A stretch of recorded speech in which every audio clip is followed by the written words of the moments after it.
Good morning, everyone, and thank you for joining us for today's stakeholder call to discuss the extended day-ahead market ISO Balancing Authority Area Participation Rules. My name is Isabella Nicosia, representing ISO Stakeholder Affairs, and I'll be facilitating the web conference today. I'm also joined on the line by our presenters. So we have CB Hall and Milos Bosniak from Policy, as well as James Lynn from Market Settlements. And then Todd Ryan from Pacific Gas and Electric will also be presenting later today. And then in addition, we have some team members who are in the panelist group available for questions as we move through the content today. So real quick before we get started, the materials for today's workshop are available out on the initiative webpage, and you can get to that page by going to kaiso.com. Then you'll click the Stay Informed tab and go to Policy Initiatives. That'll bring you to our main landing page where you'll find the EDM ISO BAA Participation Rules initiative. Click that and then it should be the first activity on that page. The call is being recorded. The recording is for informational and convenience purposes only. So any related transcription should not be reprinted without the ISO's permission. If you need technical assistance during the meeting at all today, you can send a chat to our event producer. Our event producer today is Silas. And then we will be pausing for questions throughout the call. So if you connected to audio through your computer or use the Call Me option on WebEx, you can raise your hand by selecting the raise hand icon, which is located at the bottom of your screen. And then #2 will only work if you connected to audio separately outside of the web conference. So just if you dialed in to the meeting. And then a reminder for everyone, please remember to state your name and affiliation before making your comment or asking your question, just so we know who is speaking and so that everyone else on the phone knows who's speaking as well. And then like always, you can also send your question through the chat to either myself, again, my name is Isabella Nicosia, or you can send it to all panelists. So for today's agenda, we do have quite a bit to get through. In just a second, I'm going to hand it over to Milos to give us some background on the initiative.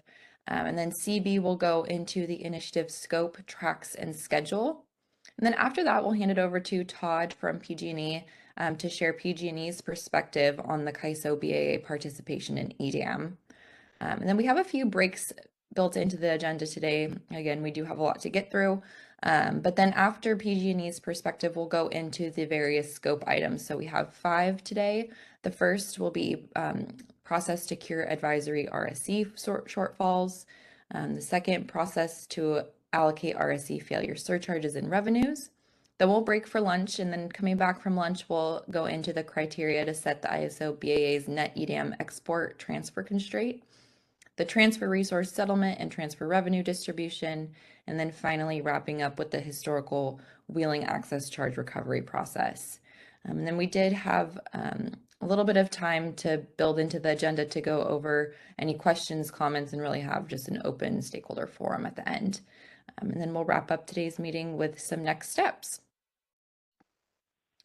So this slide here shows where we are at in the policy initiative stakeholder process. We are here at the very beginning. This is our kickoff meeting for this initiative prior to even the publication of the issue paper and straw proposal. So we are right at the beginning. So with that, I'm going to hand it over to Milos, and he's going to kick us off. Thank you, Isabella, and good morning, everybody, and thanks for joining us for another round of discussions that are related to the EDAM. Today, we're going to start the process of looking at the ISO-specific elements of supporting certain aspects of participation in the EDAM. You may recall throughout the EDAM initiative, we've alluded to the further need of individual participating balancing areas to consider and decide certain individual aspects of participation that are unique to the balancing area based in part on their customer mindset and individualized needs. So I'm going to briefly then reorient everyone on the EDAM and some of the milestones and then touch on the drivers and the need for this initiative. Then I'm going to turn it over to CB Hall, who's our initiative lead, to talk through the initiative specific timelines and structure that we're proposing, including some of the initial scope items. PG&E graciously volunteered to present their perspective on some of the key considerations as we look at some of these ISO-specific discrete elements to support the EDAM framework. And then we're going to walk through the initial scope items as Isabella noted, describe them, share some of our initial perspectives on these, and really solicit your feedback. We want to hear from you today. We're going to look through to facilitate a discussion and get your perspectives on these individualized items. There will be opportunities after each topic to provide your input. We also left a bit of time at the end, as Isabella noted, for an open forum where you can share now your input and ask questions, particularly having seen the broader picture of some of these elements and having heard kind of the discussion through most of the day. It's an opportunity for us to reflect and identify what are some of the lingering issues or additional scope items. But we want to hear your input either today or through the comment period that we've set. Where there are additional discrete scope items that need or should be considered, we also want to hear from you on that. We want this workshop to be interactive, but we do recognize that folks need some time to think about these items and consider them. And like I said, there's a written comment period that can help support that as well. So starting off on a little bit on EDAM, a bit of background, very high level, just to level set us and get us back into the EDAM discussion mode that we just wrapped up last year. We spent the better part of 2022 designing the EDAM market policies through a series of working groups, workshops, as well as numerous proposal iterations and stakeholder meetings. And we're certainly grateful for the time and the effort that stakeholders have put into that process. But just to level set a little bit, the EDAM builds on the collaboration and the cooperation that's been experienced in the EIM. Whereas this morning, we've also introduced 3 new members into the EIM. We've introduced El Paso Electric, Avangrid, and the WAPA Desert Southwest region. And with these 3 participants, there are now 22 balancing areas participating in the EIM, covering approximately 80% of the load in the Western interconnection. So the EIM has provided proven benefits through that collaboration since 2014, and I think based on the last quarterly benefits report, it's nearly, I think it was approximately $3.4 billion in benefits since the inception of the EIM, but also not to discount the reliability and the environmental benefits of that collaboration and that broader EIM and real-time market footprint. So overall, the EDAM seeks to build on those benefits and the wider collaboration and bring and position the footprint from a day-ahead market perspective, to reliably and cost-effectively meet the needs of the footprint, bring into the fold longer start resources, and optimally position that footprint to meet the next day obligations. As in the EIM, each balancing area retains key functions, including the resource planning function, the transmission planning function, and the reliability function. The ISO, as the market operator, is not taking on those functions on behalf of other balancing areas across the region through that day-ahead market extension. And some of these elements that we're going to go into today, but are unique to each balancing area, and we're going to talk through some of these interplay and the function of particularly the reliability function, as we think through how does the ISO cure potential insufficiencies, what are the tools that we have available to us, how do we implement the net EDAM export transfer constraint with a reliability mindset in mind, and how do we take advantage of those tools to continue to manage reliability in the area. So we can go on to the next slide, please. Just to mention a little bit on the milestones. In February, the ISO Board of Governors and the EDAM governing body approved the EDAM design. And so what we're doing right now in the EDAM overall structure is we're using the first quarter and the second quarter of 2023 towards tariff development and ultimately supporting a FERC filing. We've posted the draft tariff last week on March 30th. That's available on the initiative webpage. And then we've scheduled a stakeholder meeting to start walking through the tariff language, and it's scheduled for April 10th. But we're ultimately envisioning that we would be filing with FERC the EDAM tariff by the end of quarter 2 of 2023, so by the end of June of this year. And then quarter 1 through quarter 4, quarter 1 of 2023 and through quarter 4 of 2024, we're really dedicating to EDAM implementation activities. As you can imagine, there are a number of policy implications on the systems and the software, and we're positioning ourselves to start, and we've started some of that business requirements development, ultimately aiming for fall of 2024 to enable the different systems and the tools and have those in place to support EDAM implementation. Ultimately, we would activate those tools when the EDAM goes live. And at this point, we're targeting at some point in 2025, potentially, or likely the spring of 2025 for targeted onboarding, but it really depends on the coordination with the interested entities and their readiness to support that onboarding and that go live in 2025. So a lot of things ahead of us, including the first thing is the tariff development, and we look forward to that engagement here over the coming months. And then behind the scenes, we're continuing to work on the implementation activities, supporting ultimately a 2025 go live of the EDAM. We can go to the next slide, please. Okay, just to provide a little bit of further context, I alluded to this at the beginning, but the EDAM design really that was approved by the board identifies that overarching market rule set for an extended day-ahead market that's applicable across the EDAM, including the ISO.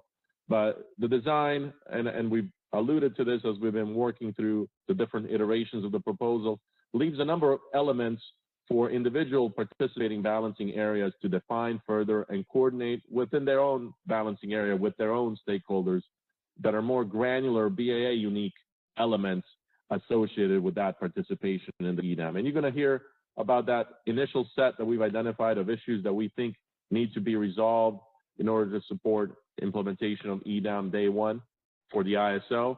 But some of these include defining further, just to illustrate it for you, defining further that process, procuring resource insufficiencies and avoiding or limiting exposure to the failure of the RSE surcharges. What are different tools that we have in place today to help us achieve that? How do we use those tools based on the different timelines of when the resource sufficiency evaluation is run, but also consideration of, are there additional tool sets that are needed to help support our participation in this RSE and avoiding some of those surcharges or exposure to failing the resource sufficiency evaluation. Other elements include settlement allocations of various elements within the ISO balancing area, and you'll hear about those today as well. How do we allocate to the extent that we are exposed to surcharges out of the resource failure of the resource sufficiency evaluation? How do we allocate those amongst the ISO market participants? And then another element that you're going to hear about as well is the application of the net EDAM export transfer constraint. This is an element of the design that we incorporated into the EDAM, where each EDAM area can avail itself of a net EDAM export transfer constraint as a reliability tool to manage the export of supply to support EDAM transfers, particularly in more stressed system conditions. And I think part of the discussion is what factors, what considerations does the ISO take into account when establishing and utilizing this type of constraint. So this gives you a little bit of an overview of some of the key areas that are unique to the ISO. And I expect that other balancing areas that are considering the EDAM will also have to consider the application of some of these elements on their own and how do they translate to their own stakeholders, their own customers, and how do they want to avail themselves of some of these tools to either mitigate or manage exposure to RSE surcharges, and also the utilization of that net EDAM export transfer constraint, aside from also how do they allocate some of the settlements within their own balancing area. So with that, let me just introduce CB Hall, who's our initiative lead. He's going to walk you through some of the logistics of the initiative, the scope, initial scope that we're thinking about, as well as some of the pacing and the structure of the initiative. And then I think we can pause for questions. So CB, I'll turn it over to you. Thank you, Milos. Good morning, everyone. Yeah, if we can go to the next slide. So first of all, thanks a lot for taking the time here, and we're really looking forward to getting your ideas. This is definitely a day for collecting ideas. So what we're thinking here with this initiative, as Milos mentioned, is focused on the ISO BAA. And we have outlined here 5 scope items in this table. And each of these items, as Milos mentioned, these items are all required for the ISO BAA to participate in EDAM.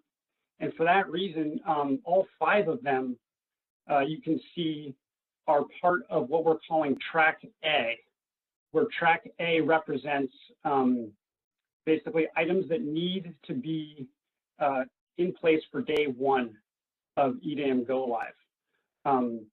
You'll also see here a Track B that we're introducing, and Track B basically gives us some flexibility and opportunity to take on more complicated items that require a bit more time to develop and implement.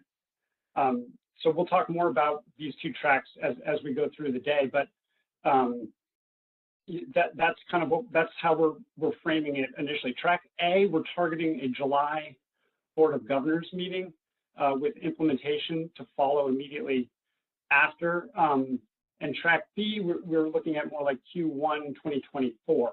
So I mean, both of these tracks are pretty fast paced in that sense, because Q1 2024 is not even that far away. But let me just quickly go through the 5 items, the 5 scope items, just to give you a taste. And then, as Isabella and Milos mentioned, we'll be going into each of these in more detail today, and looking forward to getting your ideas. So this first item, this will address how the ISO BAA should cure advisory RSE shortfalls to avoid failing the RSE, the binding RSE at 10 a.m. So we'll look at that. The second item will explore how the BAA should allocate failure surcharges if we do in fact fail that binding RSE. And on a related note, if we happen to cure another BAA that fails, if we happen to help cure a deficient BAA through the IFM and we collect revenues, how should we allocate those revenues? So that's the second item. And then the third item, and again, Milos mentioned all these, but the third item here is how and when the ISO BAA should constrain its net EDAM export transfers to give itself the ability to deal with system condition changes that might materialize between day ahead and real time. And more specifically here, we're talking about condition changes that are not anticipated by operating reserves or imbalanced reserves that kind of go beyond those reserves. The fourth item will tackle transfer resource settlement as well as transfer revenue distribution. And then this fifth item will work to establish a process to recover wheeling access charge revenue relative to historical revenues. So that's kind of the proposed scope, these 5 items in a nutshell. I think we'll go to the next slide. Thank you, great. And so with this slide, we're just reiterating here the need for 2 tracks, as I already mentioned, a Track A and a Track B. So again, Track A is a bit expedited, a bit faster paced to get us to that July board meeting, so that we can make a FERC filing and build the tools we need in time for day 1 EDAM Go Live. And this is particularly important for the settlements related topics to ensure that the ISO maintains cost neutrality. So that's Track A in a nutshell. And then Track B, as I mentioned, will give us a little bit more time for some of the more complicated topics. Again, Board of Governors decision targeted for Q1 2024. So I think I'm going to go one more slide, please. Okay, so let's just take a look at the first 4 months of this stakeholder initiative. We've got our workshop today, and then comments due in a couple weeks, which is a short turnaround time. But then we're planning to publish an issue paper in early May there on the 3rd. And as part of that issue paper, we would include a Track A straw proposal. And then you can see kind of the back and forth.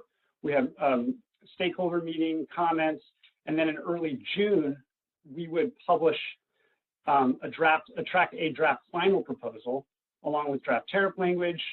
And then you can see a little bit of back and forth. And then ultimately, we're trying to hit that July 19th Board of Governors meeting. And then also in July, we would the plan is to publish a Track B straw proposal and then work with all of you throughout the rest of the year to essentially get Track B in good shape to go to the board in early 2024. So that is the proposed schedule at a high level. I think I'm going to pause here for a second and see if there are hands. I think we may have one from Alba.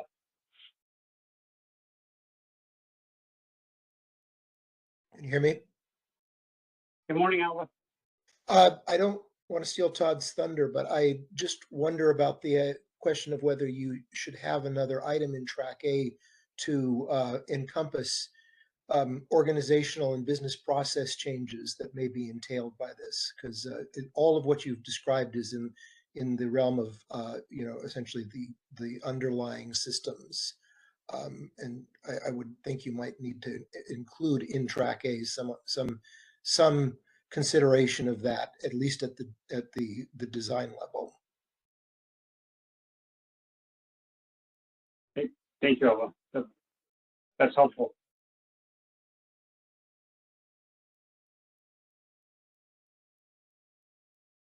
Do we have any other hands over the phone? There are no hands in the phone queue at this time. Okay. Fantastic. Well, we've got a lot to discuss today. I'm looking forward to it. So I think what we'll do now is great.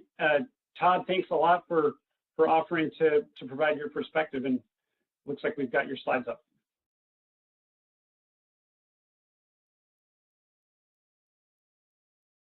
I'll turn it over to you, Todd, as soon as you're unmuted. There we go. Can everyone hear me? There we go. Hey, good morning, and Hansamek to everyone celebrating Passover today. I'm Dr. Todd Ryan. I feel like I know most of you guys after 4 years of working on EDAM together, but for those of you who don't know me, I'm on kind of all-around energy geek. I've been working on hydrogen fuel cells, flywheel energy storage, PhD in engineering and public policy, advanced transmission, plus geeking out on energy markets since 2008. So I've been around and really appreciate the opportunity to speak today. I want to start off just kind of like recognizing the fact that like CAISO does amazing work every day, right? I think we take it for granted all the many different things that CAISO does. The market operator, the reliability coordinator, grid operator, transmission planner. I'm teacher, teaching you things that you probably should know after 2 decades of being in the industry, but still don't. They just do this every day. And so all the things that I'm going to say today are not meant to be nitpicky. This is all meant to be constructive to our dialogue today to try to get us trained and pointing in the right direction so we can achieve this very, tight time frame, tight schedule that we need to have in order to be successful. So what I'm going to be talking about today is really about trying to help point the conversation in the right direction about trying to define the roles between the CAISO market operator and the CAISO balancing area. So next slide, please. So I think it's really important that everyone, myself included, stakeholders, the CAISO, all try to be clear with their wording when we're talking about these 2 different roles. They are 2 different roles. There's the CAISO market operator, which is in charge of the global WEIM market and what will be the EDAM. And then there's the California balancing area, the CISO BAA. And they have different goals and responsibilities, different perspectives. And when they blur together, I think it causes confusion when we're talking. It can lead to, perceived bias or mistrust. I think it's led to a lot of confusion, honestly. So let's try to be clear when we're talking about the balancing area. I like to use CISO BAA, as that's what I see on maps for balancing area. If there's another word people like, let's figure that out. And then use CISO when referring to the market operator. And let's be clear that the way we've set up WEIM and the way we set up EDAM, the BAAs are the participants. They have clear roles to actions they take participating in the market. We call them participants that are, like, for example, curing deficiencies, setting the parameters. And so we need to just make sure that we're understanding that that's a participant role, and the market operator role shouldn't be mixing with the participant role. Right. I'll pause for a second to see if there's kind of any Questions or thoughts on just kind of like that setup, because I think it's going to be tricky to move forward if we have any misconceptions about that.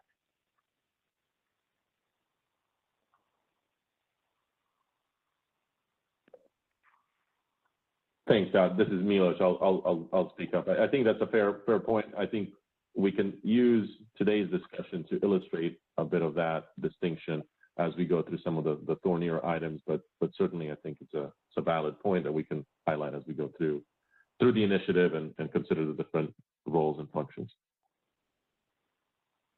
I think Kathleen's hand up. Will you be able to Take her comment.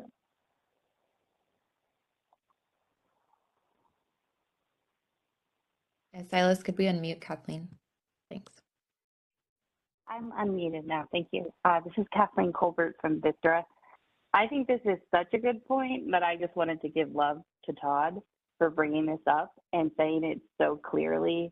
So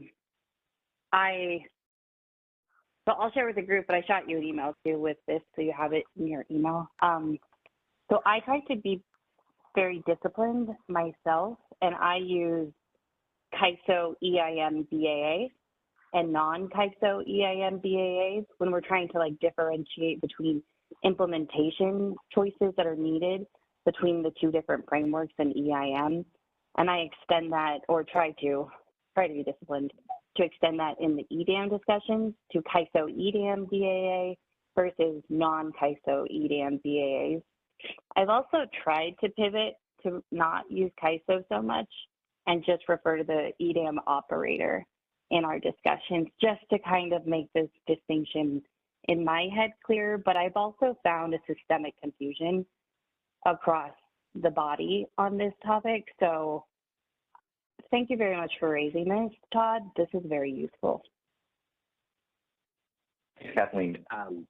yeah, and I think that the point that we need to distinguish between the two different types of balancing areas, the CISO balancing area and non, speaks to some that inherent kind of feeling that there's differences, which I'll get to in a minute. So going on the premise that we need to be more careful with our language and that we need to be generally need to clarify these two roles more clearly, what we've done is we've come up with some principles for the initiative and then principles for different parts of the initiative. And so I'd like to walk through with everyone these kind of principles, and please speak up if you feel like you disagree with them. But I think if we are in agreement on these principles, it's going to help us get to the stakeholder process and get to the final results more quickly and efficiently. So next slide, please.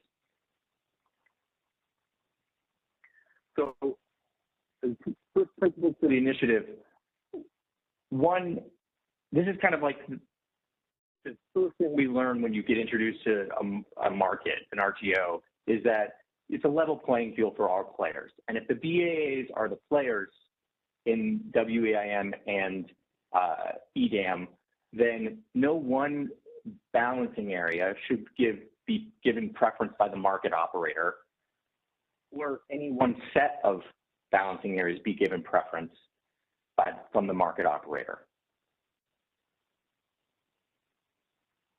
I think My concern at the moment is that the CISO balancing area is at a disadvantage by not having an active representative to be an active participant, which we can speak on later. But I think probably equally concerned might be other people who are in the WEAM might be equally concerned that they're at a disadvantage because of the kind of the closeness or the lack of definition between the market operator and the CISO balancing area. So Again, this is not me trying to put down the work that the CISO does every day. this is a perceived bias. And I think by defining these roles, we're going to help foster trust amongst the stakeholders in CISO and in each other. So this is about helping to move the conversation forward by defining these roles and helping the process move forward more smoothly. The second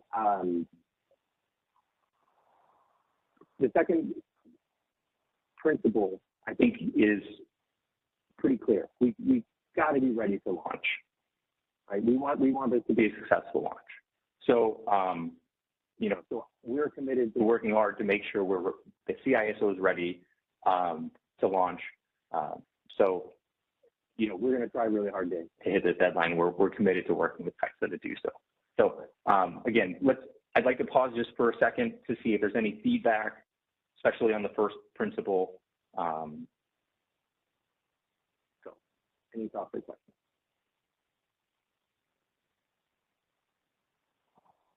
Again, you can raise your hand by selecting the raise hand icon located at the bottom of the screen.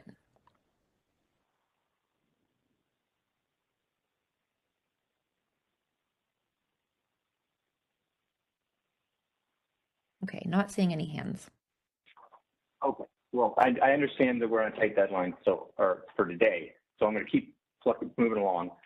So the next slide is principles for balancing area settlements. We think first and foremost it's important to maintain the cost causation linkage for the resource efficiency evaluation settlements. We understand there's a lot of issues to be worked out, especially on this tight timeline. But we do think we can do hard things. So let's keep the conversation going. Let's and leverage our experience.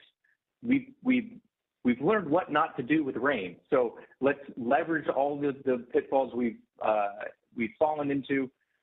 Let's leverage what's good about RAIN. Let's leverage what we've learned over the years from our vast experience and leverage our existing systems, our existing experience. I think we can get there. I think we can do it. And finally, we think that I'm concerned that there's a potential for inconsistent accounting between how the CISO balancing area will handle its TRR versus others, given the way that the TRR is calculated based on oat sales and how closely tied our equivalent oat sales are going to be tied into the TAC. And so I just want to make sure that I think the principle that we're all aiming for is consistent accounting between balancing areas on the TRR. I know it's not going to be equivalent exactly, but we're looking for consistency. All right, we can press on. Principles for decision-making on the balancing area decisions on the next slide.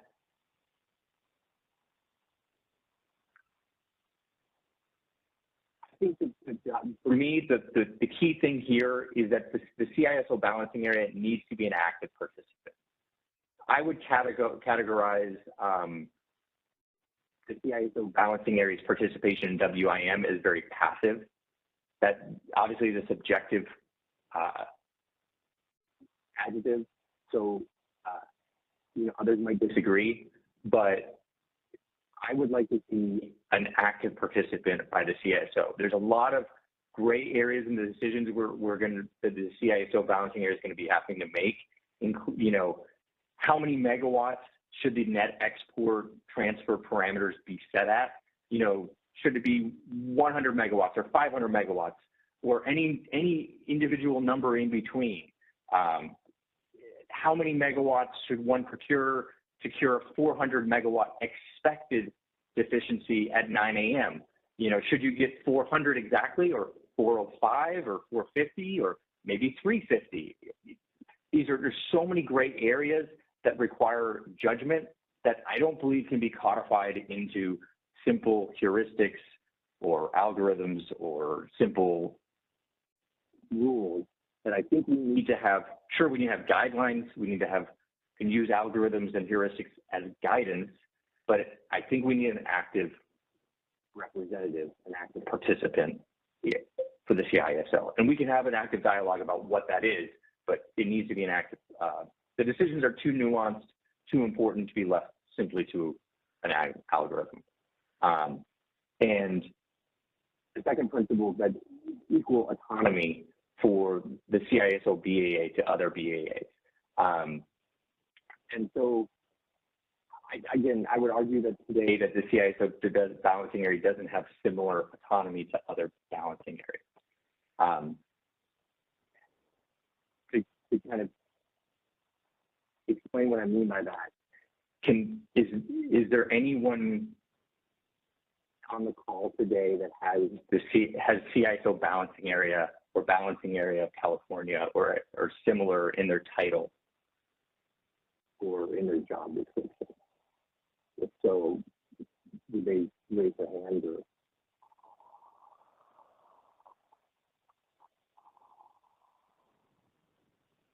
Speak up.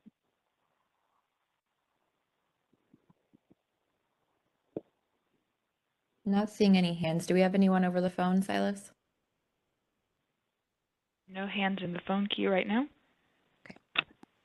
So again, I think the CISO needs to be able to make decisions in a similar manner to other balancing areas. They need to be able to participate in a similar way to other balancing areas. And that includes things like how they get to choose parameters. So again, I'm happy to discuss this further at length, but I do realize that we have a lot to get through today, so I'm trying to be respectful. So, I think Kathleen has a hand up.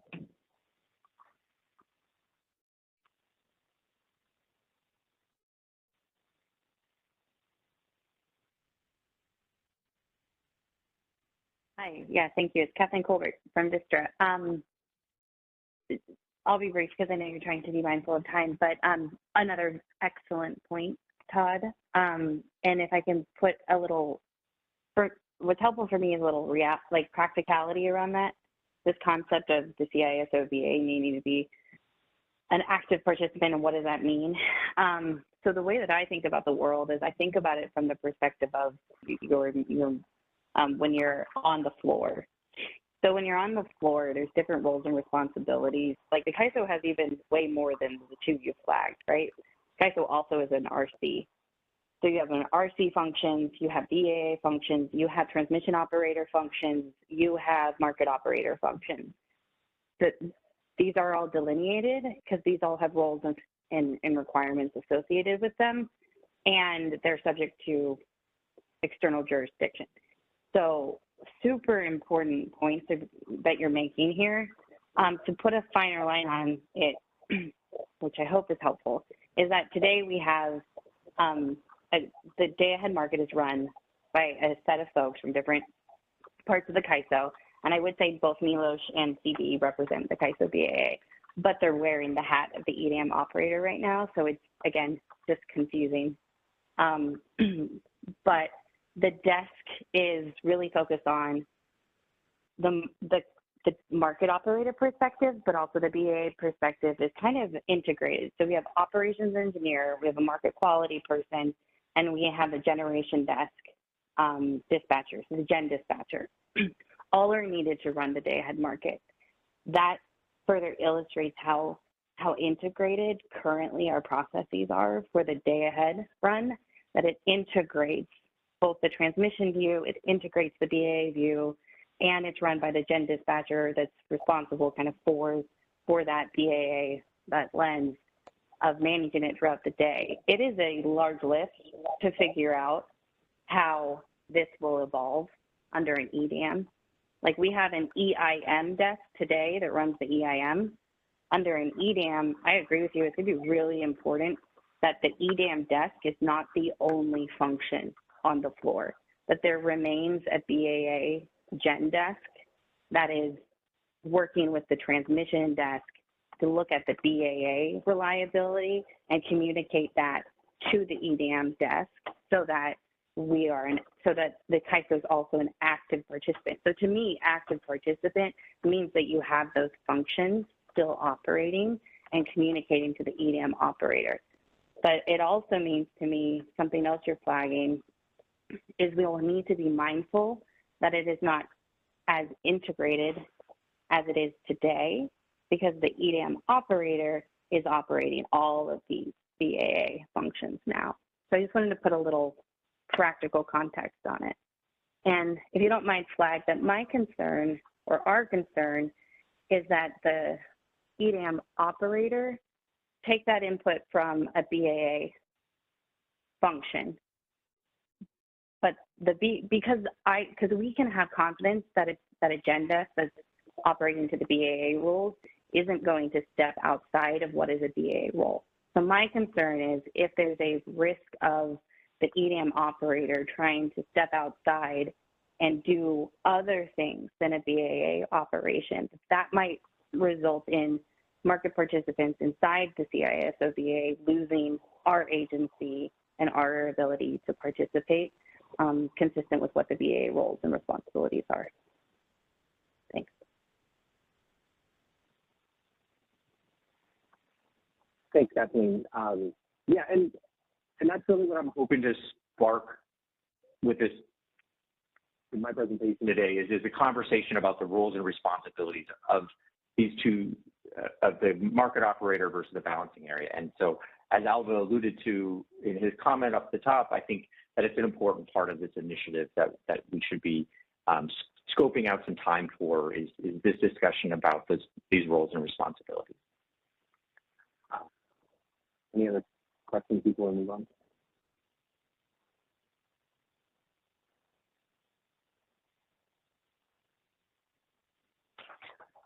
Thank you. Some quick principles for curing the CISO RSE deficiencies. We think this is very similar to the issue that we had at the macro level within EDAM, just focused on the California, shrunk it down a little bit. We need to ensure that that all entities are bringing their individual share of capacity obligation. As I like to say, bringing enough to this potluck, and part of that is kind of understanding what you need to bring, and so clear targets for everyone, and then transparency for whether you're hitting or missing those targets, and then clear consequences for failing or hitting those targets, incentives for providing additional supply, clear roles and responsibilities for each party, because there's a lot of us out there, the market operator, the balancing area, the SCs, the LSEs, both CPUC and non-CPUC jurisdictional. We need curing mechanisms at different time frames. So, what might be appropriate at 9 a.m. may not be appropriate at 6 a.m. because 6 a.m. advisory result may be a little less accurate. So the curing decision needs to take into account all these things: the timing of the result, the size of the deficiency, the cost of incremental curing, and it needs to be a rational decision maker that's making these decisions, given all the context of what's going on the grid that particular day. And I don't think we can codify all of that into an algorithm. Again, that's the subjective thing. So, I'm happy to debate this and come up with a solution.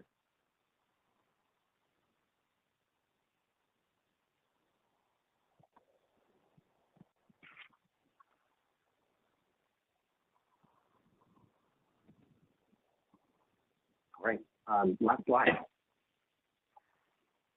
Oh, I actually just saw a hand go up from Alva. Hey, Todd, this is a fantastic presentation. And of course, working at PG&E, you'd expect me to say that, but I think it's a great presentation anyway.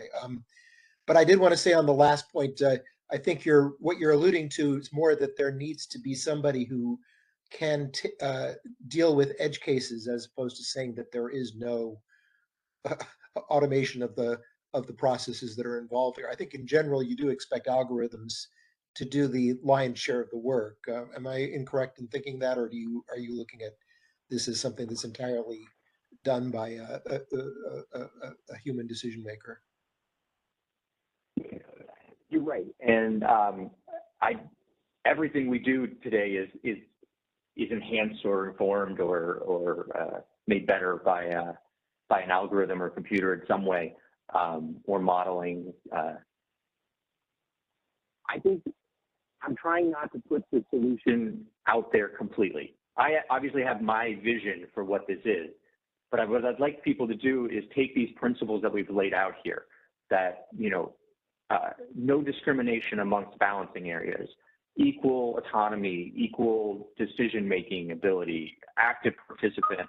Take all these things and kind of start thinking about what the CISO balancing area role would need to look like in order to have all these layers or criteria met.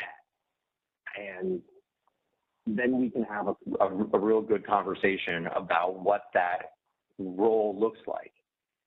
And then I think it's going to be very simple I think it's going to be much more simple to kind of run through the decision-making process on the curing, for example, when we understand that role. I think it's going to be really tricky to argue over a decision tree right this very minute when we don't really have a clear understanding of that role. So I'm trying to put out the principles to help foster the conversation without putting the solution out there.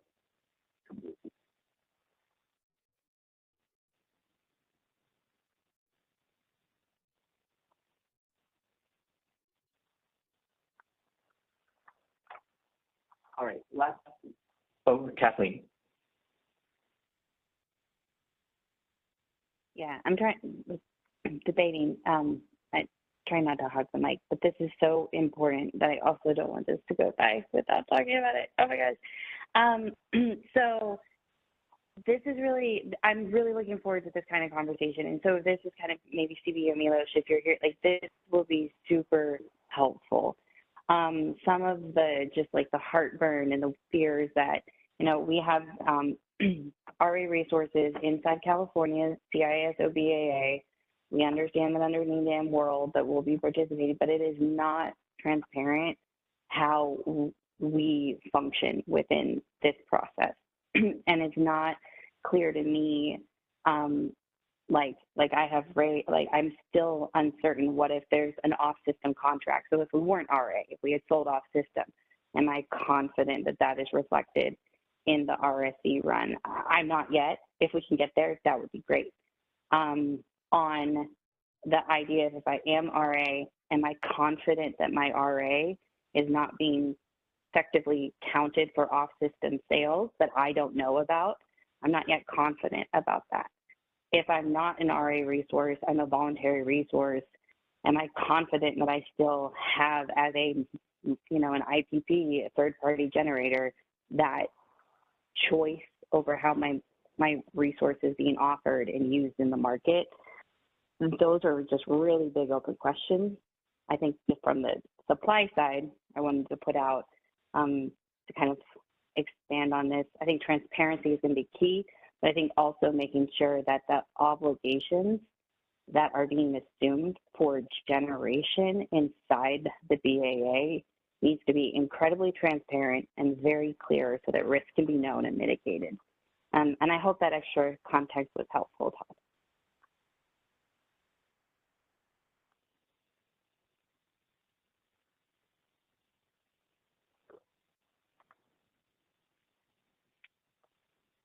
All right, thanks, Kathleen. All right, so just final thoughts and kind of conclusion thoughts on the framing of the initiative. My personal opinion is that the top priority of this initiative should be defining these roles between the market operator and the CISO balancing area. Again, not to derail this or set this off schedule, but because I do believe that this will set us up for success. And that this initiative, especially, is exemplary of the fact that the CISO BAA's voice is not present in these discussions. And we need a representative that we need to have equal autonomy for the CISO as other balancing areas. So with that, thank you very much for your time and attention, and I really do appreciate all the thoughtful comments, and I'm happy to talk further online or off.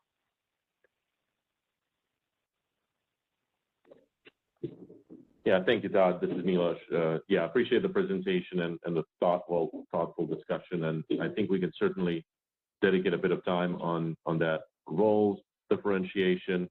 I think we operate the EIM today, keeping in mind these two differentiations. I think similarly in the EDAM, but I do agree with you that I think we can spend a bit of time, and I'd encourage folks to reflect some of these concepts as well in comments and reactions to the ask, and I think we can dedicate a little bit of time in the paper to talk about how we're seeing, how we're today structured, separating these two roles, but also the nuance that EDAM adds, and some of the points that Kathleen mentioned as well, the different structures internal to your desks that are representing different functions, how we're planning on structuring ourselves from that perspective as well, and I think that can then lead to further discussion on the role. So really appreciate you teeing that up, Todd, and Kathleen as well for your perspectives. I think Kathleen, on your last point on RA resources and off-system sales or exports from the ISO to other balancing areas, I think as we go through some of these topics, let's bring that question back up, and I think we can certainly illustrate how resources that are under RA contracts contribute to the RSC, but also how we ensure that if you've made an off-system sale from a resource internal to the ISO, how that is respected as well in terms of meeting somebody else's resource efficiency evaluation in another BA, or just a plain export to a non-EDAM area, how we plan on doing that. And I think we'll illustrate some of that in the EDAM paper, but we can certainly walk through it and provide you, hopefully, a greater level of confidence in that. So keep that thought in mind, and let's raise it again as we go through some of these topics. But really appreciate you, Todd, raising this up, and let's circle back to these thoughts as we go through the entire discussion today. There's going to be an open forum at the end as well, thinking about how all of these different pieces fit together, and certainly encourage folks to speak up then as well, and submit written comments that speak to some of these topics that Todd raised. And like I said, we're certainly open to picking that up and elaborating on it further in the next iteration of the Strzok proposal. We did have one question that came up. Did we want to take that before moving into this first item? Let's go for it. Okay.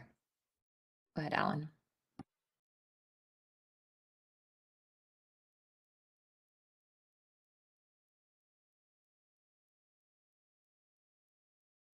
Alan, your line is unmuted.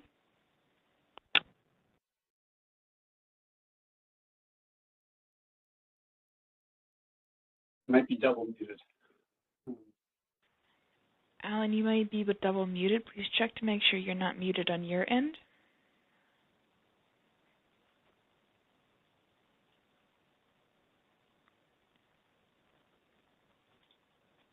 Okay, let's go back to Alan maybe at a later time.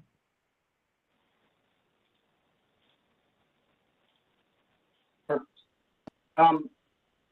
Okay, so I think that unless there are any other questions, I think we're going to take a 5-minute break for coffee refill, and then we're coming back. Oh, do we have Alan?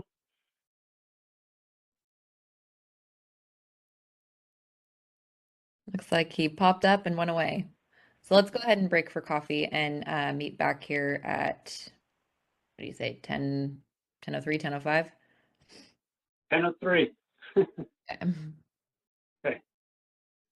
Okay. Isabella, I think we can get going again here. I think before I jump into this section here, I think James had one comment he wanted to make. Hello, everybody. It's James Lynn, Principal for the Market Settlement Design.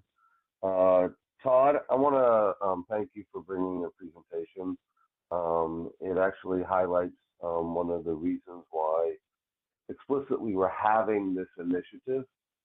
And what we're trying to do is draw a distinction between the EDAM principles or the EDAM design, which is basically a market operator design, and those key principles, which are ISO, I think it's CISO BAA,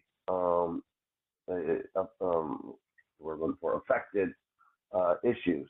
For every other EDAM BAA, they are going through this exact process to determine how their BAA is going to cure these deficiencies, allocate transfer revenue costs, allocate the transfer settlement costs. A lot of these things are very much, from the EDAM perspective, have been put into the various BAAs buckets or hands, and now their settlement systems are going to further allocate per their designs.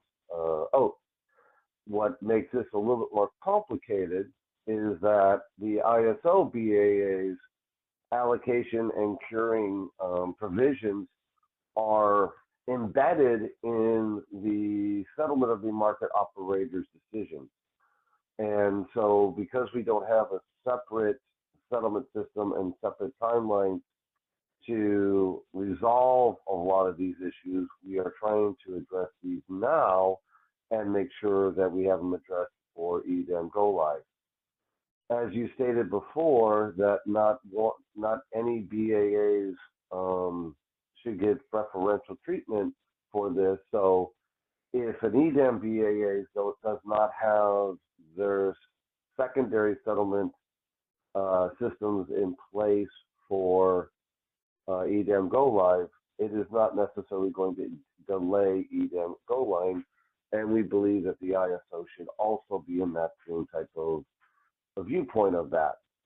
So as we go through these discussion points, we can make some very clear distinctions as to how we're trying to address the ISO BAA issues for participation in the EDAM rules or in the EDAM market. So you made a very good distinction there that this is not an EDAM market operator issue. This is what we're trying to address now is the ISO BAA's participation in that market. And these are some of the key elements that we believe need to be addressed for our participation in that market. Thank you. Thanks, James. Okay, great. So it is 10:07. We're basically, I think, doing well on time here. We're going to now jump into the first scope item deep dive. So this item, as you know, will address how should the ISO BAA cure advisory RSE shortfalls. And so we'll start with a little bit of background, and we'll talk about objectives, and then we'll get into ideas, both ideas that might that take advantage of our existing tools, and then we'll talk about for track B potentially creating some new mechanisms if needed. But first, let's cover some background. So here we are talking about the EDAM Resource Sufficiency Evaluation, the RSE. And so as you all know, the purpose of the RSE is to incentivize BAAs that participate in EDAM to have enough forward supply coming into the market and discourage BAAs from leaning on one another. So as you can see here in this first bullet, the RSE tests whether each BAA participating in EDAM has sufficient resources in the day-ahead timeframe to meet its own BAA obligations prior to engaging in transfers with other participating BAAs. So This evaluation is conducted, the binding RSE is conducted at 10 a.m. Right before the day-ahead market run, and it uses the supply bids in cyber as of 10 a.m. So it looks at these supply bids and evaluates for each BAA, compares against the demand forecast, uncertainty requirements, and ancillary service requirements for each hour of the next day. And it does this through a full market optimization, but that market optimization does not consider transmission constraints. So that's an important distinction. And then this RSE imposes financial consequences for BAAs that fail. And so that's an important part of the RSE that we will talk more about later in the second scope item. So that's kind of the binding EDAM RSE at a very high level. Isabel, if we can go to the next slide. So here, Before you on go, this slide. Yeah. Before you go to the next slide, I just want to point out something very critical, or Yes. that last bullet is, Yes. this is a good indication, what I was just referencing to, is the ability to cure for insufficiency is not a market operator function. But the application of financial consequences is a market operator function. So when we're going through these RSC discussions, we need to make that distinction, is that we are trying to develop a method to cure so that we can mitigate any financial exposures for any failures. And then the secondary part is, if we ever do get the exposures, or we're subject to see some of the revenues, now we're going back into how does our secondary, I'm going to use it in air quotes, secondary settlement system, apply these revenues and charges to the ISO BAA. So I just wanted to point out that this goes very closely into what Todd was talking about. Thanks, James. Looks like we have Todd's hand here too. If you, Todd, you want to jump on that, because I think James. Hey, thank you, Todd Ryan from PG&E. Hey, James, I just want to clarify, maybe I just heard you. Did you say that that theoretically the extended day-ahead market could launch even if the CISO BAA secondary systems were not ready in time? No, what I'm saying is that the difference is if another BDM BAA secondary system is not ready, then we still could launch, because they have the ability to settle up after they receive their financial implications. Whereas the difficulty with the RSO side is that and that's why the air quote secondary settlement system is embedded within our overall market operator settlement system. And so that's one of the reasons why we have split this into track A and track B, is to ensure that our distribution of these charges and revenues in the ISO BAA doesn't have an adverse effect on the overall EDAM market itself. Gotcha. Okay, I misheard. Thank you so much for clarifying. You're welcome. Okay, thank you both. We will go to the next slide. Thanks, Isabel. So if you look at this slide here, this kind of shows the pre-day ahead timeline. And if you see there right at about 10 a.m., a black circle, that shows, kind of represents the binding RSE that I was just describing. And if you work your way to the left, you will see earlier in the morning advisory RSEs that are not binding and are there to provide helpful information to BAAs, allowing BAAs to take action and cure necessary to avoid failing that binding RSE at 10 a.m. And ultimately, to do that, you need supply bids in cyber by 10 a.m. So that's kind of mechanically how it works. And so I'll also highlight here that at 6 a.m. and 9 a.m., you can see there are, those are two important times because those are the two preset advisory runs. And the 9 a.m. one is really quite important because the requirements are fixed at that point. The RSE obligations, that is, are fixed and carry over to the binding RSE at 10. And so, yeah, if you're still failing the advisory RSE at 9 a.m., that's an important red flag for your BAA that you might want to do something to cure. So that is what we're going to be talking about here. Isabel, if we can go to the next slide. So let's talk about the ISO BAA now and focus on what we want to do. Here are a few proposed objectives. The first kind of overall objective here is to minimize EDAM RSE failures by the ISO BAA while minimizing additional costs borne by the BAA. And so kind of in that spirit here, if you look at the second bullet, we're saying let's cure advisory RSE shortfalls using existing mechanisms and or resources that have already been compensated where possible. And then if needed, consider development of new mechanisms for curing advisory RSE shortfalls. And if additional compensation is required, then let's allocate those costs in a manner that's consistent with cost causation principles where feasible.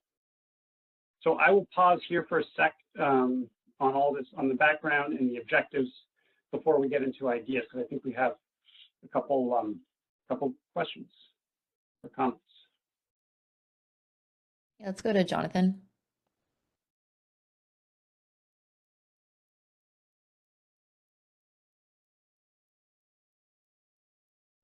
Peterson Energy. You mentioned that the RSE shortfalls need to be remedied within cyber by the 10 a.m. deadline. Would that include if I was choosing to purchase from out of the day-ahead market? Would that be an acceptable resolution to my RSE shortfall, having that bid in cyber? Or does it have to be like a bilateral transaction that I would be putting into cyber? I'm not sure I totally follow. I'm sorry. I'm going to maybe George. Do you want to jump in on this one? I'm not sure I totally follow. So if I'm, if I through my advisory RSEs seeing that there's a shortfall, I have to procure that energy to make sure my RSE is valid. I can either go to the market, go out into the bilateral market, purchase something, an import or something like that to cover it, or can I put in a bid into cyber to say I want to buy in the day-ahead market, in the day-ahead market run, EDAM run? So CB and George, I think he's asking about the definition of supply and what supply is being considered for purposes of the RSE, if I understood the question correctly. Yeah. Yes, so obviously the RSE needs bids to work with. So if there was a lack of bids that signify available capacity that is used in the RSE, and you have a shortfall in the advisory RSE, the most straightforward way to cure this is to provide additional bids. So from capacity that was not bid previously in the market, either it's generating capacity or it's intertie capacity, that needs to come in, and the mechanism for that is cyber. That's a bit capacity under a bid that was not there before, and now it will be part of the RSE and will work towards curing any shortfall. For interties, you could also have a bucket one transfer. That could be an agreement for transferring either energy or imbalance reserve requirements from one EDAM BAA to another EDAM BAA, assuming everything regarding intertie transmission is straightened out. So that's another element that can be submitted. as a bucket one transfer, and the RSC will take that into consideration as well. So these are your two mechanisms for potentially curing shortfalls from the RSC.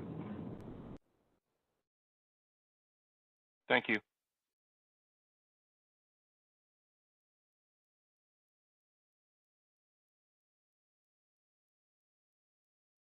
Okay, let's move to Alva. Hello, and this is Alva from PG&E. It was interesting the use of the word binding in the previous slide on the timeline. I think by binding, you're only referring to binding on the in terms of the RSE curing penalty costs. And I think it will be important to define business rules for what is binding on market participants in these so-called advisory runs, because it's currently in the current market, bids that you have in at 9 a.m. can be pulled out and without any consequences between 9 a.m. and 10 a.m. They can be modified, quantities can be changed.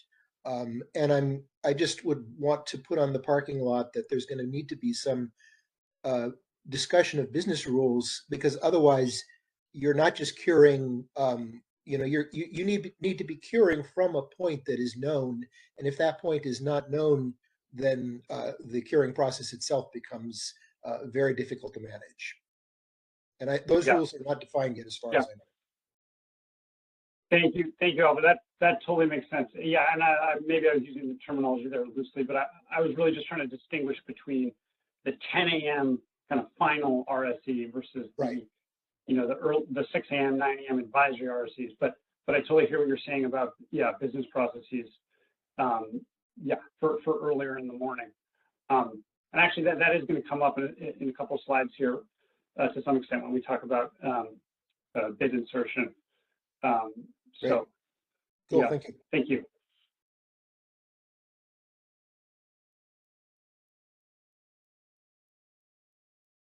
All right, Kathleen. Great, thank you. Hey, CB, can you go back to the slide that you had with the timeline? That was cool. Let's go back there. Okay, cool. Thank you for mocking this up. And I use that loosely because I know everything's moving pieces. But thank you for doing this. This is helpful. I completely agree with what Alva was just saying. So my recollection of, and I see it here, the binding RSE occurs after 10 a.m. So in my mind, I guess I was thinking that one of the only routes for curing would be to pay this penalty if they failed. So just to flag that question for you, since we can't resubmit, like the bidding window, if it's closed, I assume, so that's how I've understood the EDAM proposal, because the 10 a.m. bidding window closes, you run the RSE, you get the results.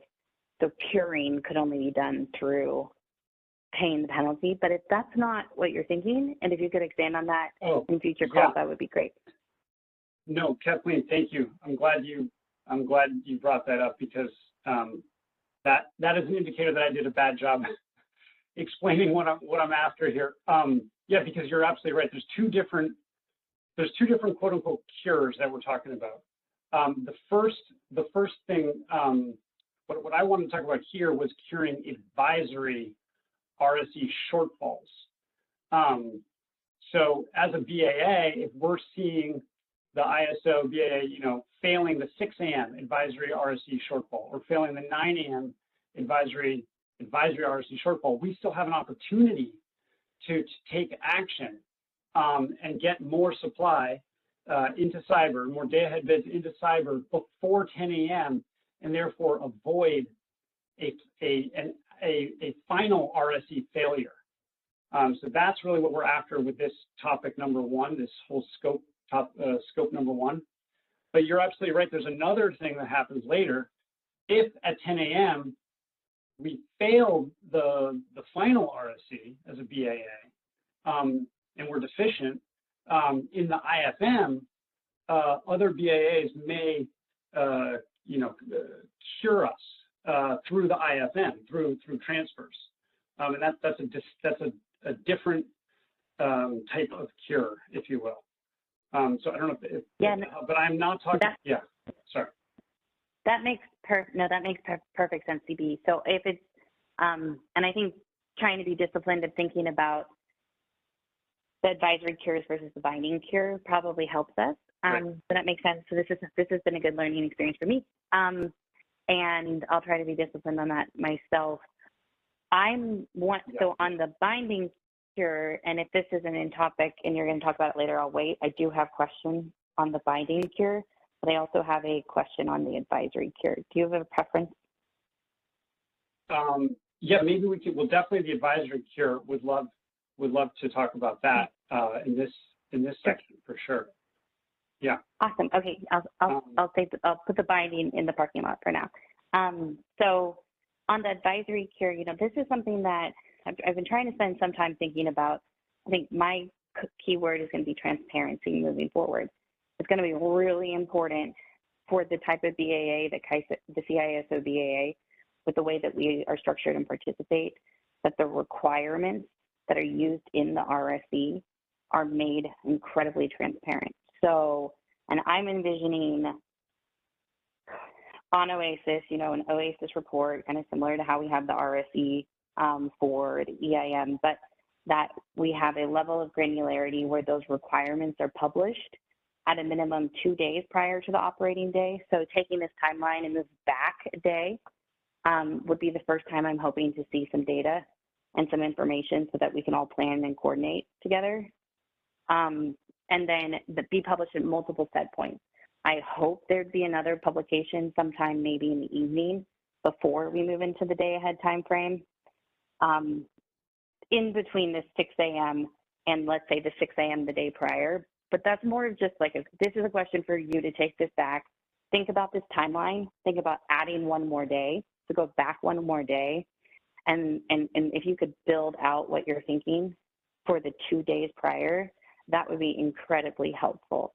I think that we're going to have to build some processes around this that are much more detailed, but that would at least get us started with different points where we might expect to see more information so that we can develop the exoskeleton around the procedures. So, Kathleen, this is Heather from CAISO. So I think what CB is trying to do here today in this slide, and so I think all good comments noted, and I'm going to try to use some of Todd's language as well. So I think what we're trying to do is, if we're putting on the hat of the CISO balancing, CISO BAA, so those active actions that we were wanting, kind of active management, though they would be, I think, finalized via algorithm, but that active engagement, I think that's what CB is trying to isolate here. So I think I hear you on maybe something the day before, but for the 6 to 10 a.m. period, and then at 10 a.m. is more and I think James framed it as kind of the market operator role. So algorithms will run, consequences will be assigned. So CB, if I've gotten that wrong, but I think that's what we're trying to do here. Well, let me clarify. I would hope not, and I'll explain why. So at the 10 a.m. time frame, which then I can defer my binding cure, but that should not be a market operator's decision, at least in my thought process. But I am hoping to have a robust discussion about how we arrive, how this BAA and its participants arrive to a decision to pay a financial penalty to participate or not. And so we do need to struggle through whose decision is it to cure a binding failure. So I'm hoping that's in scope. On the advisory, what I'm trying to clarify is it's not the CAISO BAA necessarily that is going to take action to cure an anticipated failure. It's going to be the market participant. So another scope item that we really need to talk about collaboratively and productively is, what is my role as a generator, owner, and operator within this timeline? What is an LSE's role versus what is the BAA function? And I think that there may be different things we all need to do. If the outcome of this stakeholder process is that the LSEs have no role and the generator owners have no role, then that's what eventually gets proposed. But I'm just trying to scope the question, if that helps better. Yeah. Absolutely. So I'll make one comment. We're not talking right now about what happens if the ISO BAA or any other BAA for that matter fails the 10 a.m. RSC. If that happens, that's really an IFM question. That's a market optimization IFM question. That is, we're not talking about that right now. I'm not saying it's not important, but that's really, I'm certainly not prepared to talk about how the optimization works in IFM. I would defer you to George on that. What we're talking about here is Kathleen, to your point, we're talking about curing advisory RSE shortfalls in advance of 10 a.m. And so I would love to get to talking about some of the specific ideas for doing that. Let's see. Does that hopefully that helps clarify a little bit? And then I think Kathleen, your point was, what's happening before 6 a.m. or what kind of information could be made available before 6 a.m. For the BAA to utilize. Is that fair?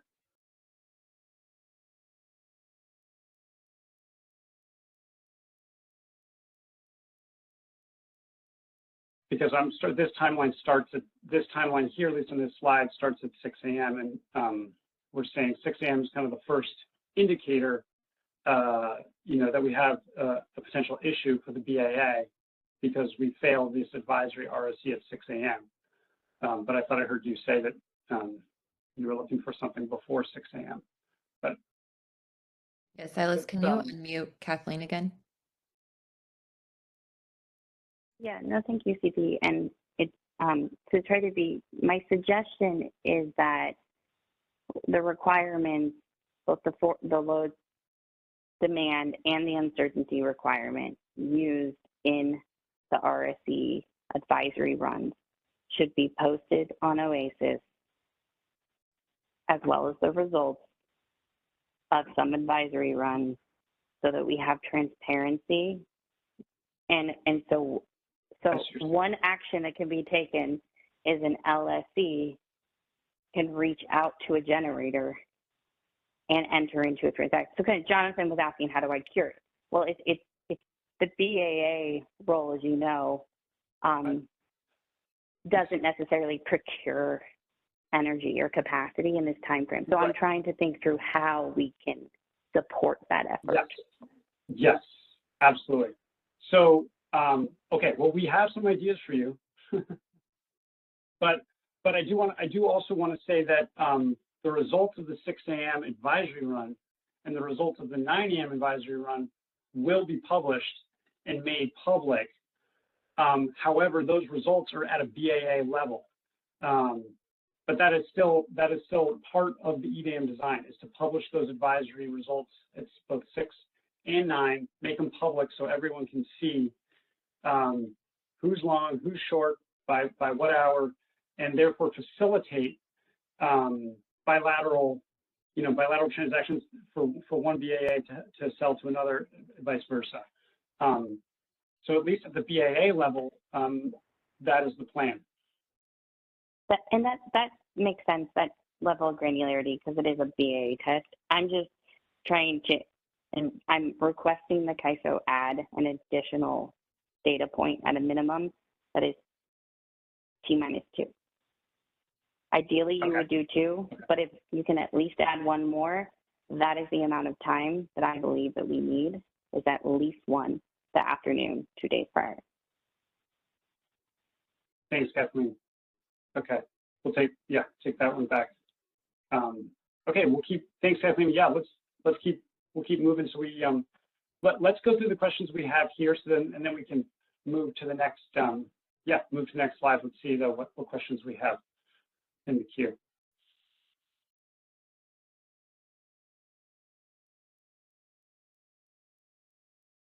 Hi, Todd Ryan from PG&E. I just wanted to quickly emphasize some of the points I made earlier, just because it's probably hard to conceptualize when I was talking through just a quick slide.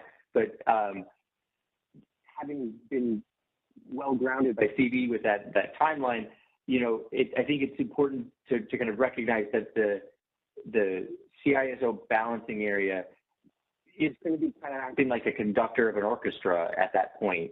You know, how it's going to need to kind of herd all the cats, all the SCs, all the LSEs to see if they can do and make choices about all the different potential ways of getting incremental more megawatts into the market, be it pushing for more bids or potentially putting the RDRR into the supply stack or on the load side, reducing demand forecast, or whether it's looking for maintenance outages that can be canceled or delayed, or, you know, looking for non-RA that can be put under contract from Kathleen, or, you know, there's lots of different carrying options that might be available at different time frames, and the balancing area will need to be at that conductor helping to orchestrate everyone. So appreciate it. Thanks. Yep. Thanks, Todd.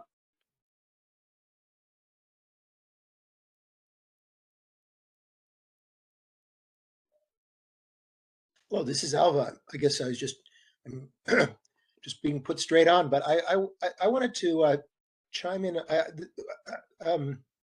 Kathleen's point brought something to mind for me, which is, so, you know, RSE is something you're solving all the time, and there's kind of a normal use of this just to make sure that you have sufficient capacity to do everything that is planned.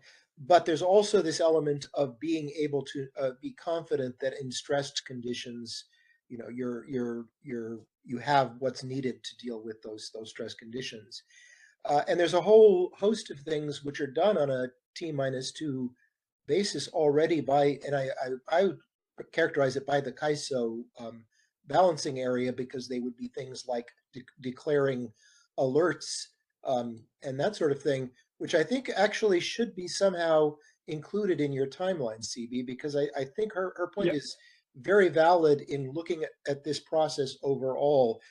That may be the first point at which something needs to be done that is relevant to the RSE. So I just wanted to concur even more strongly, not just OASIS, but that you need to, and I'm not saying right now, but in the scope of this initiative, you should be thinking about how CAISO, the deliverer of these alerts and of emergency steps that are taken the day before, should be incorporated into this overall description of process. I thought that was an incredibly important point that I had not thought of before. So thank you. Absolutely. Thank you. Isabel, do you mind advancing, let's see, the slide? Where are we here? Okay, so, okay, good. So, wait, did we already cover the previous slide? I'm sorry, I'm getting a little bit lost with my own slides here. Can you go back one more? Sorry, maybe one more. Let's see, is this where we were before? Okay, yes, this is where we were, okay. Okay, good. So the reason I was taking a look at the slides is because I just want to clarify. So this timeline here was just meant to set the stage for the discussion, and then the question that we're gonna ask is, how do we fill in this timeline? What steps should we take when the BAA fails at 6 a.m., when the BAA fails at 9 a.m. And there are, Alva, to your point, there are existing mechanisms and processes that we can take advantage of. Absolutely. It's not like we have to reinvent the wheel here. There are a bunch of existing tools that we can potentially use to cure these advisory shortfalls. And we have a list of those ideas on subsequent slides, and I want to get to those.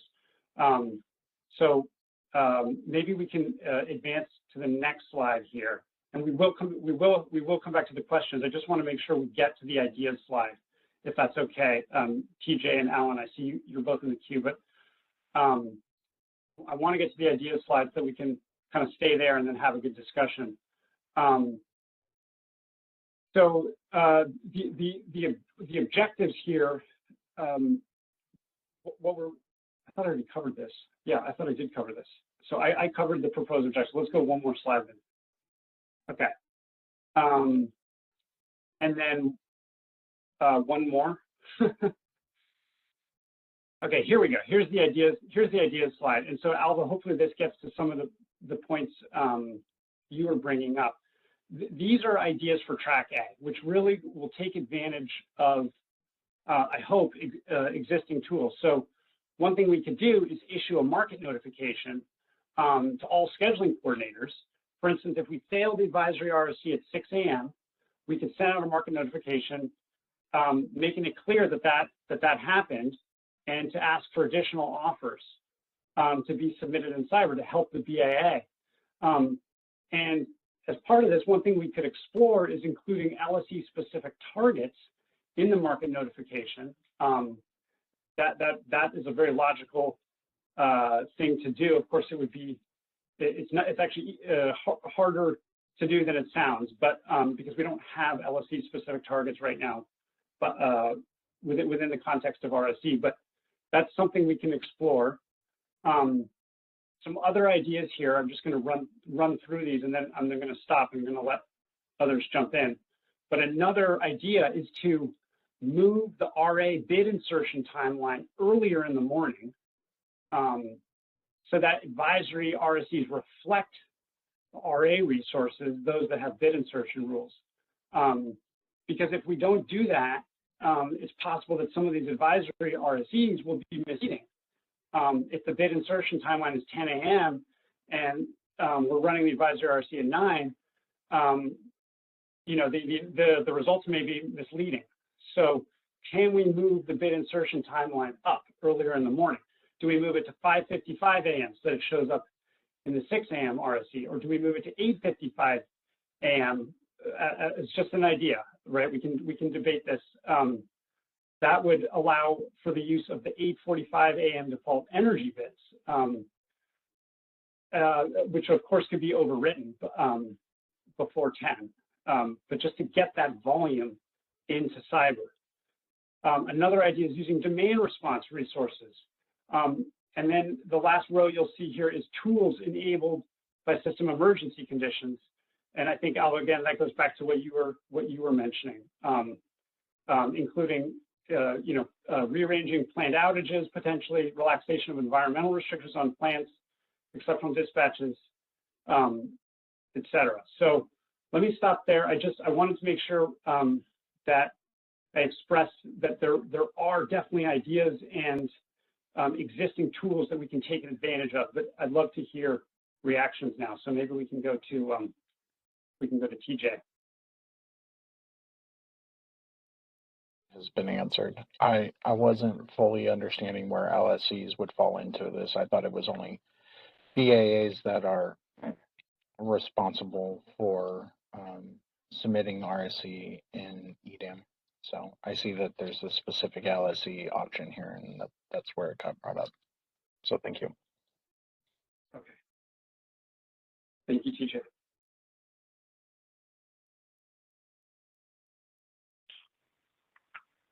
Hi, Todd Ryan with PG&E. Did you want to address TJ's question? Oh, sorry. I thought TJ said he was good. My apologies. Okay. Todd Ryan, PG&E. I just want to clarify the market notice to the SCs with the targets. That is separate and distinct from than the OASIS posting of the BAA RSE results, correct? Yes. I still don't totally understand the need for the OASIS posting. I defer to my teammates here, ISO teammates, but I think that in the policy, in the policy discussion at EDAM, everyone agreed that the OASIS posting of advisory results or final results on a BAA level was appropriate. I'm not going to debate that. That's fine. That's policy. But I just want to make sure. I don't think it would be appropriate to be publishing LSE specific results internally to a public forum for all BAAs to see. Right. Yeah. Oh, that I don't, makes sense. I don't even know that it would be appropriate for other LSCs to see a specific LSC's result, or other SCs to see a specific SC result, whatever the target is. The point would be, if you're providing a target to a specific entity, for that entity to see how they're doing, so that when each entity hits their own target, on aggregate, the balancing area hits their target. So if I understood that correctly, you're kind of supporting the exploring the LSE specific targets, but not broadly publishing them. Well, publishing it to that person, to that single entity. Again, I would personally, I don't know that would be appropriate to publish to anyone else, but I would be open to debating it, or maybe there's a reason I'm not thinking about that may be worth distributing over a different set of distribution set. And I think it's really important that we think about the appropriate audience for these things. Like, even for this meeting, I might argue that this should be, if we're going to have a wider audience for this meeting, it should be focused on defining the roles between the balancing area and the market operator, and then take the members of the balancing area and have the members of the balancing area discuss how we're going to participate in the market. It would be like inviting someone into the huddle, to use a sports metaphor. You know, the other team into the huddle. So I think it's really important we think about when we invite other balancing areas to participate into this discussion about the CISO balancing area. Yeah, this is Milos. Yeah, thanks, Todd, for that. I mean, we're trying to keep these transparent. There may be things that folks learn from other balancing areas that they learn about, you know, the process that we undertake that they may want to leverage, but certainly the focus of the rule development here is on the ISO balancing area. Let me just jump in on the transparency discussion. Yeah, under the EM proposal, the intent is to publish at a BAA level granularity the status of how a balancing area is faring towards meeting their resource sufficiency evaluation, but that will be at that BAA granularity level. Each balancing area can determine, to the extent that they want to go down further, and how they communicate with their individual generators, load serving entities, and that's what I think CB is trying to foster here is you know, we'll know where the BA stands at 6 a.m. We'll know where it stands all the way throughout 9 a.m. towards meeting its sufficiency evaluation. With this first item, the idea was that if we're failing at a particular time on an advisory basis at 6 a.m. or otherwise, that there's a notification, one, to the market and or to the individual LSCs in terms of how they're faring to those targets. And it's a fair point that there should not necessarily be something that's public, how each individual generator or load serving entity is faring. That there could be different processes for how we identify that. But the idea here is issuing a wider communication to encourage the submission of additional bids to help us, you know, to help us pass the RSE and evaluate further advisory results a bit later after, you know, as we get closer to 9 a.m. But go ahead, CB. Thank you, Milos. Yeah, let's keep going in the questions here then, and comments. I think Kathleen's next. This is Kyle Novice from the Public Advocate's Office. Can you hear me? Yes. Hi, Kyle. Great, thanks. So I have a question, and then I actually do want to kind of follow up on Todd's point there about transparency, and maybe put a plug in for retaining the transparency about LSCs that consistently miss their targets. You know, I do think there would be utility if there is an LSC that is consistently failing to meet its targets during times of grid stress. That might highlight something about the makeup of that LSC's portfolio. Maybe it's over contracting with resources that are very unreliable, and that should be a signal to them that should be available to the rest of the market or stakeholders to know about the trustworthiness, I guess, of that portfolio. So I do want to put a plug in that there is some utility still out there for seeing those. The question I had for you is, where do you see the state strategic energy reserve fitting in here, if at all? That's a great, yeah, that's a, Milos, do you want to jump in on that one? Yeah, that's a great question. I think strategic reserves definitely can contribute towards passing the resource sufficiency evaluation. I know that there are, I think in current discussions is a development of what are the appropriate triggers for those strategic reserves being pulled into the market. And I don't want to necessarily speak about what those triggers are. I know those are ongoing discussions, but the idea is that to the extent that those triggers exist in a day-ahead time frame, those resources then would bid into the market, or we would expect to see bids in the market in the day-ahead time frame at least. So it depends on when some of these triggers are hit, whether in the day-ahead or real time. But if they're in the day-ahead time frame, I think at least for some of those resources, there's an expectation of bids then being in the market, and those bids then would contribute towards passing of that resource sufficiency evaluation. And I think, you know, the triggers are whether you're in emergency conditions or emergency watch conditions or other types of triggers depending on the resources. But we would expect that if those criteria or conditions are met, that those resources then would be able to contribute towards the day-ahead RSC, and we would expect to see bids in the market that allow for that mechanism to contribute to the RSC. All right, thanks guys. Thank you, Kyle. Okay, Kathleen.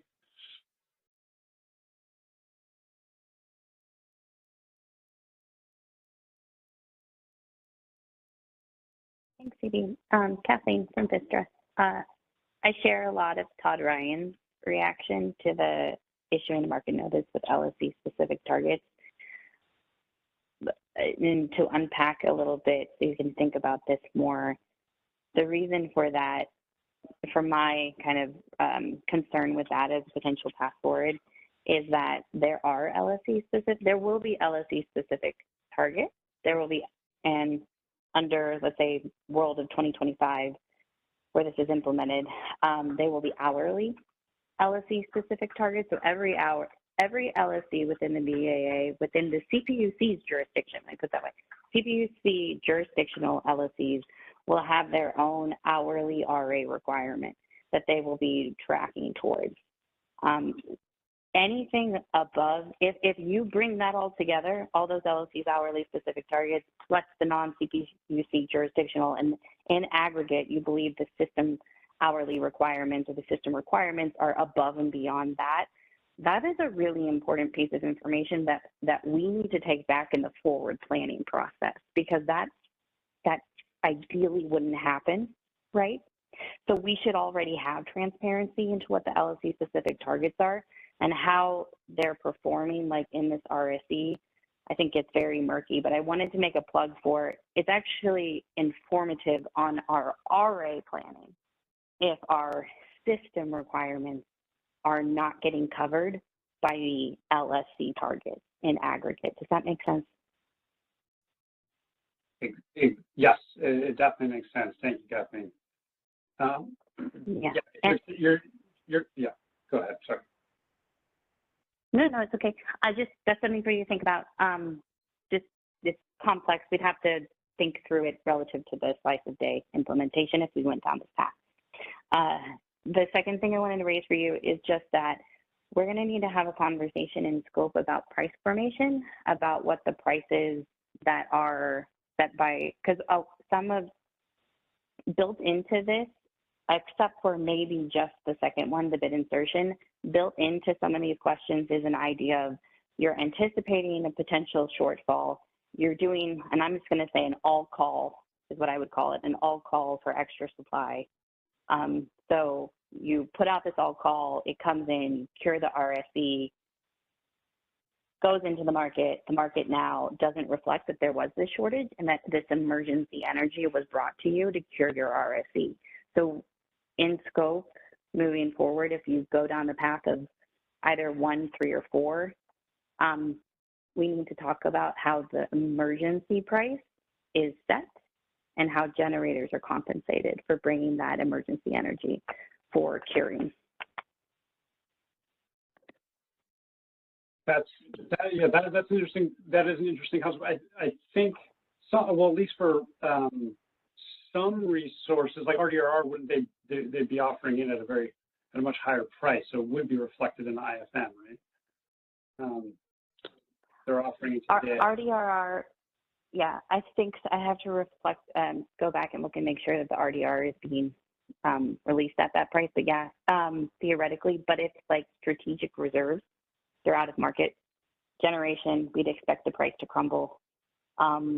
If you were to do an all call for extra generation, and in the first one is basically asking for additional offers to be submitted, from that would be from non-RA resources. That would be bringing those, and in our market construct, call those emergency energy purchases when you need to do this. You can engage in those kinds of transactions between BAAs. When you think about when you're entering a shortfall, maybe that's a good place to start, is to look at your tariff and refresh all of our memories, including mine, please, on how we handle that. Today from a BA to BAA, I think there's a couple different emergency provisions in the tariff, and perhaps that gives us a good starting place to talk about when you call for emergency energy to cure an advisory that is not going to be reflected in the market price. How are we compensating for that service? Yep. Thanks, Kathleen. No, it's all, yeah, very good. Good point. Thank you for. Okay, we'll keep. CB, if I could just add, I think fair point from Kathleen. Although I think it's important not to imply that or not to necessarily assume that if we do issue this call for additional supply at 6 a.m. that somehow we're in or expecting emergent conditions. And I think part of the discussion here as well is, does the ISO, under what circumstances will be issued that at 6 a.m.? If we're failing by 20 megawatts or so, I may not issue that market notice, or I may just, I may do it, because part of the OASIS postings are going to make some of this information transparent. How are entities faring at 6 a.m. or so? So I don't necessarily want to imply that if there's any supply that bids that come in after 6 a.m. somehow they're emergency supply and there should be at a premium. I think that's part of the discussion here, but I certainly don't think that implies an emergency or an emergency watch condition unless it's explicitly issued, because we're expecting certain reliability conditions to materialize. But fair point, and we can consider it as we go through each one of these tool sets and how do we utilize them to help us meet that sufficiency before 10 a.m. Thanks, Milos. Yeah, great point. Okay, we'll keep going. Alba, and then Stuart.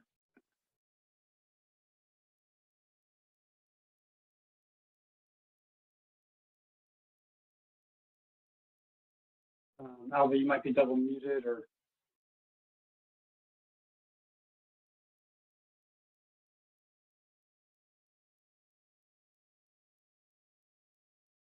Looks like he lowered his hand. Let's go to Stuart.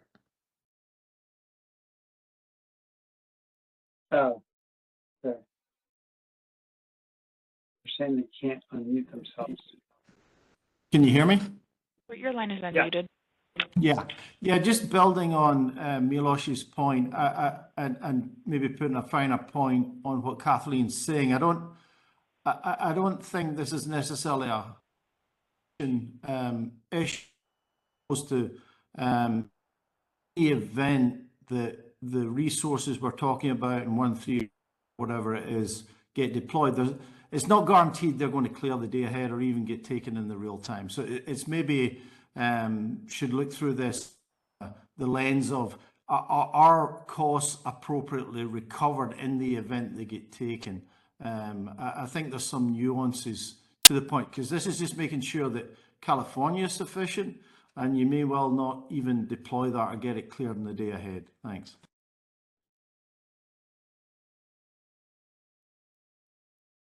Thank you, Stuart.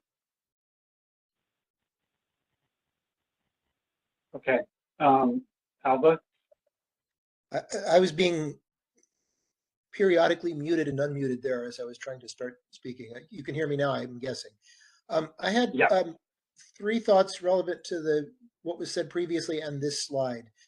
One is to distinguish between information that's really being used to monitor what is the behavior of market participants versus market sensitive information. And I think strenuously, from the perspective of the short-term electric supply group of PG&E, would believe that information about LSC shortfalls prior to the market closing is not data that should be made public to anyone other than the LSC. It's a lot like making information about bid data available to other market participants. On the other hand, after the fact, that information should be available just as public bid data is made available, so that the kind of monitoring that the public advocate wants to do is possible. But it should really, there should be a distinction between things that are being used for operational purposes to cure shortfalls versus looking after the fact to see whether this process was successful.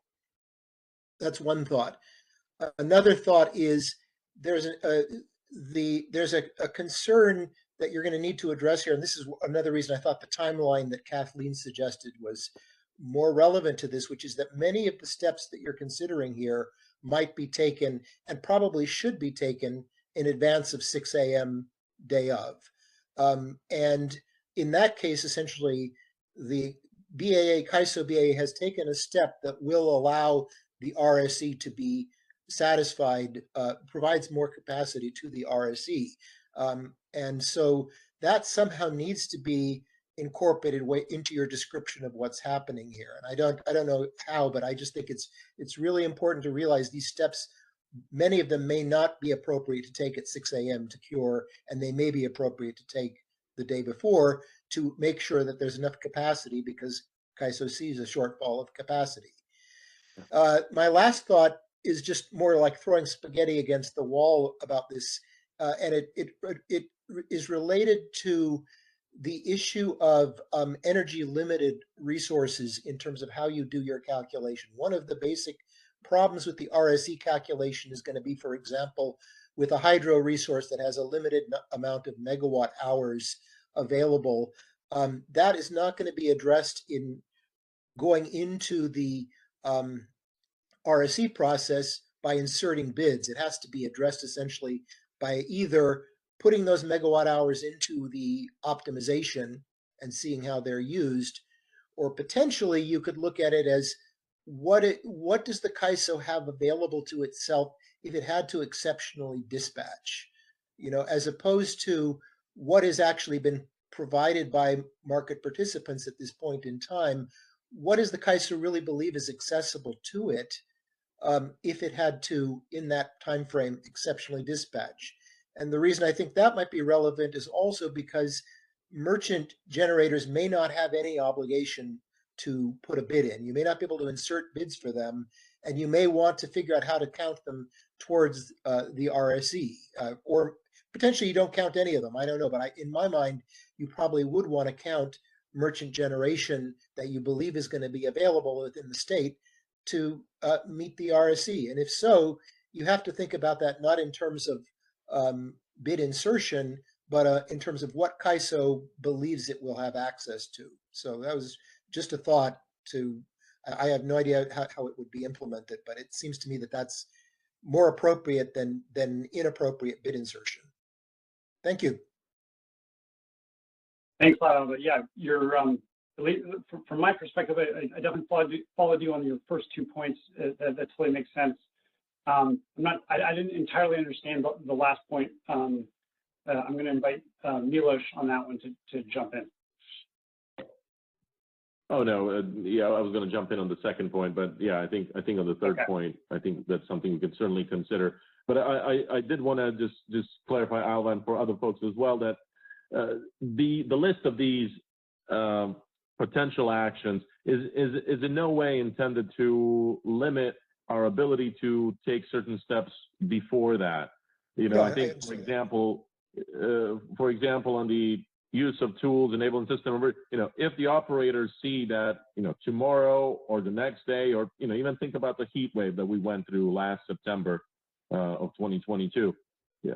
If we're anticipating certain stress system conditions, there are certain actions that we can already start taking, or potentially warning of emergency conditions, which enable certain tools such as cancellations or rearrangements of planned outages that enable additional supply to be bid into the market. So just didn't want to give the impression that this 6 to 9 a.m. timeline, somehow we're shifting the ability to exercise some of these tools and we can't go beyond that or are somehow tying the hands of our operators in being able to access some of their tools earlier if they're expecting certain stress conditions. I think we do hear the point from both yourself and Kathleen, is there something, even earlier and maybe even outside of some of these conditions that you can give an indication of how things are faring even before 6 a.m. But as we've noted before, we can certainly explore that. It's just the challenge is you may have less accurate information by that point. You may not have the magnitude or volume of bids. You may have less accurate load forecasts, so the information may not be that helpful.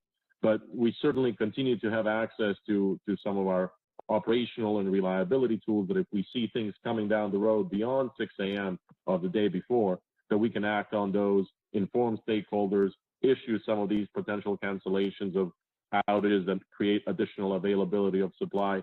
This was really us trying to play within that timeline that the EDAM designed of, we're going to publish the advisory results at 6 a.m. and then again, different periods and 9 a.m. as well. And what can we do within this period? But certainly there's the ability to access some additional tools depending on the severity of conditions before then. And like I said, we can certainly explore if there's additional information folks may need before then.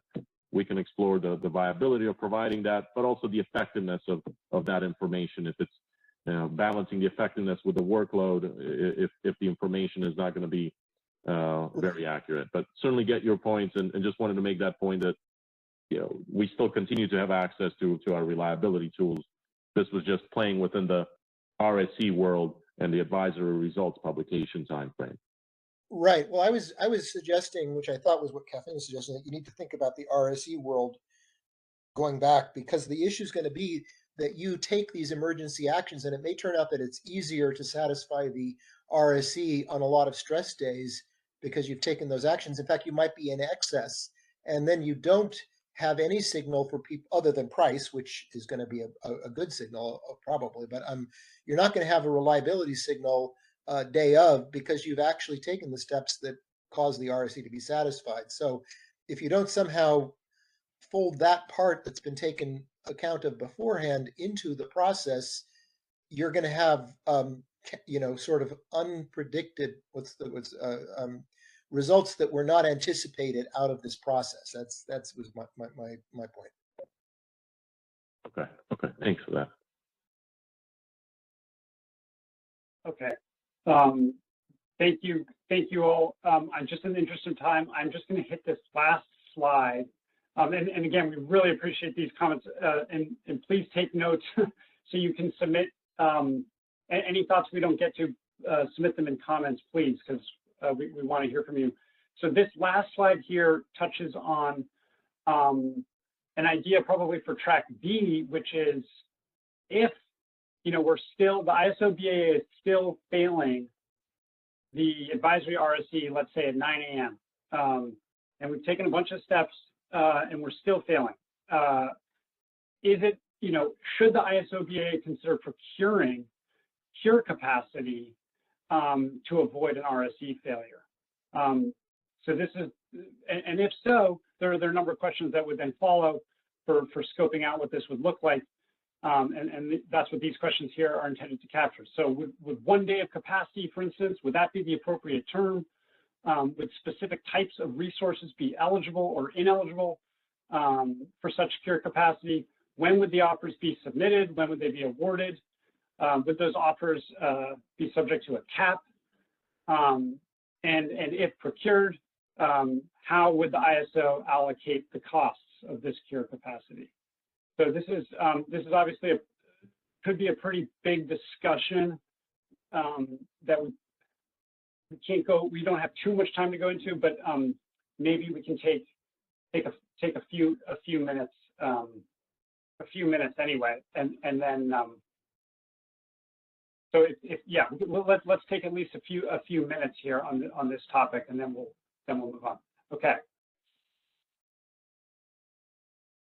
I think Alan is first in the queue. Hi, Alan Mack, SDG&E. Can you guys hear me this time? Yes. Okay, great. So I think that if we want to talk about handing over power to cure RSE failures um, to the CISO BAA, I think that one, we would need to have a discussion about what is the sort of decision tree that Todd referenced before on that. It should be a rational decision in light of, like, if we're just looking at a de minimis failure of the RSE, I don't think that we should be curing. And further, I think that it may be appropriate to have some level of input from the stakeholder LSCs who are going to be footing the bill. And I don't know exactly what that process might look like. Like, can you go and make a phone call to all of your LSCs beforehand and be like, hey, are you okay with the ISO issuing procurement orders to try and cure on a short-term basis? I don't know. Just throwing that out there as food for thought, and hopefully people who are more informed can fill in the gaps. Yeah, thank you. I mean, just a quick response. I think, you know, one thing that if we decide, you know, that this is something worth pursuing for the BAA, we would definitely want a lot of the details obviously spelled out, and there would be a specific process and criteria, the timeline for, you know, for awarding, you know, call it 1 day capacity, and, you know, it would have to be based on some clear indication that we need the capacity in order to avoid failing the RSE. And maybe there would be caps, as I say here, like the caps would be probably important as well, because you don't want to be curing an advisory RSE shortfall at any cost, right? So that's just a quick response. Let's keep going. I'll go to Perry.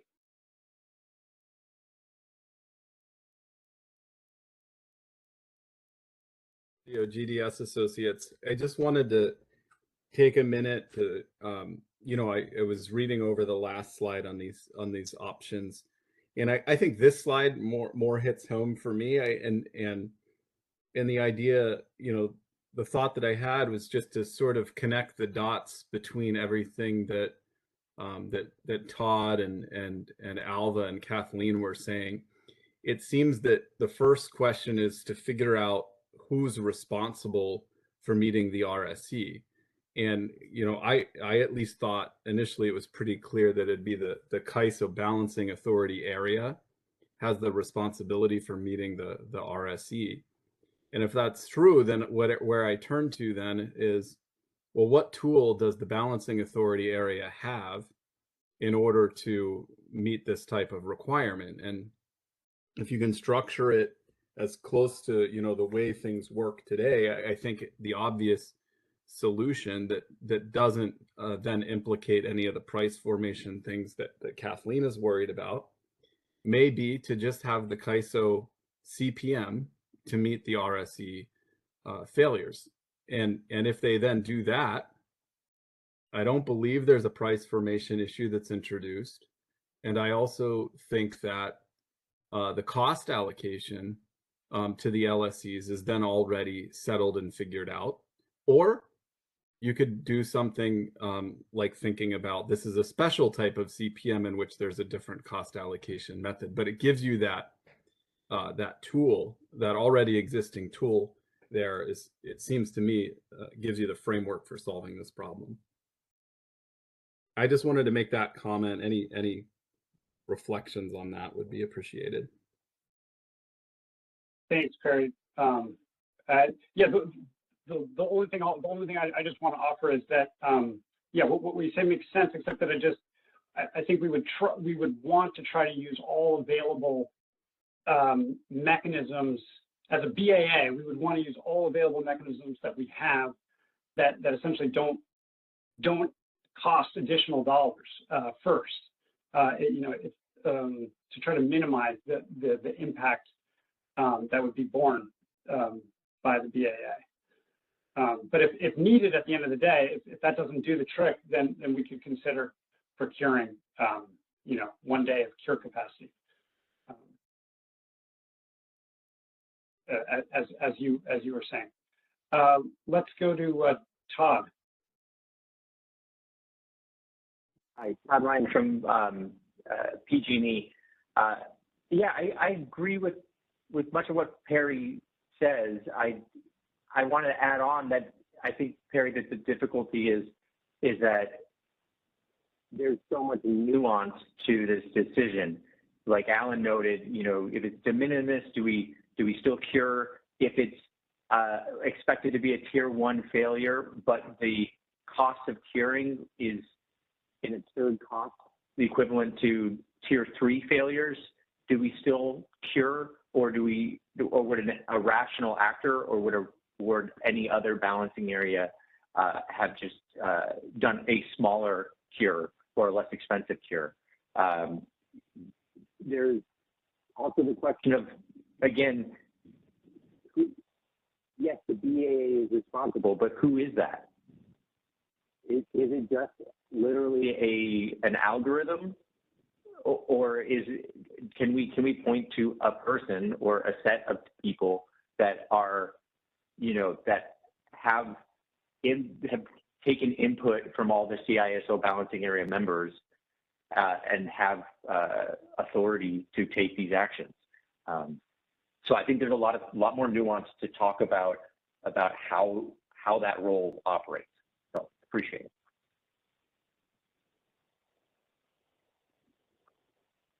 Okay, just in the interest of time, I think maybe these are the final questions here, and then we can move on to the next. So we've got Kathleen. I'm not sure if those are old hands, or Kathleen, Alan, and Perry. I see your hands up. New hands. I'll try to be really brief. Kathleen Colbert from Vistra. Yeah. I think this discussion highlights another example of what Todd was teeing up in the start of our meeting. And we should kind of add to that framework, not just the BAA functions, but also the LSE roles and responsibilities as we kind of think through this. It was useful that Perry said that he assumed, or kind of was working with, it's the CAISO BAA's decision on whether or not failures would be cured or not. I will share with you all and then ask for more opportunity to talk about this question in detail in the future. I have been assuming it is the load-serving entity's decision to cure a failure or not, because they're the ones that will bear the cost eventually of curing that failure, and their determination is really important in informing that. So perhaps, to your point, CB, they say a CPM designation is too costly. We don't want to cure this. Jointly, we all agree, the LSEs all agree, we don't want to cover the cost of curing that failure. And that leads into a binding RSE failure. We still need jointly the LSEs to agree on whether or not they want to cure that failure and participate or not and cover that cost, or if they want to run the day ahead and solve as a standalone BAA. And that is the crux of our policy discussion, I think. But who makes the decision on whether or not curing a failure seems like one of the first questions we should tackle. And I had been assuming it was the LSEs.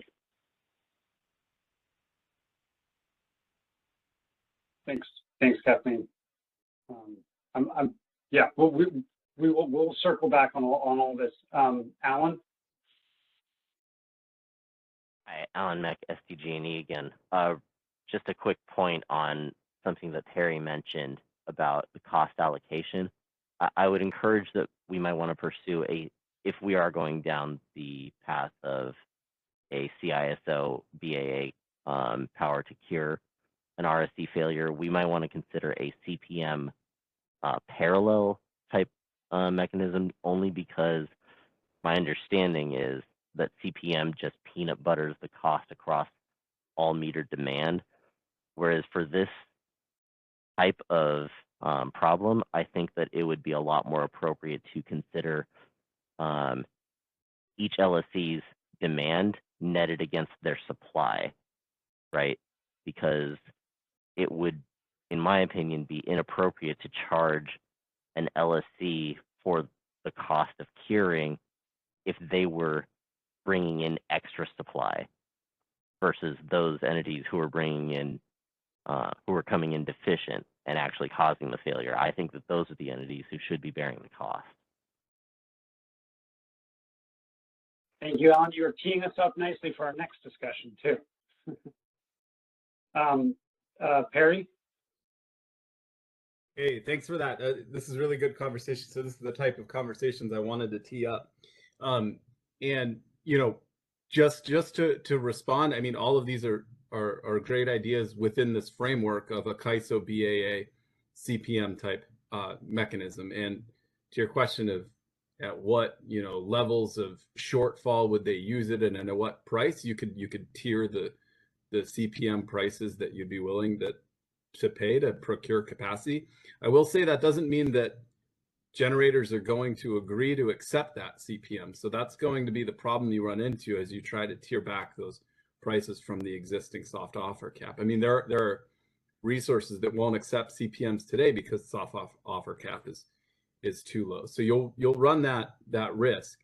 And then on the cost allocation, you know, there is a way to do it to those load serving entities that have not procured their to their minimum, you know, RA requirements.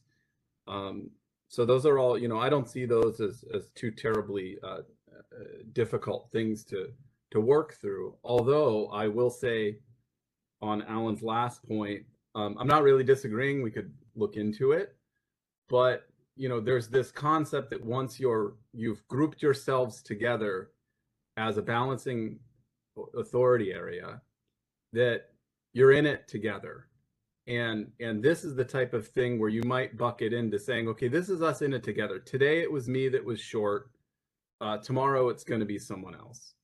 And so we're all agreeing to sort of pay this CPM price. If we agree on what that price should be, we're all agreeing to take our share of that CPM price.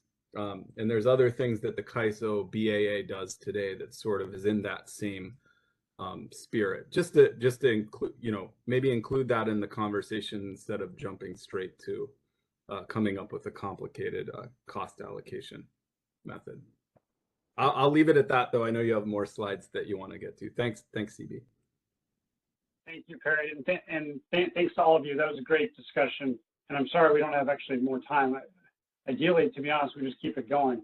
But we will keep moving, and we will have subsequent opportunities for sure. Okay, so this, I'm going to have a sip of coffee. Okay, here we are. So this is our second scope item. And so here we're now going to talk about what happens when the ISO, or if the ISO BAA fails that 10 a.m. RSE, and how we allocate the corresponding surcharges and revenues. So if we can go to the next slide. Okay, so some quick, I'll try to be quick here. Just one slide on background. As we discussed, right, the RSE is motivating BAAs to show up with sufficient forward supply, and discouraging them from leaning, and there's obviously a financial incentive to do that. And so more specifically, there are three types of RSE failures that come with surcharges. There's the on-peak upward failures, off-peak upward failures, and downward failures. And each of these failures has a corresponding revenue as well, because obviously if it's another BAA that has the failure, and you happen to be a BAA that helps cure that BAA in the IFM I'm talking about now, you can receive revenues. And so essentially we're talking about three different surcharges and three different revenues. And so the question is, how will the ISO BAA, how should the ISO BAA allocate such surcharges and revenues? And this last bullet here is really a side note, but it is basically saying that for the upward failure surcharge calculations, both on and off peak, the actual calculation includes a failure multiplier that I'm sure you've seen in the EDAM design. That multiplier is either 0, 1.25, or 2, depending on the magnitude of the failure quantity. So it is possible to have a 0 multiplier if you have just a de minimis failure. Your actual surcharge will be 0. But that's kind of a side note. So let's go to the next slide. Thanks, Isabella. Okay, so what are the objectives for the ISO BAA when it comes to allocating these surcharges and revenues? What we've got here are short-term objectives that correspond to track A, and then longer-term objectives that correspond to track B. And it's kind of an unfortunate choice of wording on my part to say longer-term because, yeah, it's longer-term, but it's not that far around the corner. We're still talking about a Q1 2024 board meeting. I mean, this is not that far away, and we really both. So I would say that both of these are in the near future. But let's just go through this quickly. The short-term objective here is to develop a reasonable allocation methodology that can be implemented by day 1 of EDAM Go Live. As we discussed earlier, this is important for ISO cost neutrality. And then longer-term, track B objective is to develop allocation methodologies that more accurately reflect cost causation principles. And we note here that these methodologies may take more time to design and build and may interact with other policies, for example, RA. And as we've already discussed, you can see there are interdependencies with RA, with RAIM. So, so let's go to the next slide. I won't have many slides in this section, so we'll have plenty of time here, I think, to get into the discussion. I'll pause here after I just walk through this slide. I'll pause and folks can comment on the objectives or the ideas here. Okay, so this slide shows a few ideas in this table. You can see essentially 3 basic ideas for allocating surcharges and revenues. And you can see that as you work your way down the table from 1 to 3, you're increasingly adhering to cost causation principles, which is a good thing.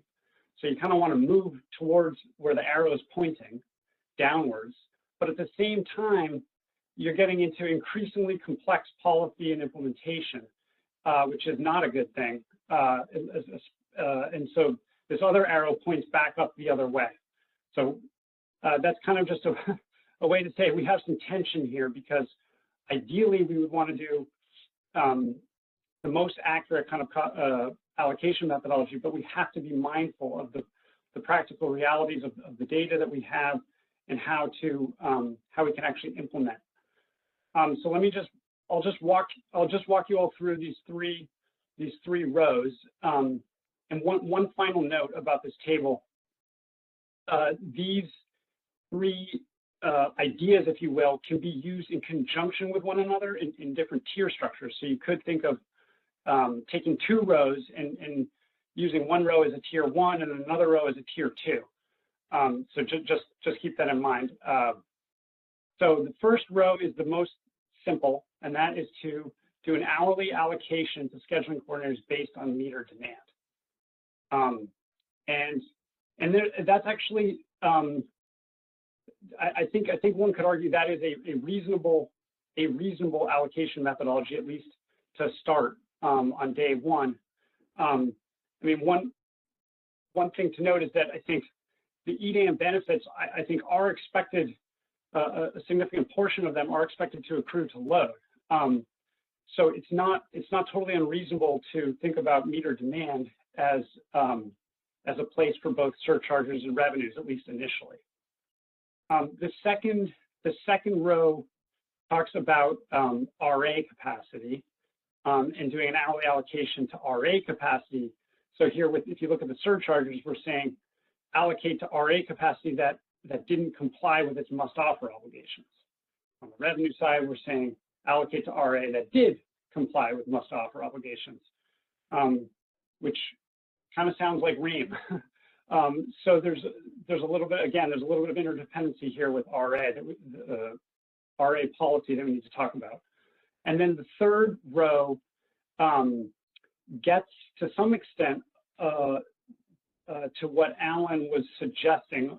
It's not exactly, but a little bit here where we're talking about allocating to SCs based on meter demand net of the supply that they bring to the table in the day ahead.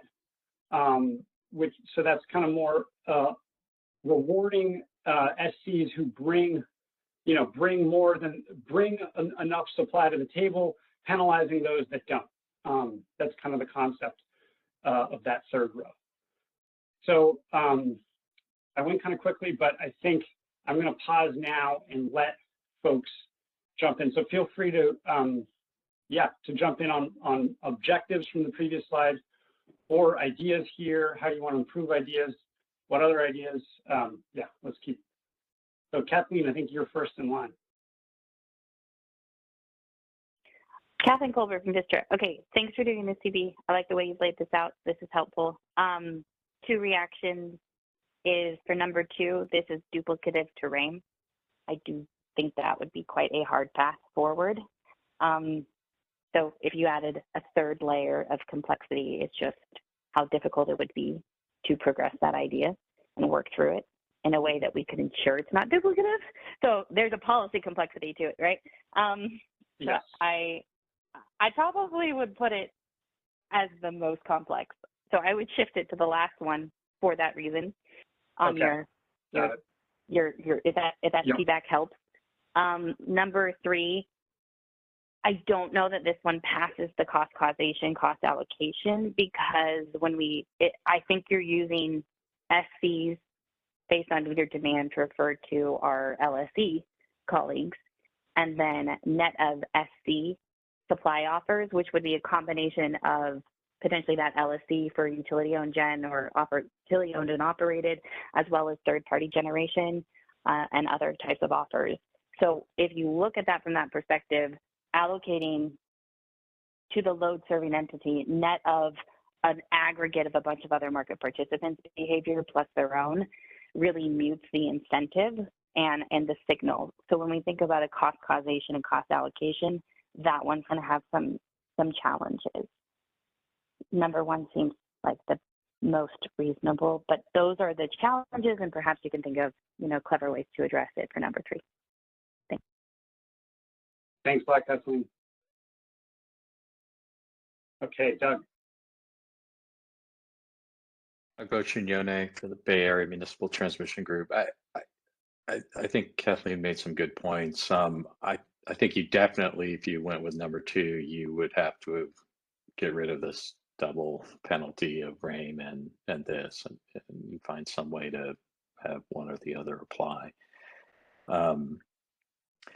I think there's something inherently appealing about the third option, but I think, and Kathleen hit on some of this, there's going to be challenges. The LSEs are relying on not just their own resources to meet the RA requirements. Some of those are contracted, and they don't have any control over how those resources perform.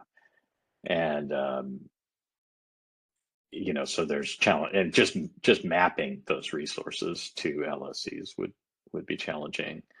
But I think it's worth considering doing something along those lines. But then I also think about Perry's comment, which is, if parties have come to the table and collectively, individually and collectively met the resource adequacy requirements that are being set to protect against these kind of problems, it seems reasonable to give them credit for that, and when the unexpected things happen, not to penalize them because they happen to have, be the one that had the problem on the particular day. So I think we need to think about all those issues, and and work through them. And yeah.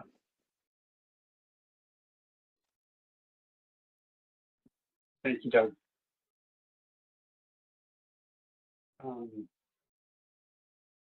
Let's go to Josh.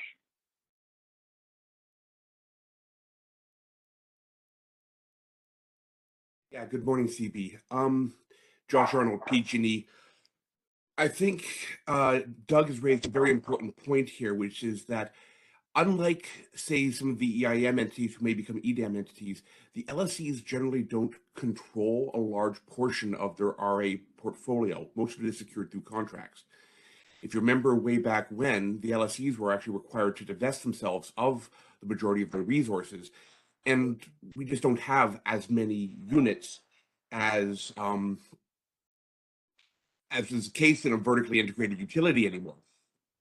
So just tying this back to demand, to meter demand, becomes very difficult conceptually for me, because what you're saying is an entity, a contracted entity, could fail to meet their must offer obligations, thereby putting the California Balance and Authority area into an RSC failure, but they bear no responsibility or risk of that action.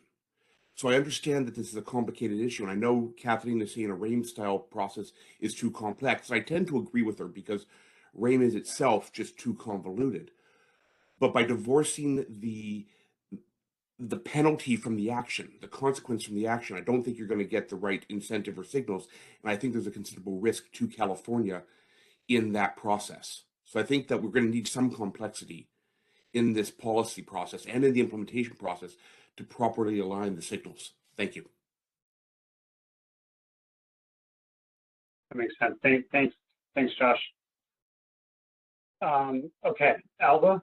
And by the way, I'm also going to just invite the rest of the ISO team here to jump in as well with thoughts and responses for folks. But we'll go to Alba. This is really like a brainstorming session, so I'm listening to Josh, and I just offering a contrary point. I just, but not to say that he's wrong, but it seems to me 2 and 3 are almost going to be impossible to implement because of all of the debate that will occur about responsibility and the kinds of things that have been raised as obstacles to implementing prior to go live. I find it hard to believe you can achieve those, and I think it's even hard to say these are the right ways to assign responsibility. I like the idea that Kyle will look at results after the fact and perhaps suggest changes or impel changes in how RA requirements and RA planning is done that would lead to more reliability for what LSCs provide as RA, rather than doing it on this kind of daily micro managed level. That's just an opinion, and it's certainly not PG&E's opinion, but that's just my thoughts in looking at this. Thank you, Alba. Yeah. Well, I mean, one of our concerns, I guess, is the timeline, at least, for getting consensus on items like 2 and 3 and working out those details, and if we were to modify these and the data mapping and implementation complexity, it's not that we don't want to explore them, but at least for track A, the only one that at least at the moment seems to be feasible seems to be 1, unless we can figure out a way to modify it in a way that's practical and straightforward to implement. But I invite others to keep brainstorming here and jump in. Looks like we've got Jeff.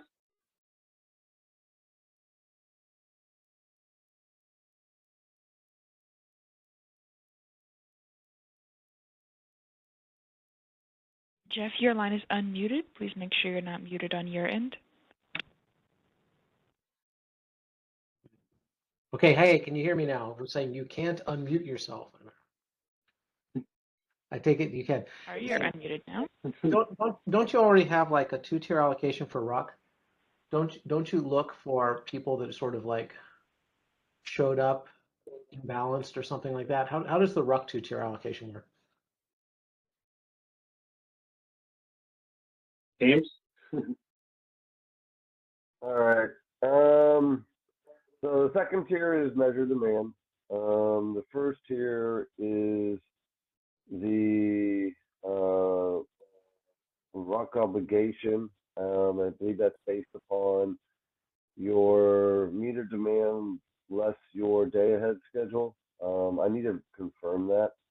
But it's trying to show that you had an increase in demand in real time, which is why RUC was procured. And so therefore you are going to get a portion of that.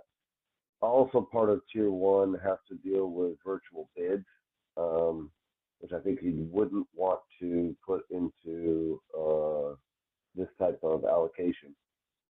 But I can get back to you shortly. Yeah, no, that sounds right. That sounds right. It's based on how much load cleared the market, because it kind of seems like and I'm not sure if you can do this on an SC basis quickly or not. And again, the PG&E was talking about, we don't necessarily bring all of our bids, but it kind of seems like people that brought their own bids to the market, shouldn't get allocated costs.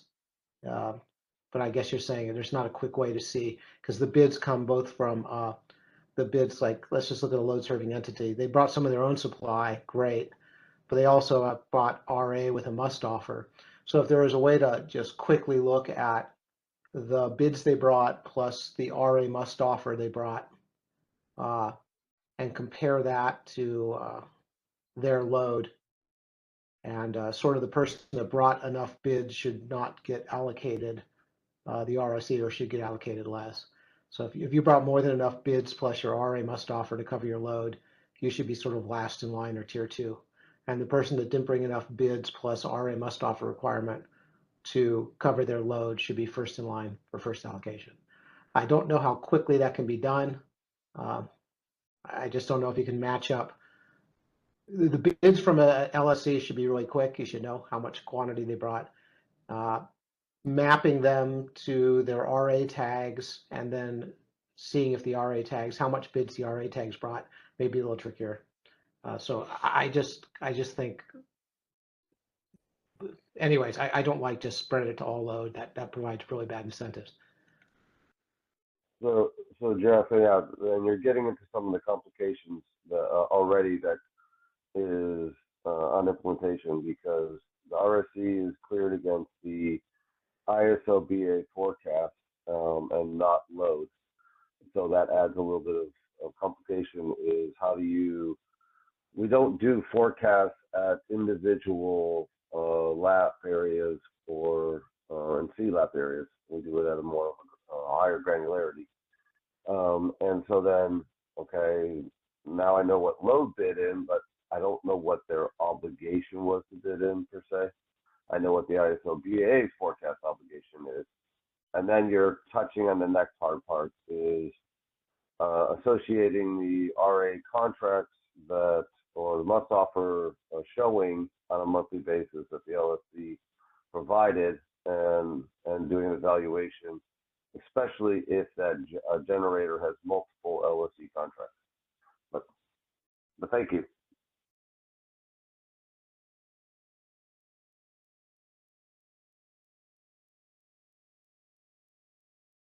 Okay, I think, do we have Kyle? Yeah, let's go to Kyle. Hey everyone, Kyle Novice, Public Advocate's Office. So first, thanks to Alva for volunteering me to analyze failure data. I do look forward to it. We've heard from a few stakeholders now that this number 2 idea looks like it might be duplicative to RAIM. So I guess my question is there a scenario where developing the particular process we're thinking about here could supplant RAIM altogether, or is that not in scope for this initiative?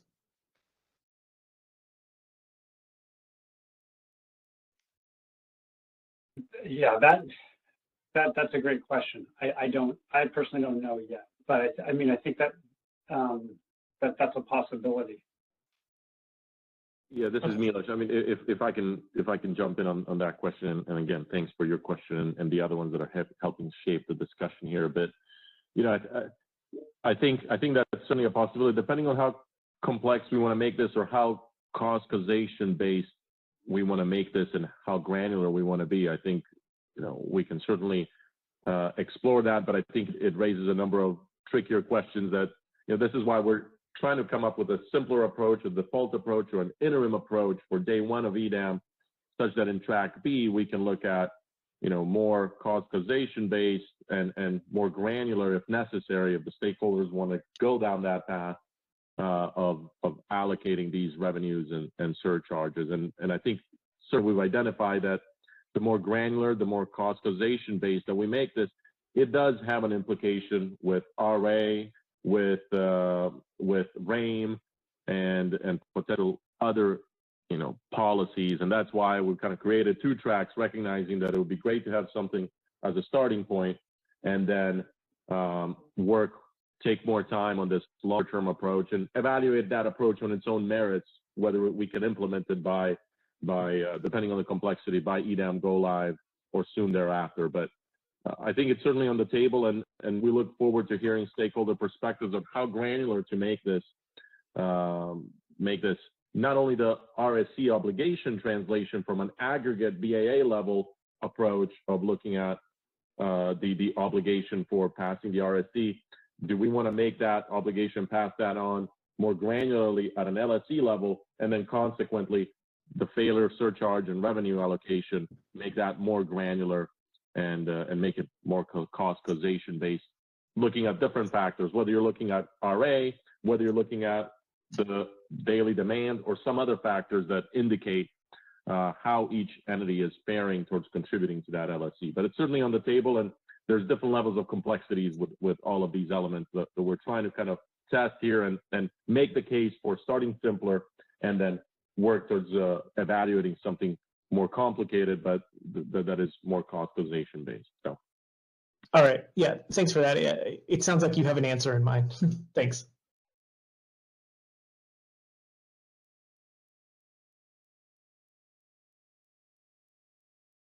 Okay, Todd, I think you're up. Hi, Todd Ryan with PG&E. I think the thing that's troubling me with the framing of the two tracks is that it feels to me, Milos, that we're coming in already decided that we can't come up with an adequate solution in time for track one. And I completely agree that we need to be ready for launch of EDAM. And that's something that we're committed to working with TISO and all stakeholders as hard as possible to be ready for EDAM.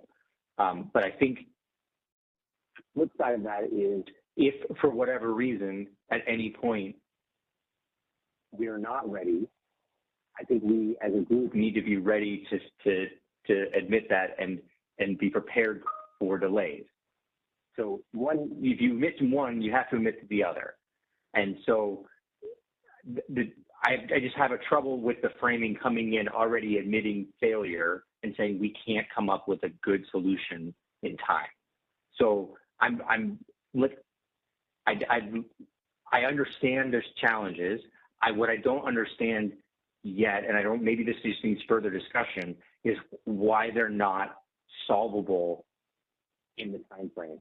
And again, I've never done any of the IT stuff or any of the settlement stuff that you guys deal with on a daily basis. So maybe it's just further explanation in terms of why this isn't solvable. But I think having the group online and having this discussion and having people like Jeff and others throw out other ideas, we might be able to brainstorm a solvable solution in time. Yeah, fair question, Todd, and I'm in no way implying that whatever we come up with in track B is not implementable by go live of EDAM, particularly if you're looking at spring of 2025. But it really depends on the complexity of the solution set the associated filings, et cetera. I think what we've noted is, track B, and we've tried to target that for, I think, January or so of Q1 of 2024, that we would evaluate that implementation feasibility on its merits based upon the complexity of that design, and certainly it's a possibility that could be implemented before EDAM go live. But the main reason for the 2 tracks is one, that we're starting to work on implementation activities, and by the August timeframe, we're starting to, and we need to develop the necessary software, put necessary proposals out to support EDAM implementation by fall of 2024, at least the systems development by the fall of 2024. But the second reason is that we want to have default or interim rules at least in place to the extent that track B does lead us towards a more complicated solution that's not necessarily feasible to implement past that day one, that we have a starting approach that's reasonable and that provides for revenue neutrality as well. And so those are the 2 primary factors. And like we've said, track B, depending on the complexity of these elements, it could very well be that it could be implemented, but it needs additional discussion, the development of additional authority and tools to be able to cure, as we were talking about, a CPM-like authority and different factors that go into that. That takes a bit of time, and depending on how complex we make that, it certainly impacts feasibility of implementation. But before we go back to you, Todd, let me just test with James Lynn, if you want to add anything, at least from the settlement perspective. And this is not unlike what we've done in past initiatives, where we put forward starting initial rule sets and then look to develop a more longer-term solution that could be implementable by the go live or soon thereafter. But let me just see if, James, you wanted to add anything from the settlement perspective. Yeah, thanks, Milos. There's 2 things I want to state. First is the current initiatives which are going in for fall of 2024 is going to have a very significant impact on the settlement changes. And so part of what I'm trying to establish here is that we have the opportunity and the time to go through the ISO BA rules and be able to implement them, if possible, with the same fall 2024 releases. Now, that being said, we're trying to do with track A gives me a quick backstop. But if I do track B and I find out that I either have the information or I can get the information in time to be able to implement it for that effective date, there's 2 aspects I could possibly do. One is I can make it the fall 2024 release, and then we're all good, we'll implement track B. The other option is, if the information is available, I can promote it later and retroactively settle it. It's just the information has to be made available as the start of EDAM go live.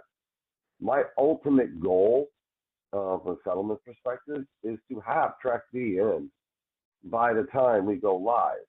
It's just really dependent upon how complicated we make the track B cost causation principles and methodology.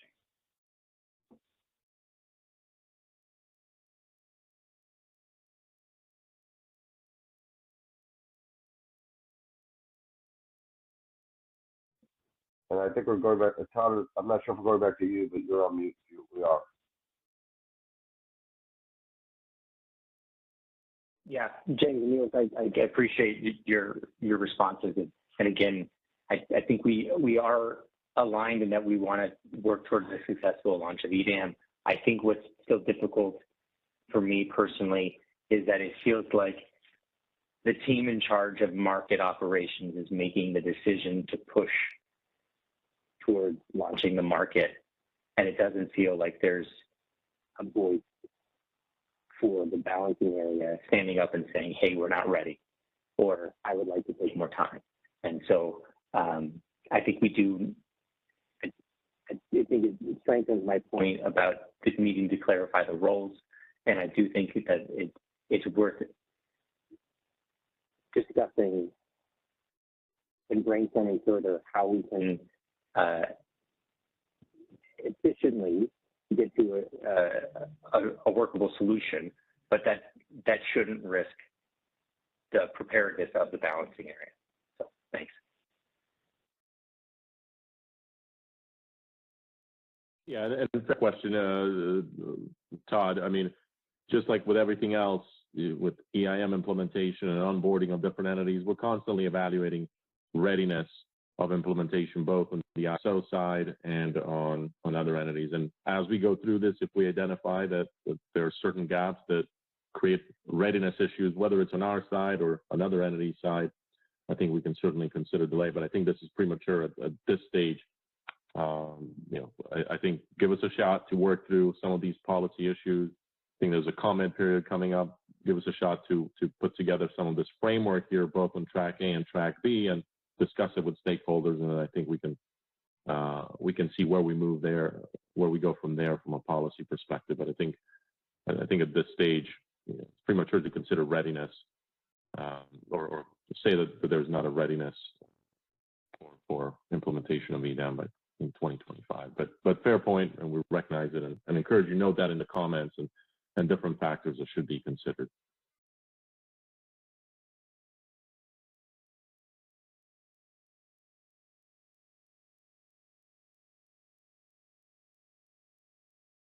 Okay, thank you. Thanks, Milos. Thanks, Todd. And I think, let's see, Josh, you're in the queue. Yeah, I put my hand back up. Thank you, Josh Arnold, PG&E. One thought when I was listening to James, one thought that I think we haven't looked at yet that James touched on is what data we do have or what data we expect to have that could inform this allocation process. And I think we've kind of skipped over that, possibly because we simply don't know what data we will have available to us. But I think any process we do is going to need to be informed by the data available. So I would ask that you guys maybe go back, and certainly we could, we'd be willing to help with this. It's just looking at what data would be available and how that could be used to frame and create an appropriate surcharge and revenue allocation process. Because my fear, I'll be very honest here, as we've seen in other points, is that if we start with a non-incentivizing or a not properly incentivized allocation process, then as we've seen in other initiatives, there's difficulty in getting to stage 2 as those entities that suddenly would lose benefits or would start getting hit with penalties under a more accurate cost causation style process may very easily fight back against the change to maintain their position. So I don't want to go into this from a settlement perspective. I don't really want to go into this without a clear understanding of the process. I think that process has to be informed by the data. So I'll just put that there. And thank you for the discussion. So, thank you, Josh. I want to back up on what you're saying a little bit too, or pull on that a little bit. Sure. We're kind of in a chicken and an egg situation. Yep. I don't know what to tell you that I have available for go live until I have an idea of where we want to go for doing the cost causation. So it's kind of, we're trying, if we can get some ideas out of these workshops of principal direction that we are looking to do the allocation, I can then look to see what information is available and what information I can get made available by the time we go live. I'm hoping that through the comments from the workshop, I at least can get a direction so I can look to see what data is available. Understood, James. That's why I said I don't know if we have that answer now. I really don't. But I think whatever we do, we need to figure at least a start. I agree we need to figure a starting point out. I just don't want that starting point to be the easiest thing simply because it's easy and not because it approaches correct. I want 100% agree. Yep.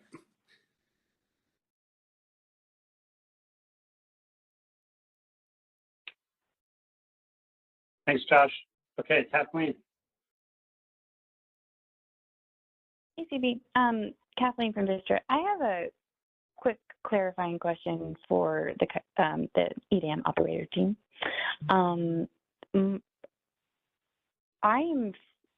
feeling fuzzy on my memory on the binding cure, this failure surcharge. So like the binding RSC fails. To cure it, you have to pay this. To cure it, you have to pay the failure surcharge. At one point, that was the decision of the BAAs. And I'm having a fuzzy recollection of what the final proposal was. Is it up to the BAA whether or not it will pay the failure surcharge and participate in the IFM, or is that now an EDAM operator choice, or is it a guaranteed outcome? In a word, it's mandatory. You don't get to choose. There's no decision point.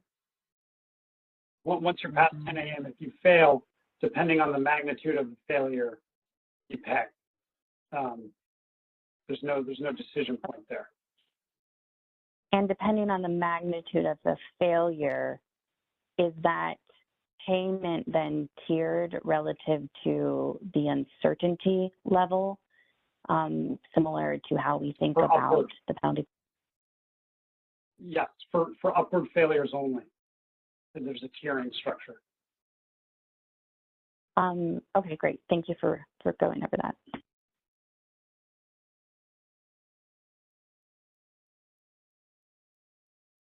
Okay.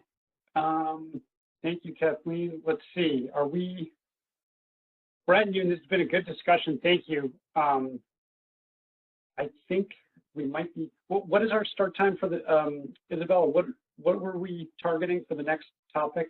I'm trying to remember the start time.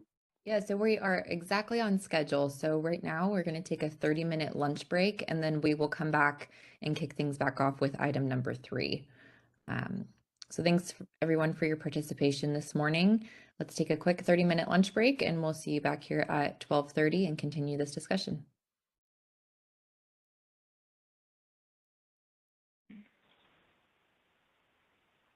All right. Hello, everyone. Welcome back from the lunch break.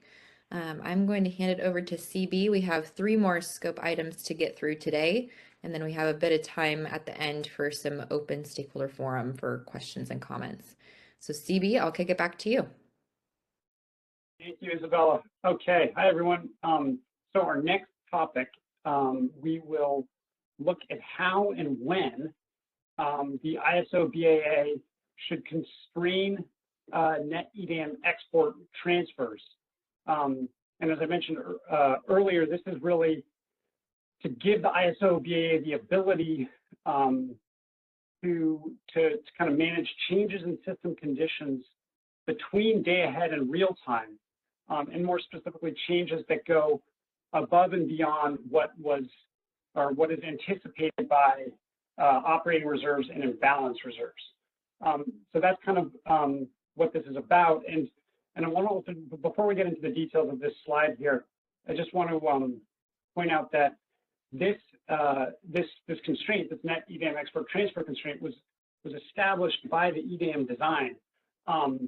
So that's all good to go. What we are doing here in this initiative, all we're trying to do here is just is talk through with all of you to figure out how and when to specifically set the parameters, these hourly parameters.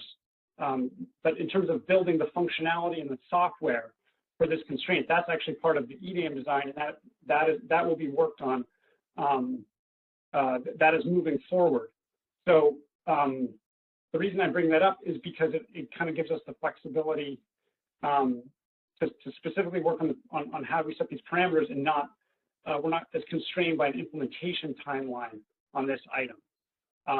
So yeah, this item is part of track A, and that's kind of the background on that. So now let me just let's get into this slide. So this slide is basically just explaining again some background on what this constraint is. So as I mentioned, it's really a reliability tool to manage these changing conditions between day ahead and real time. As I mentioned, it's an hourly mechanism. It's applied to the integrated forward market, and therefore needs to be set in advance of the day-ahead market run. And again, it manages the amount of internal supply that is exported on a net basis to support EDM transfers. And one important note here that you can see this sub-bullet, it does not preclude meeting existing export contracts. And we can talk about how that works in the equation on the next slide. Another important note here in terms of background is resource adequacy. So in the ISO BAA, we have RA supply that has, for the most part, a must-offer obligation. And with that, this RA supply is offered into the market, even if it exceeds the ISO's RSE obligation. And so as a result, in EDAM, this excess RA supply may be committed economically to support transfers without remaining available to help respond to potential reliability events between day ahead and real time. And so this is kind of defining a problem statement, and it's saying such transfers kind of may limit the ISO BA's ability to respond to changes in conditions.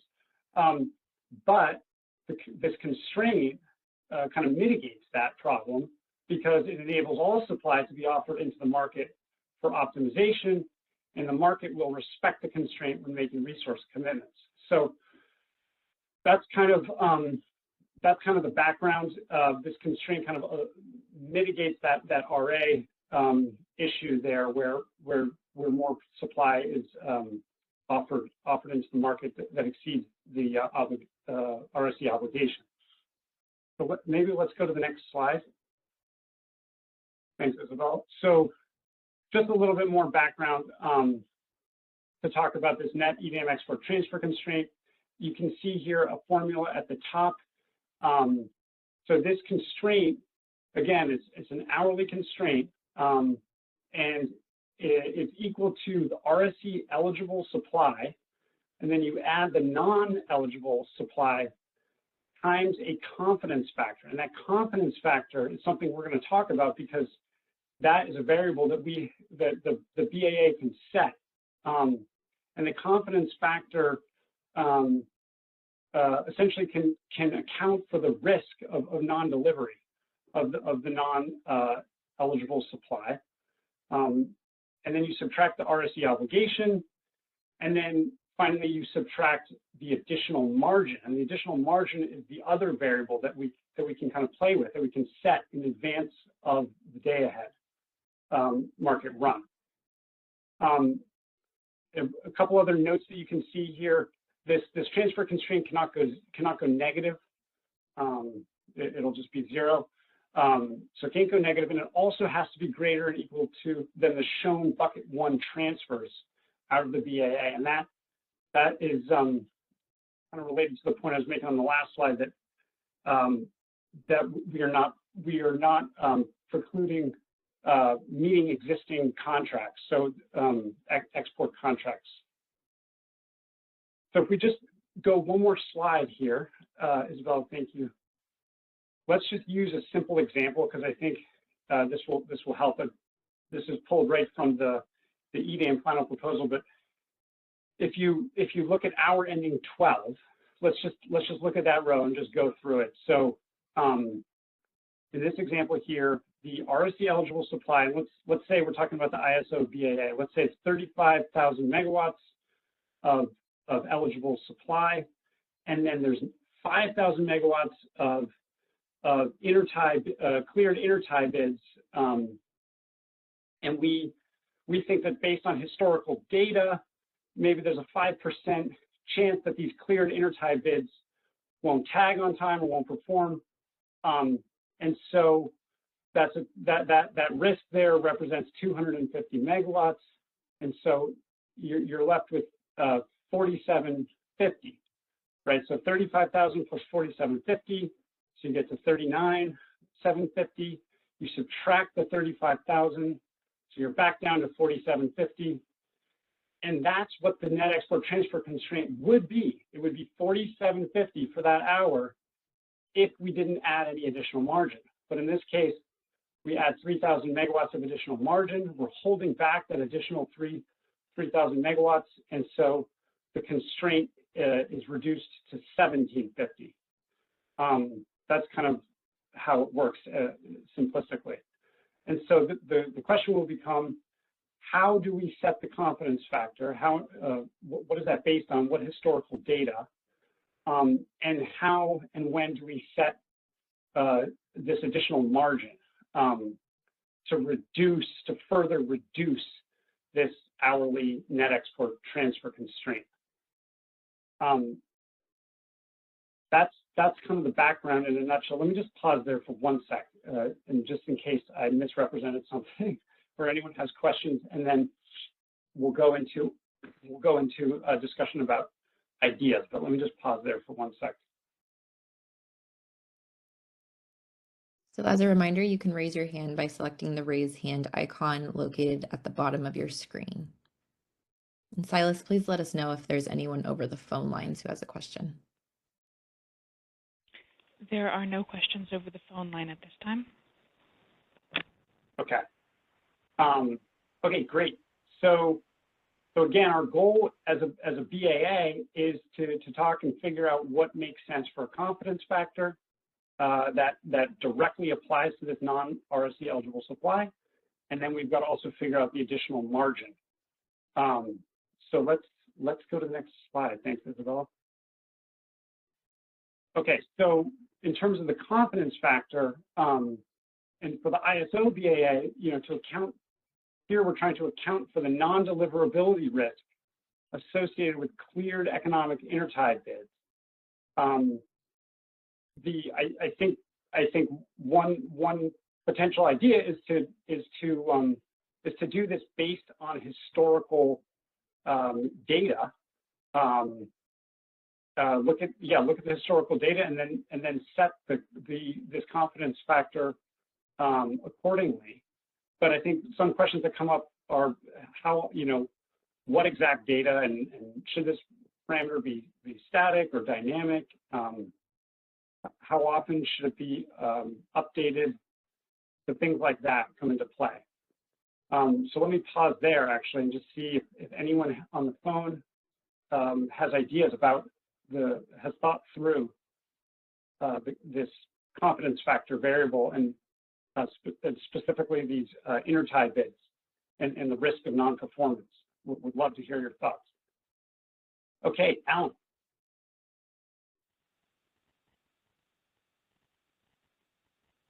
Mac, SDG&E.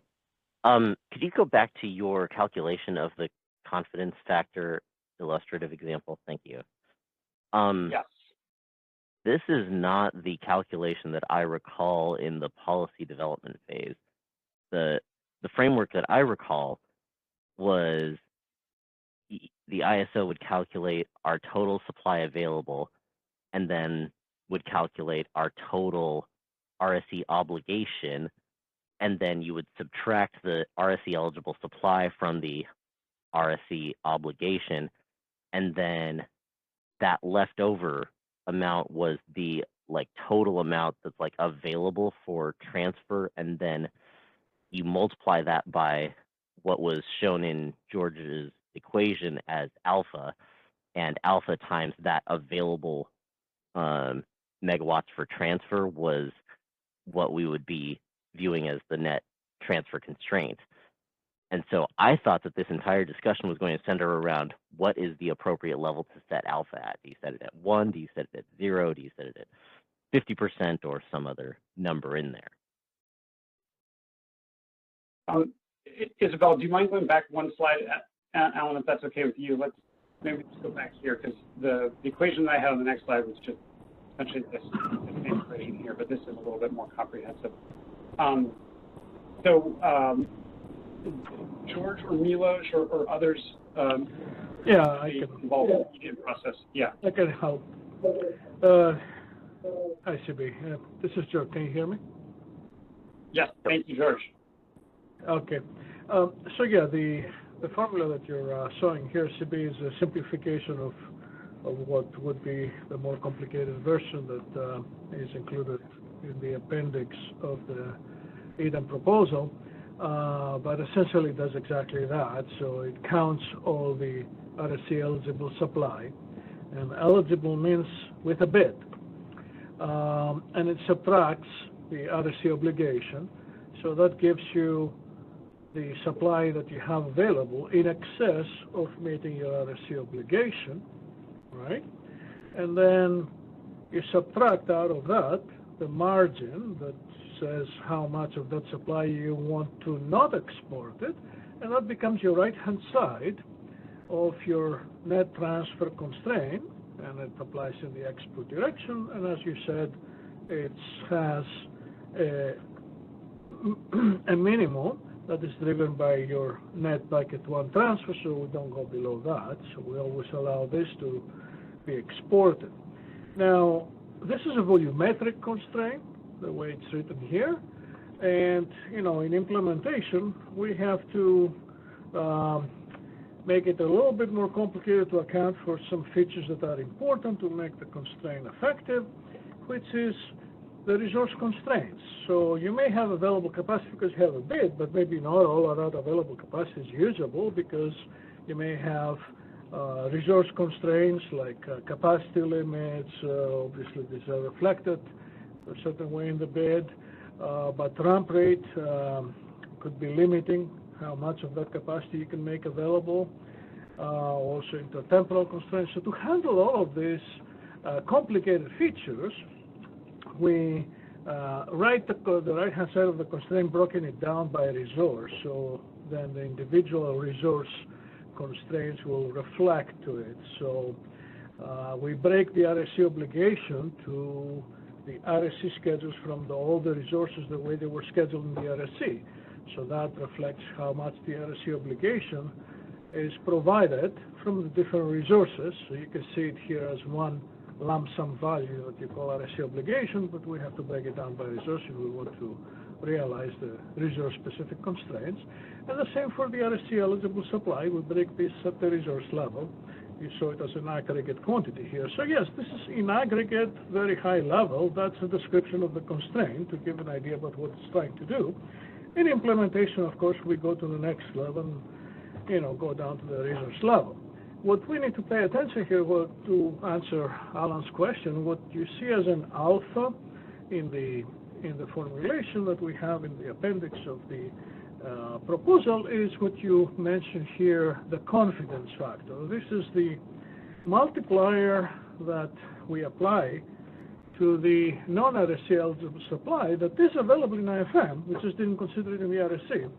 So it is available in the IFM. It could be used to balance out exports. So this confidence factor essentially potentially limits how much of that non-RSC eligible supply counts towards the right-hand side of the constraint. And this is part of the discussion here, how to set this confidence factor. And you are going down this path potentially of having historical data determine this. There may be other ways, and we'll explore this here.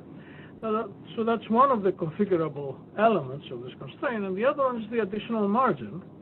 How much you want to hold out of that available capacity in excess of your RSC obligation? Do you make all of it available through the constraint, or do you want to hold something back? And then how we can have some consistent and reasonable way to come up to the answer to the question, how much you want to hold back, how we will set this parameter. Okay, back to you, CB. Thanks. Thanks very much, George. That's super helpful. Alan, are you good? Does that help? Kind of. So tying this back to George's equation, because I understood George's equation. So it sounds like if we add up the additional margin plus the amount of supply that you get from the confidence factor, that is what is eligible for, or the total minus the additional margin, minus the RSC obligation, plus the confidence factor, times your non-RSC eligible supply. That gives you the total available for your transfer? I think it's best to work with the example that CB had in this table next. Then you'll see the all these different quantities come to life with numbers, and then we can understand how it works. So I would propose to walk through that. Okay. I would just propose to you that I know that you say that this is a simplification, but this to me is actually radically more complicated. And I actually think that it would be much more productive and focused if we just went back to George's equation and debated about what alpha should be. Well, okay. I think we'll have a better understanding if we go through the example. I really think this is more simplified than the exact formula that we proposed. That's very complicated. Goes to the specific resource schedules. It will be difficult to have an example like that. So let's see the aggregate resource example, which is, I think you can say that we have two resources. One is RSC eligible, the other is non-RSC eligible. So you can have two representative resources aggregating all the supply in these two resources, and then you can see how the simplified formula will work out. How about that? All right.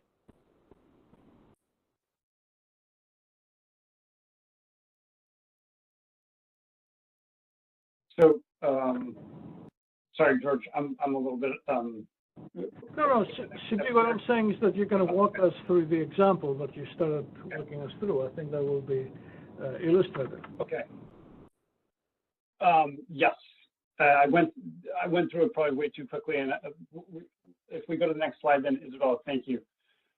I just went through one row, and I unfortunately didn't include the results of the calculations as you walk through it. Would be kind of helpful. Sorry about that, but all I was doing was just the basic math, moving from left to right here. Taking the 35,000 of eligible supply, and you can see that that is also, in this particular case, equal to the RSC obligation for this BAA. And so 35,000 minus 35,000, you're zero. So then you just look at the non-RSC eligible supply of 5,000 megawatts multiplied by that confidence factor of 95%, and that's what gets you the 4750. So it's really 4750 minus the additional margin that we choose to set that number at 3,000, and so then you get to 1750. George, did you want to add anything to that? No, just explain what the result is. That the net export constraint will allow up to 1,750 net export transfers, right? Which means that you have still available supply for 3,000 megawatts in excess of meeting your RSC obligation, and you're holding that back. This is not going to be exported. The constraint will prevent the export of that, and it will allow 1,750 to be potentially exported if the economics dictate so. That's what this particular constraint will do in this case.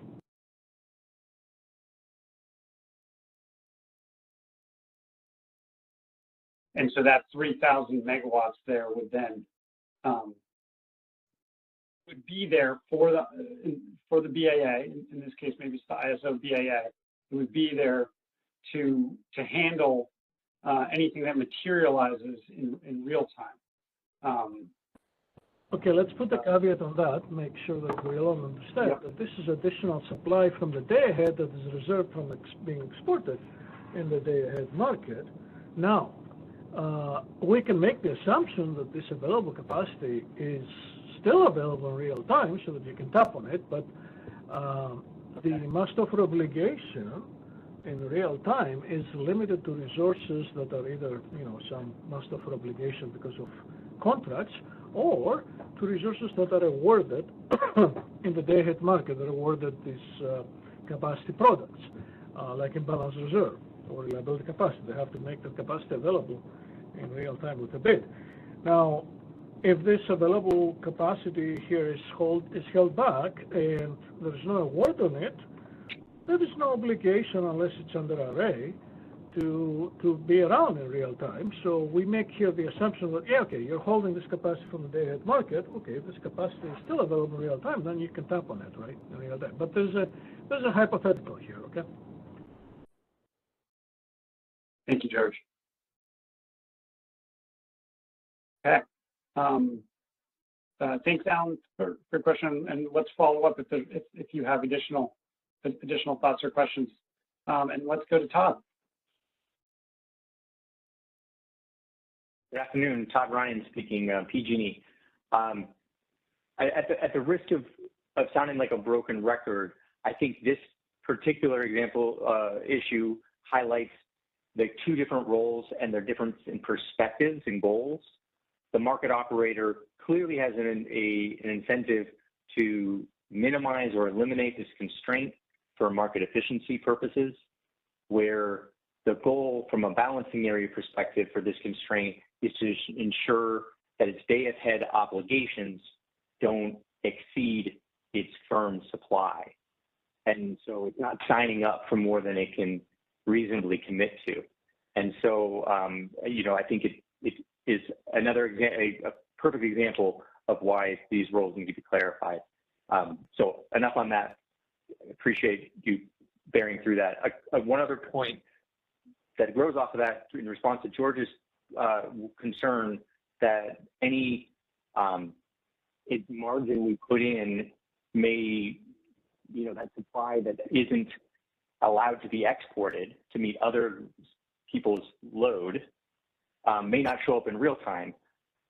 I'm not so concerned about that because, again, it's not being scheduled to meet our demand, California, and the balancing area. And second, it is eliminating, if it were to be scheduled, it would become a firm commitment for the CAISO balancing area. So what we've done is we've decided not to sign up for additional firm commitment. We've decided that that is more commitment than we feel comfortable signing up for. And that is equal in autonomy to what other balancing areas can do through their ability to bid at their RSC obligation or above it or all the way up to 100% of their supply. But they have the ability to do anything in that range.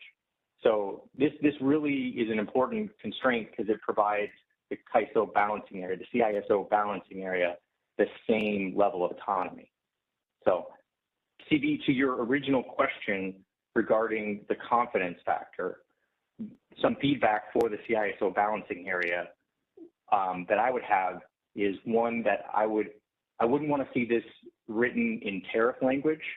I want this to be something that could be modified and be dynamic, again, on a similar level as other balancing areas. So if this is a parameter that needs to be set, I don't know, if it's with the bids or whether it's the master file at a similar cadence to other balancing areas. And I would like, if I were talking directly to the balancing area authority, I would say start off with a lower confidence factor and build your way up rather than starting high and going lower. But, that's my personal opinion.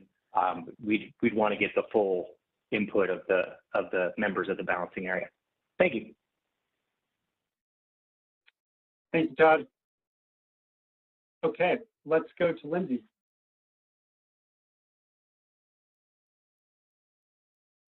Hi, Lindsay Schluckaway from NB Energy. I had a question. I wanted to understand the additional margin that was being added in this constraint. Specifically, I wanted to understand the difference between this margin and the TRM and CBM that is also being reserved for the ATC in that transmission scheduling priority initiative. I just wanted to, understand if there's any overlapping here.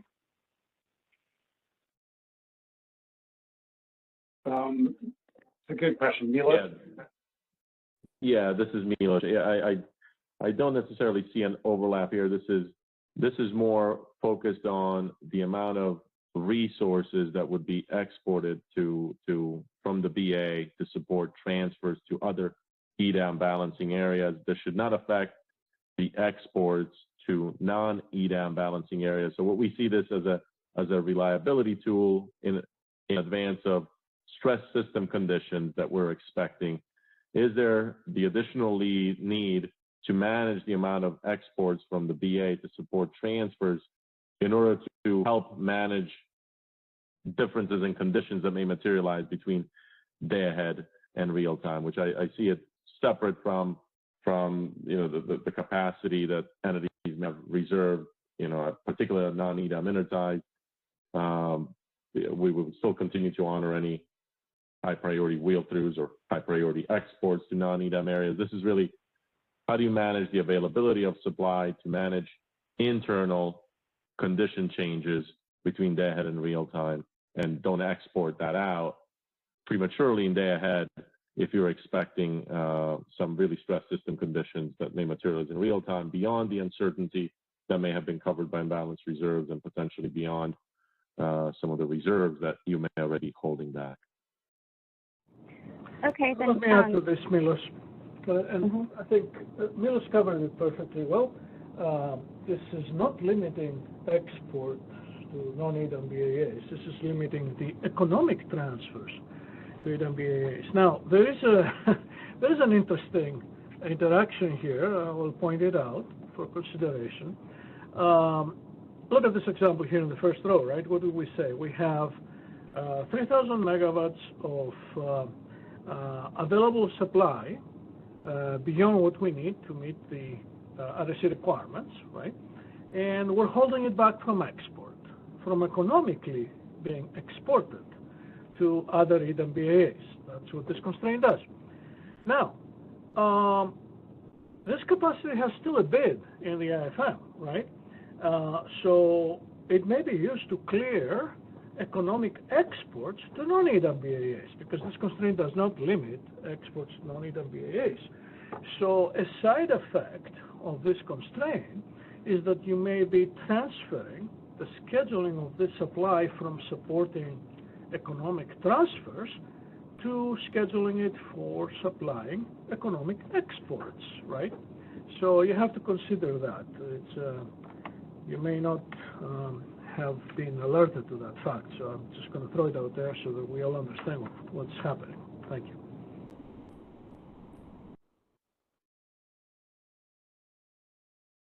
Okay. I think it would be helpful if we could see an example of how the uncertainty that's been proposed for TRM and CBM is different than this uncertainty. I understand the argument about the uncertainty between day ahead and real time, but I thought that the ATC was calculated based off of the uncertainty as well. And so I just wanted to make sure that that uncertainty wasn't double counted.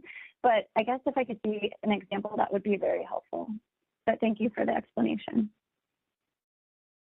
Yeah, thanks, Lindsay. We can certainly look to capture that in the iteration of the paper.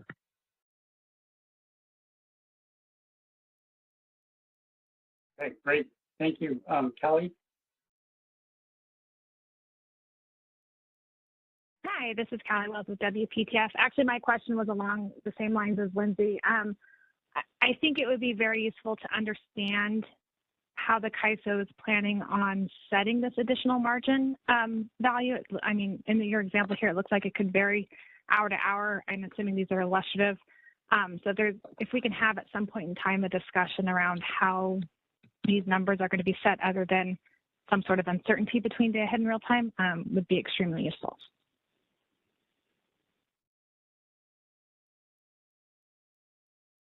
Absolutely, and on that front, we're looking for ideas as well.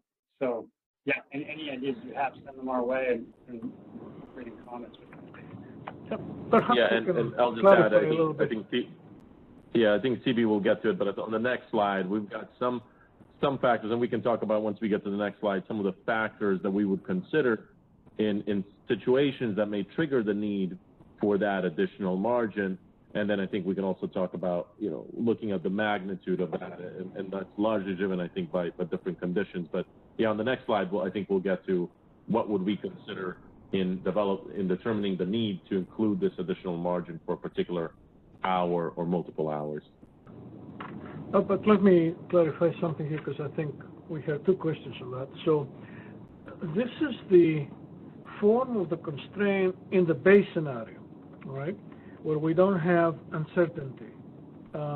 So the amount of uncertainty requirement does not affect this particular form of the constraint that's enforced in the base scenario. This is just energy limitation, right? We did propose, as we said in the proposal, to have a similar constraint also in the deployment scenarios.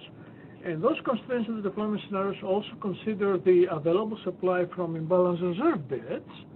And the RSC requirement now includes also the uncertainty requirement. So those constraints in the deployment scenarios, they do factor in the amount of uncertainty on the RSC obligation side and the amount of supply for imbalance reserve awards on the supply side in the calculation. Thank you. Yeah, sorry. Uncertainty related to the imbalance reserves. I meant, again, and maybe it would be a good starting point to clarify, what is this additional margin trying to get at? What problem is it trying to solve?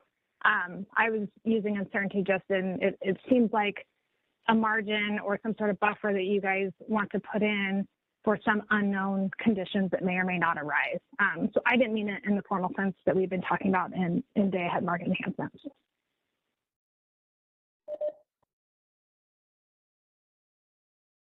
Got it. Yep.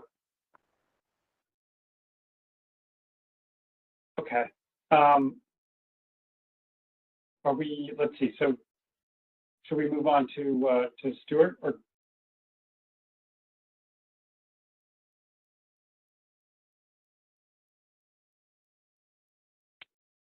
Okay, go ahead, Stuart. Just picking up on Callie's point, what problem are we trying to solve with the additional margin? And it sounds like you may be going on to that in the next slide. But also, George, can you restate what you just said? It sounded like you're holding back capacity, but with this additional margin, but there's a consequence to that in terms of the non-EDAM BAA may benefit from more economic transfer. Can you restate whatever you said?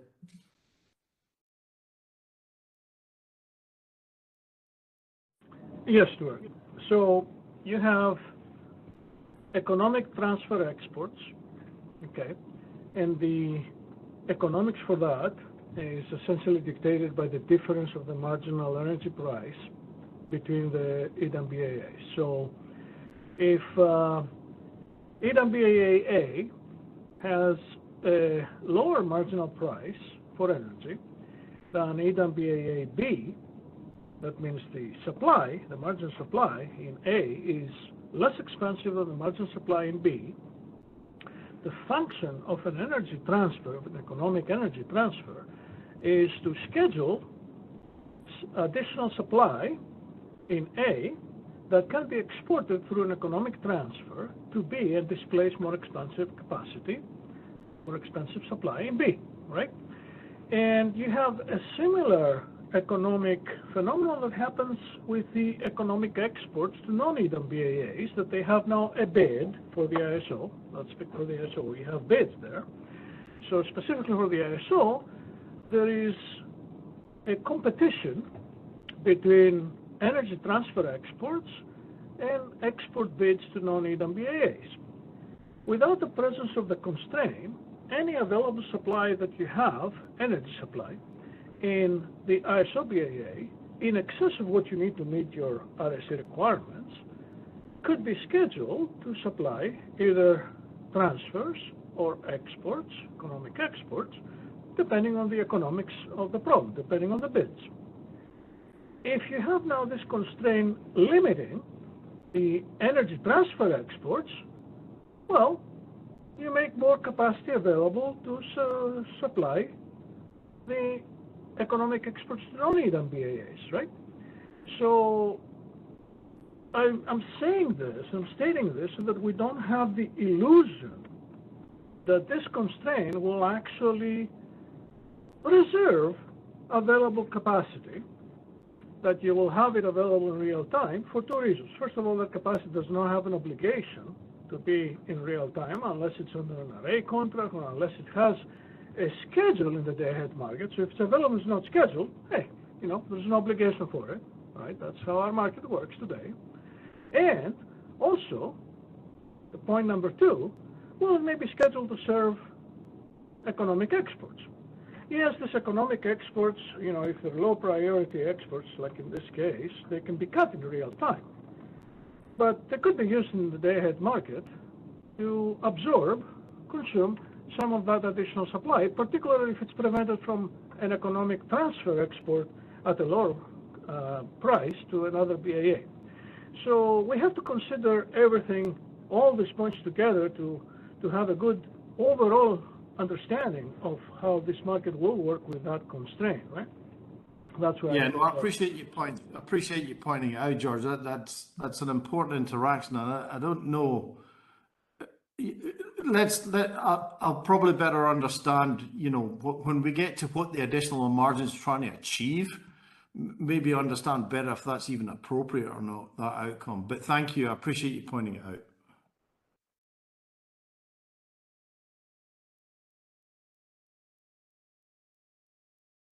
Okay. So we're back to this slide, which is ideas. We talked a bit about the confidence factor, and we're definitely looking for input on what's the appropriate data to consider here, and sort of the appropriate timelines for this parameter to be changed. It should be dynamic, static. So that's one item. And then there's the consideration of the additional margin, and not only what it should be, but when it should be applied. Like in what conditions would the BAA consider using additional margin to constrain these net EDM export transfers? And there are some initial ideas that we've got listed here in terms of system conditions that might warrant the use of additional margin. And you can see just a few bullets here. The first is sort of a combination of flex alerts and or EEA conditions that are themselves, of course, based on load and resource conditions, as well as outage conditions. Another idea is the D+2 RUC infeasibility. So again, this constraint has to be set before the day-ahead market runs, or I should say this parameter has to be input before the day-ahead market runs. And of course, at that point, RUC has not yet run. But what we would have at that point is the advisory RUC run from the day before. And that's what this is referring to, the D+2 RUC advisory run from the day before. And that could provide some helpful information in terms of specific hours that may be problematic and may warrant the use of additional margin. And then another idea here is to consider the day-ahead RA outlook, which, as you all probably know, we do post an RA outlook actually on our website, and that looks at demand forecasts, reserve requirements, and it compares it to our RA supply, RA credits, and incorporates outage conditions as well. And so that might also be a helpful source of information. There may be other operational indicators as well, but when taken in combination, this is what we need to figure out, is when it would be appropriate to employ this additional margin, or reserve this, I'm using the wrong verb, but to set this additional margin parameter.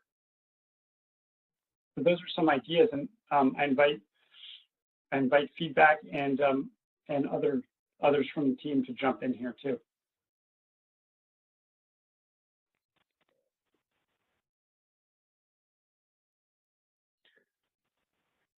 Yeah, this is Milos. Maybe it spurs a little bit of thought, but just to get back to the question, I think that Stuart and I can't recall, somebody else noted as well.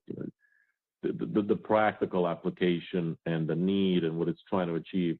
Again, I think throughout the discussions, we've heard from a number of stakeholders with the EDAM effort, the desire to have the ability to manage how much of that internal supply is exported in anticipation of some of the stress system conditions in order to be able to respond to those conditions effectively if things change between day ahead and real time. I think practically speaking, I think we recognize that there's an additional amount of supply that's procured to manage uncertainty that may materialize between day ahead and real time. There's contingency reserves.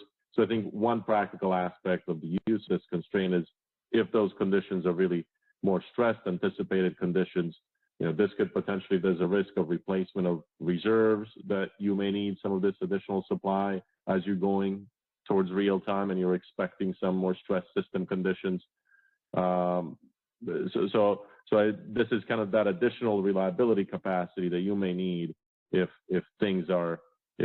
conditions materialize much differently than you were expecting between day ahead and real time. And if they don't, then that capacity is released and is available in real time and is bid into the market. But it's a mechanism an additional reliability mechanism in anticipation of some of the more stress system conditions where you expect the risk of not having enough supply potentially to replace reserves or going beyond an uncertainty amount that has been procured for. So that was the function, and they would be used judiciously and fairly.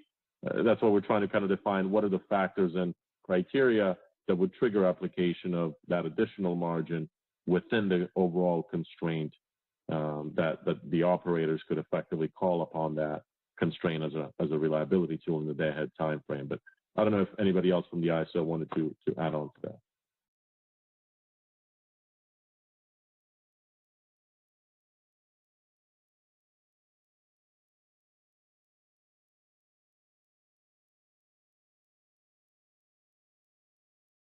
Okay, let's go to Todd.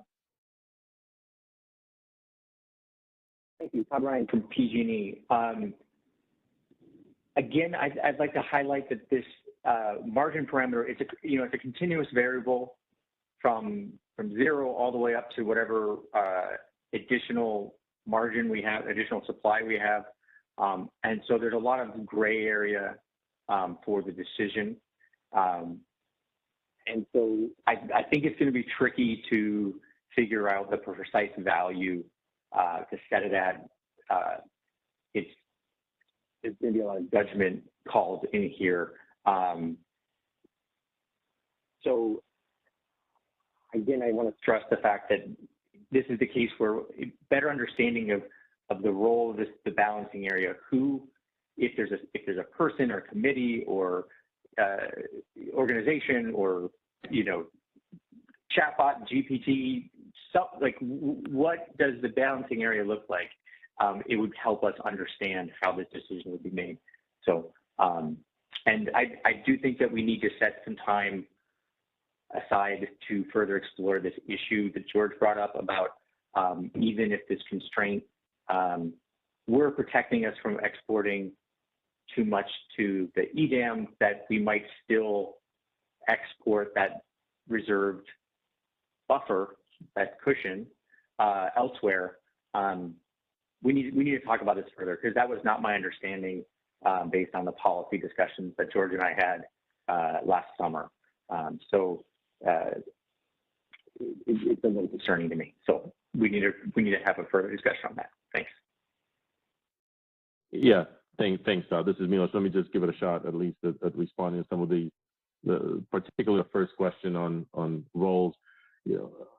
Similar to other tools that we have and that the ISO BA and operators have, we would envision that these are factors and criteria that will be guiding the ISO BA operators in determining when to trigger this constraint effectively within the market for the ISO BA. And to the extent of their judgment questions in terms of the magnitude of the constraint, whether it's 1,000 megawatts, whether it's 2,000 megawatts, I think throughout this process we would look to identify some of those factors as well, and what things we would look at in deciding the magnitude of that amount. But that would be also something left to the operators to determine based upon the conditions that they're seeing in front of them and the reliability benefit that this tool can and that this net export constraint can provide. But and then in terms of your second question, and the discussion with George, I think one of the important things here that we were trying to avoid as well was not abrogating or somehow adversely impacting contractual relationships that entities may have for exports from the ISO, such that, for example, if this is an export to a non-EDAM balancing area, we want to be able to honor that export and not artificially create an overall constraint in the market that limits all exports out of the BA, because we don't want to abrogate or, again, impact or limit some of those contractual relationships that entities may have. So that's why I think some of the inputs and conditions, constraints in the equation itself take into account, well, what's your level of RSC obligations, what's your level of export obligations that are contracted with non-RA supply that need to be honored as well. I think we covered a couple of slides ago that had kind of that definition of RSC and related obligations. But that's the other thought here to keep in mind is trying to find this constraint that mitigates and limits the transfers or how much you're supporting transfers in these stress system conditions without impacting adversely the contractual relationships that entities may have for supply in the ISO that's exported either to an EDAM or a non-EDAM area. So fair point. We can come back to this more. I think we'll in the paper we'll elaborate and we'll create some additional examples, scenarios that illustrate this more realistically in the context of multiple generators, multiple scenarios of being within the RSC obligation, being underneath it, or that you're failing the RSC and how that constraint may apply, as well as trying to illustrate some of the factors, how they would play a part in determining that additional margin, and we can create more specific scenarios that indicate this may be a candidate for triggering this additional margin if these conditions materialize.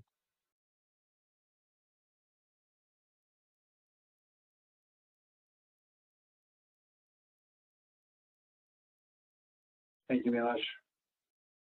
Todd, is that yours? Is that a new hand? I'm trying to remember.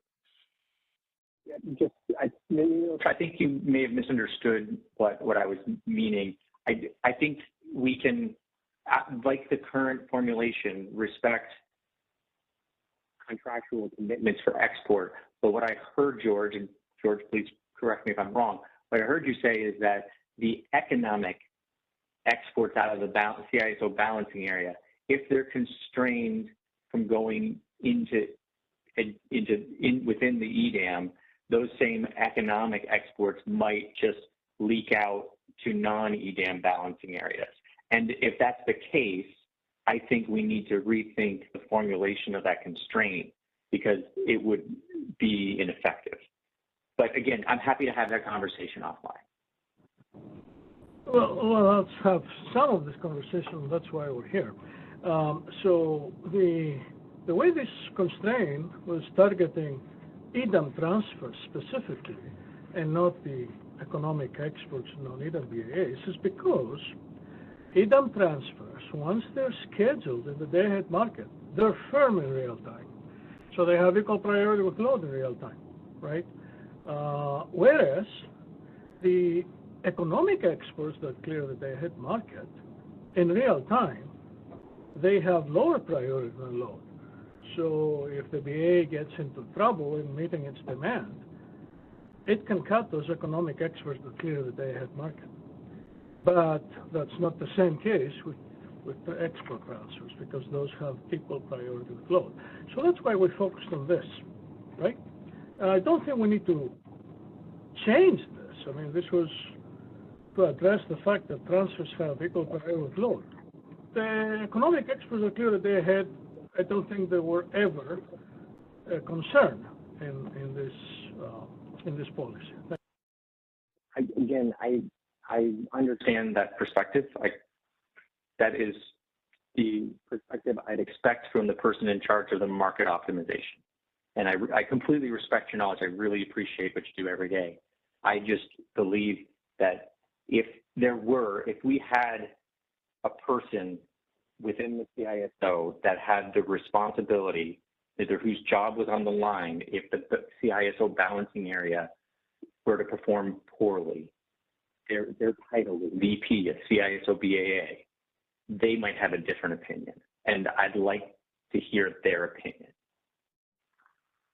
Thank you.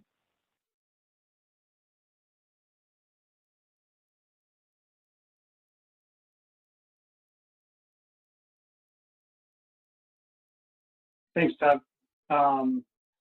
Just giving it a sec here to see if there are other any final comments on that topic. Otherwise, we can move to the next item. Are we, Isabella? How are we doing on time? We're doing great on time. So if we want to keep moving. Okay. Perfect. Well, yeah, thanks a lot for that discussion, and obviously more to come. And next up, we have James. Hello, everybody. The next two items I'm going to present on. These are items that have come about strictly from the EDAM proposal and the modifications we have based upon the treatment of transfer resources. And so I'm going to go through each of these items relatively quickly. Particularly the transfer resource settlement and the transfer revenue settlement. I've got 4 slides here. What I'd like to do is go through all 4 slides, and then after the 4th slide, we'll start taking some questions and start having the discussion. With the EDAM proposal, we've had modifications on how we are going to be treating transfer resources. In WEAM, outside of the base transfer, the transfer resource gets a financial accounting when we are calculating the real-time imbalance energy offset charge code. It does not get a financially binding settlement. The base transfer only gets a financially binding settlement on any deviation from its base schedule and any updates it's provided from either the tags or through the pre-hour tags that are submitted to the ISO. So right now in WEAM, only the base transfer has any type of financially binding settlement, and that's only going to be deviation based.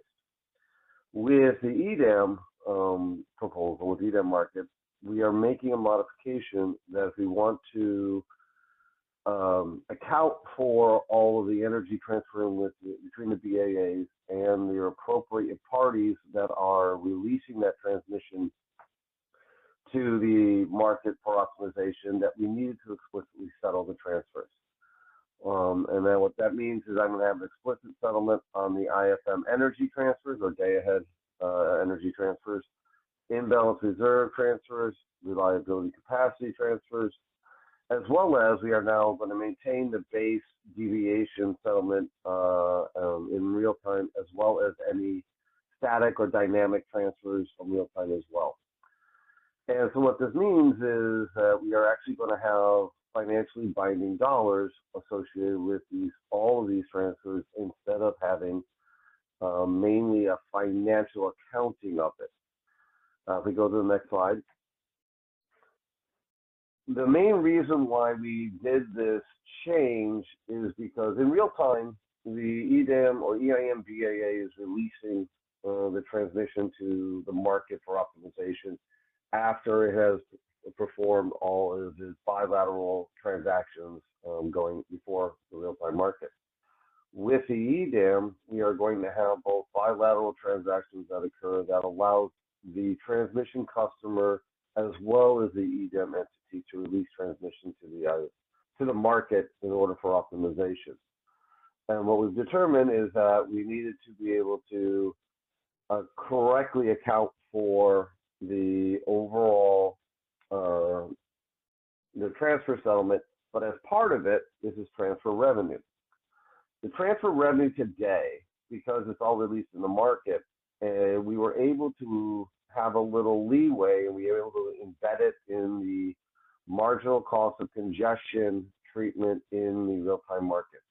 It is included in the overall settlement of resources within that BAA, as well as the load, as part of of the marginal cost congestion and how we're able to distinguish between which BAA is the resources are being paid for that constraint, or as well as being distributed to the constraint, is the marginal cost congestion breakdown price.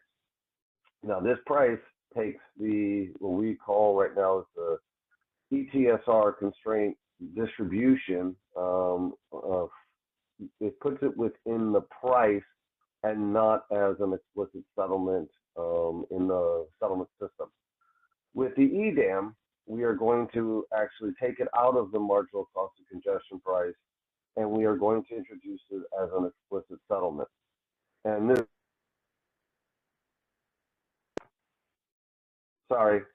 explicit settlement is because that constraint is now going to be reflected in the marginal energy cost of the each BAA. So if my transfer is binding, I will now see a separation in the marginal energy cost between the two BAAs. But it also can result in imbalanced reserve separation between the BAAs, as well as reliability capacity separation between the BAAs.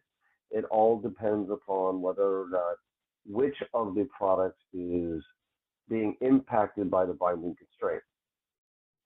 So what this does is, it also introduces the fact that we are going to have what we call bucket 2 customers, particularly pathway 2 transmission, which I have to do an explicit settlement with that transmission customer because they have released that transmission to the market for optimization, instead of to the EDAM entity, who would then distribute it to the relevant transmission customers based on their knowledge of the rights that transmission customers have. All other, as I said here, anything else that's not bucket 2, pathway 2, we are following that original methodology where we're allocating to the EDAM entity, and they are going to be distributing it to the transmission customers. But prior to allocating the EDAM entity, we are applying the 50-50 shared distribution of the transfer revenue. Now, what this means is now that I'm going to have explicit settlement of both the transfer resource settlement as well as transfer revenue with the ISO.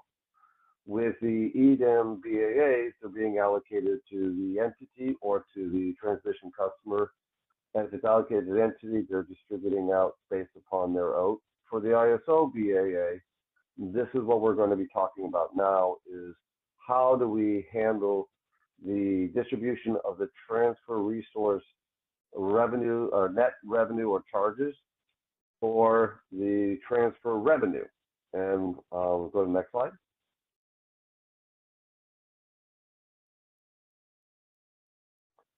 Okay, so these are the two things objectives and questions we're trying to address. So the ISO, now because of EDAM, we are going to have transfer resources associated with the ISO explicitly settled. Now, with it, it now becomes the ISO BAA responsibility. And so now we're trying to determine how the settlement system is going to allocate these net transfer settlements. In other words, who should be responsible for receiving the net revenues or paying the net charges of energy being transferred in and out of the ISO to another EDAM BAA. And then as part of this discussion, should there be a distinction between whether or not it's a net revenue or a net charge? And what I mean by net revenue and charge is I'm going to look at each of these BAAs after we've done the 50-50 split. I know how much is going to be part of the ISO transfer settlement for that BAA. So I'm going to take all of it, add it together, and we're going to come to determine what is the net BAA settlement or condition for allocation. If we are exporting out, I would expect that there is a charge. If we are importing in, I'm expecting that overall that the net will be a revenue. So the question is, who should this allocation go to? Now, the second aspect of it is The transfer settlement also drives the collection of transfer revenue.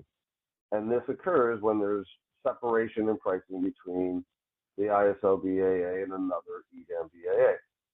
Now, as I discussed earlier, we already have what's called bucket 2 pathway to transmission, in which the transmission customer has rights all the way from the EDAM BAA to the ISO, or the ISO to the EDAM BAA.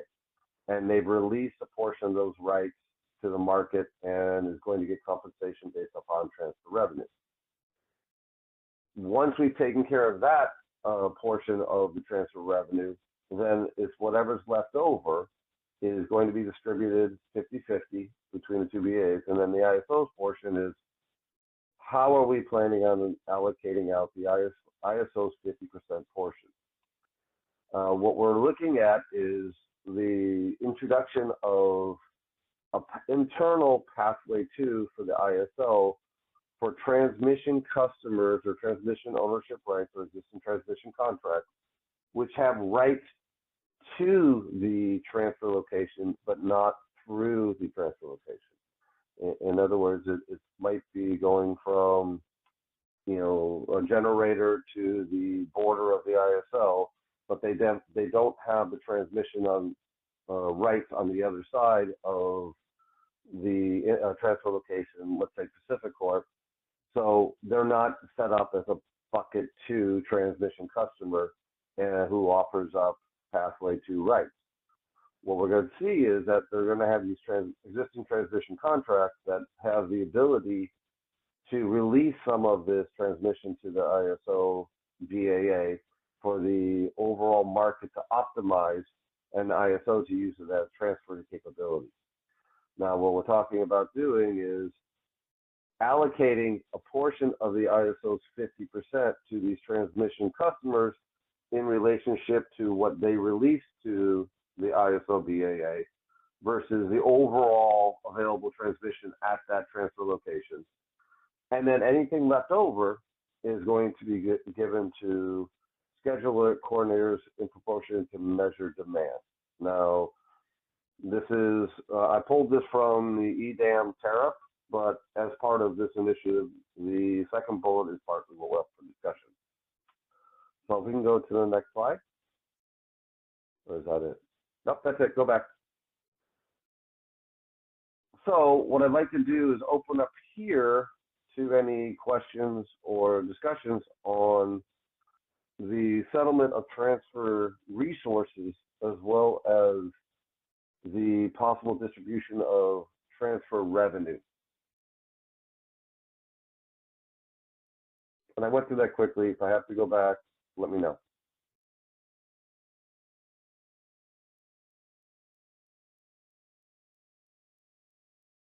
Silas, do we have anyone over the phone? No, there are no questions in the phone queue right now. Okay. Okay. I'm not seeing any questions. Then I don't know where we set up. Oh, there we go. I'm not sure who popped up first, but looks like Doug, you're at the first one in.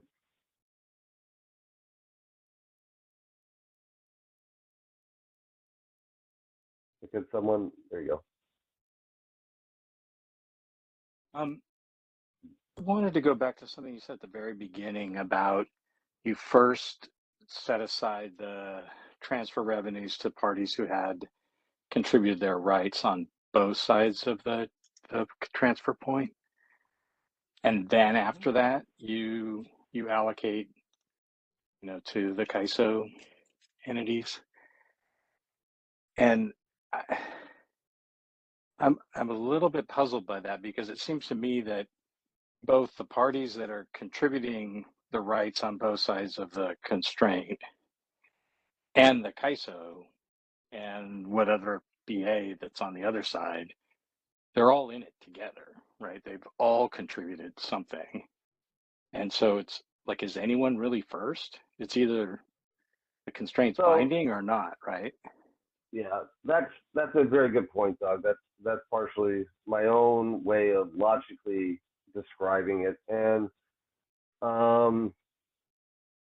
you're right, it's not really one first versus the other. What I should have said, or I should have indicated, is that transmission customers that release Pathway 2, we are going to have explicit ETSR pairs established between the two BAAs for this Pathway 2. And as I calculate transfer revenue associated with those ETSR pairs or transfer system resource pairs, then that is transfer revenue that is going to be allocated to that transmission customer. Now, I can do it one of two ways. I can calculate the overall transfer revenue and distribute it 50-50, and then each, as part of my sub-allocation of each BAA's 50%, I can allocate out to the appropriate transmission customer who has released the Pathway 2 or associated with that specific transfer resource.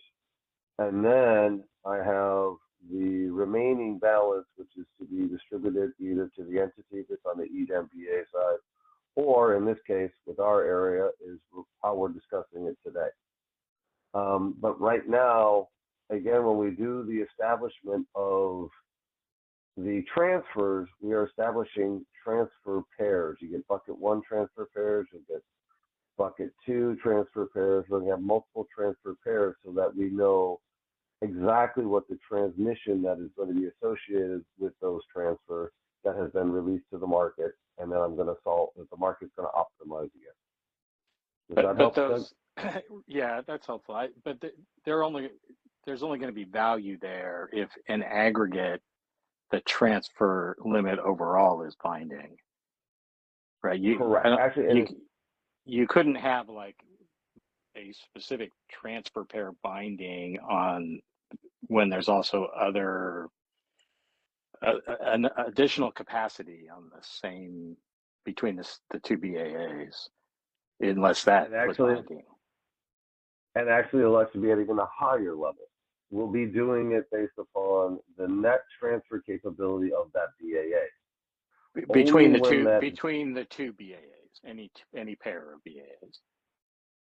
Let's say I have 3 BAAs. They all have transfer connections, and there's one BAA that basically is binding. And this is to make it easy. I have PAC West, PAC East, and ISO. We have transfer capability between all 3. PAC West, from a net transfer capability, is binding. And what it means is the ability to get energy into PAC West or imbalance reserve PAC West we're at the limit. So now the net transfer capability of PAC West is now constrained, and that's what's going to drive up the marginal energy cost for the PAC West BAA. And so that is what's going to drive the overall transfer revenue. And we're going to have a distribution back down to individual transfer locations, but the constraint is going to be binding when the BAA as a whole is constrained. Is that really right, though? Isn't it really any pair of BAAs is constrained? That's it. So that's what I'm saying is PAC West can have ability to go to PAC East or ISO, but if it's binding, that means its ability to either get energy into PAC West from either PAC East or ISO is what is binding. That's why it's constrained. And that's why it will drive a higher. And in that scenario, any ETSR pair that contributes to that correct constraint is going to be sharing in the benefits. Right. So this is, it's the same as we do in WEM today, in WEM today. Great. Okay, thanks. I appreciate that clarification. Mm-hmm. So I believe Todd.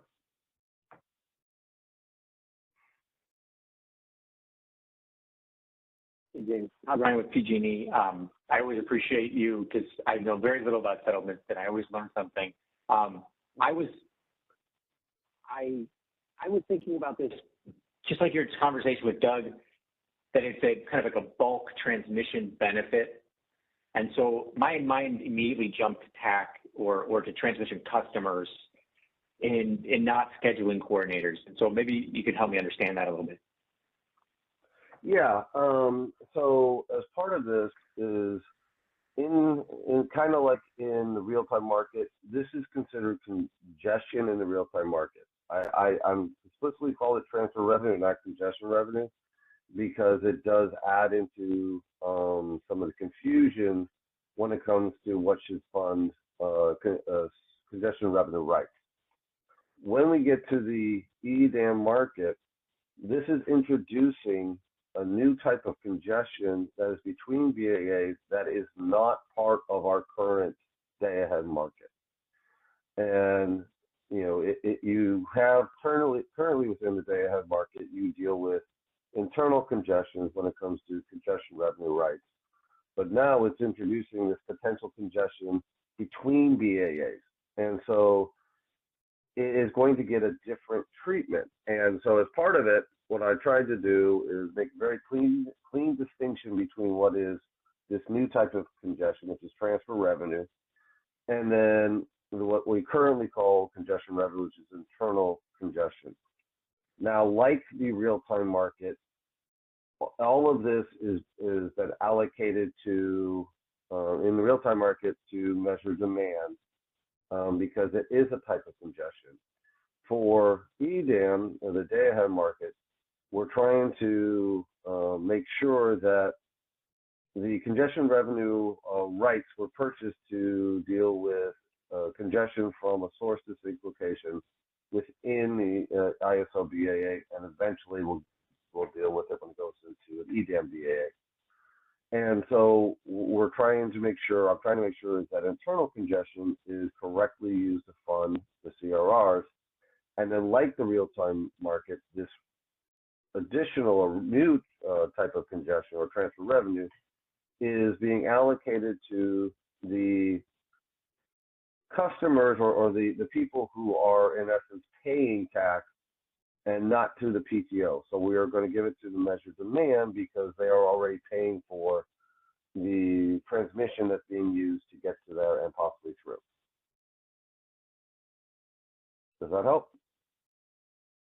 Yeah, making sense. Thanks. Really appreciate it. Mm-hmm. Yeah, settlement logic is always fun. Sorry, Todd.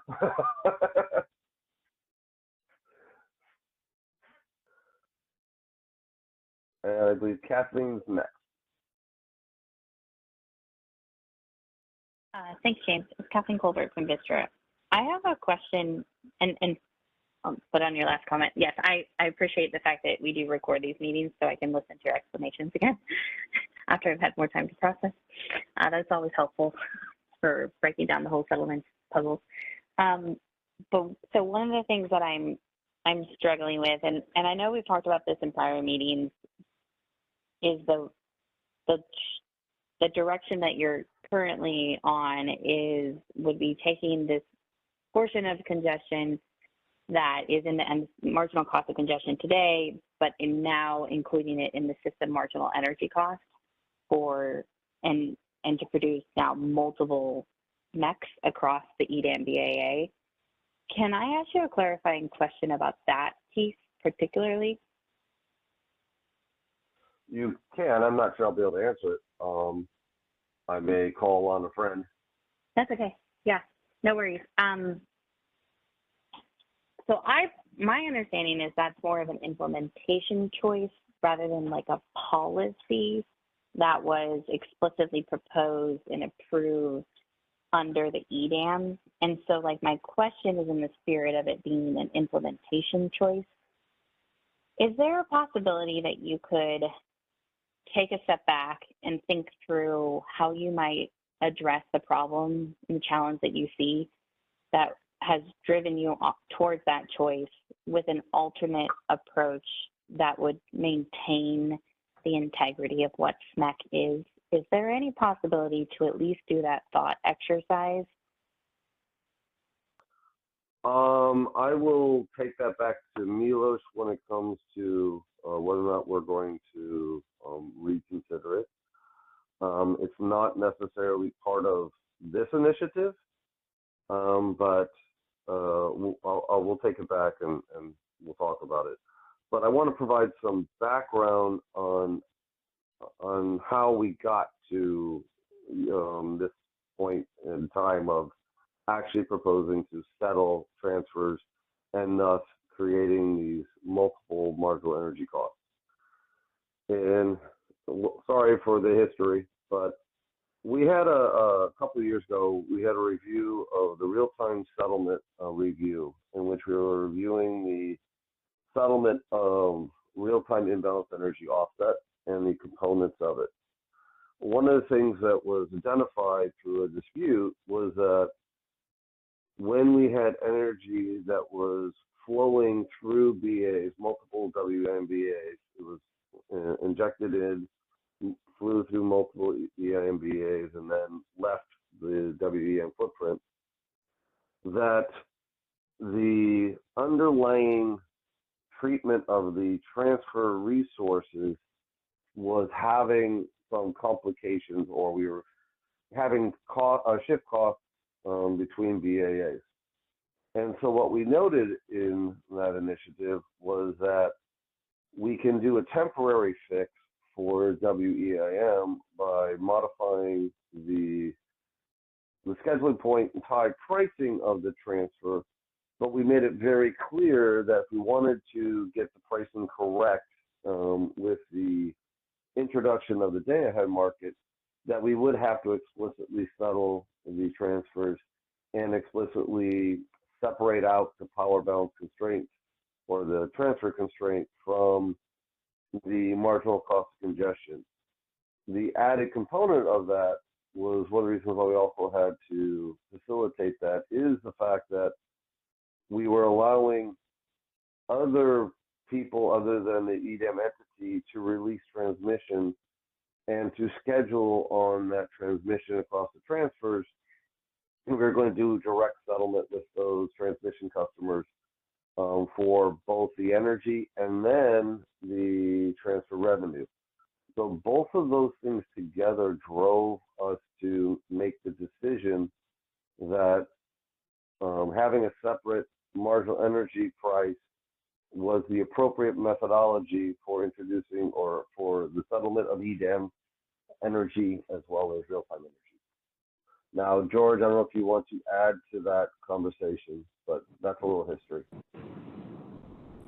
Yeah, I mean, the system marginal energy cost concept is applicable if you have a single BAA, a single balancing authority area, you have a single power balance constraint. In the case where we introduce now in EIM multiple balancing authority areas, it makes it cumbersome because essentially you select one BAA as a reference. You say, okay, that BAA sets the system marginal energy cost for the entire group, for the entire market, and then the difference between the marginal energy cost across BAAs, you represent it as congestion. And it's incorrect. It's not congestion. It's really a marginal energy price difference because each BAA, once it's separated through transfer constraints, it's its own market.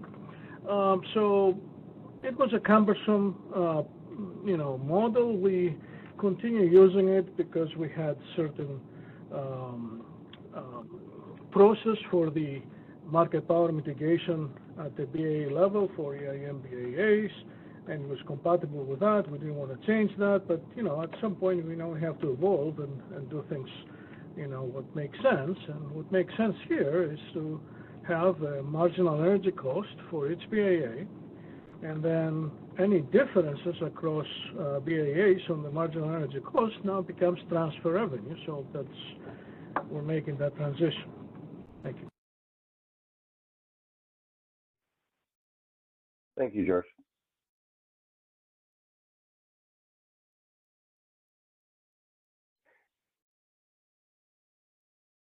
No, I see Kathleen's back on mute.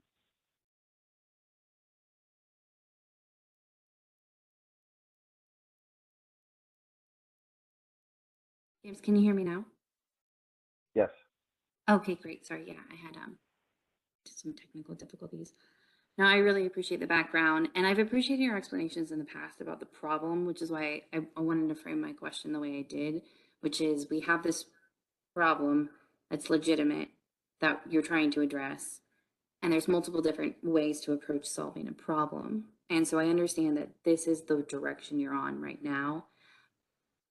But I would really appreciate you taking back a question of if you could do a thought exercise of what alternative, if there is an alternative way to address this problem while maintaining the integrity of a system marginal energy price, that would be incredibly appreciated by Vistra.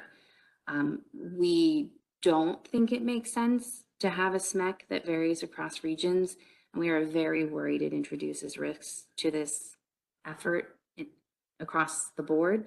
And so if we could just do the stress test and the thought exercise, I think that will help even shore up your explanations when you do go to implement it through a filing, if that helps. Okay, well, thank you. And maybe you can send us your arguments. You know, we don't see a value of doing that. I think it adds to confusion. It's more clear to have them separate. But if you see, you mentioned risks. So if you can mention that to us, like what risks do you see of having multiple, having each BA have its own marginal energy cost? We don't see any, but if you're thinking of something that is really could be problematic, yeah, we would like to see what you're thinking there. But other than that, I don't find value having the selection of one BAA arbitrarily being the reference to set some system marginal energy cost. It doesn't have any meaning at this point, and you know, just the selection of which BAA you take as reference is, you know, it's problematic. Why should the ISO be the reference, right? So it's more confusing.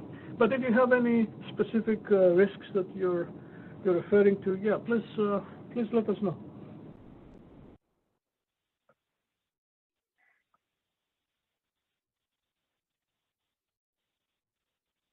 Okay, thank you. I saw Don, looked like Don put his hand back down. So not seeing any additional questions, did we want to take a small break here, or do you want me to go on this story? Oh, looks like Kathleen's back.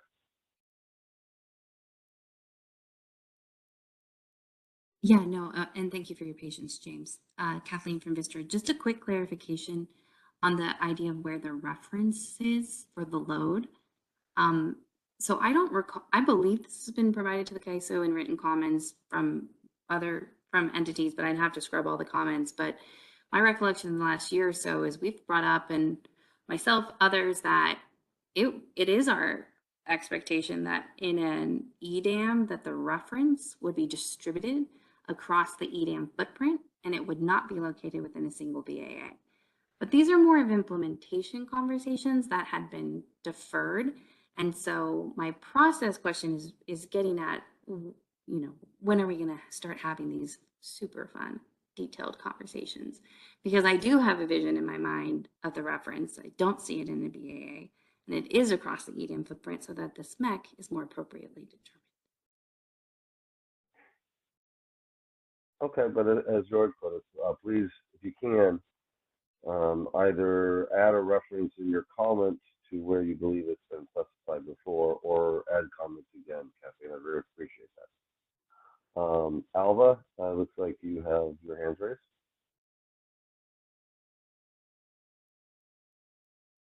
Potentially in support of what Kathleen is saying, I was just curious what George thinks about what you know. There's always the idea that EDAM is meant to be the evolution towards a single RTO. Is it your belief that in an actual RTO setting there would also be multiple marginal energy costs, or would you at that point have to create a single system marginal energy cost again?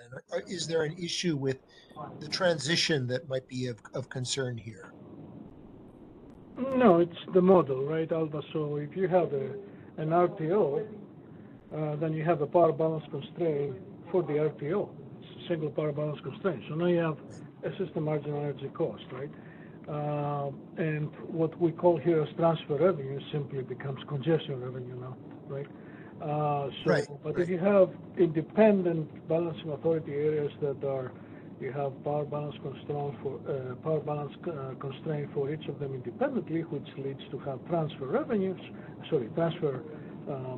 mechanisms between them, which brings transfer revenue. Now you have a different model that requires the marginal energy cost to be at the BA level, and differences across BAs becomes your transfer revenue. So if we eventually transition to an RTO, the model will be simplified. You have a single power balance constraint, and then we'll go back to SMAC.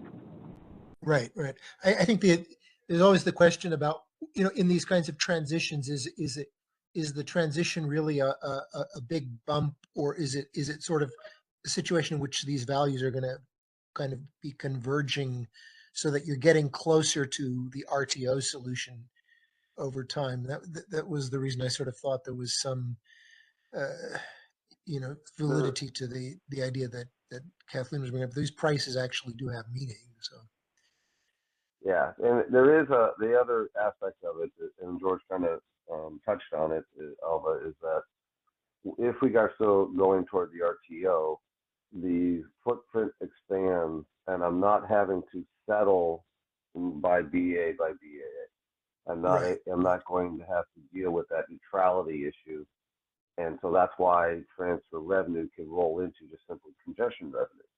Right. And so there's modeling and settlement implications is kind of where we have to go. Yeah, I would love to settle makes from the sense. footprint level. I mean, yeah, and exactly. And these transfer revenues do, you don't want them to build in essentially an interest group that does not want to see those transfer revenues go away, or at least where they could be convinced that they would be indifferent between the before and after of that case. But anyway, thanks very much. Just a thought that occurred. Thanks, Alba.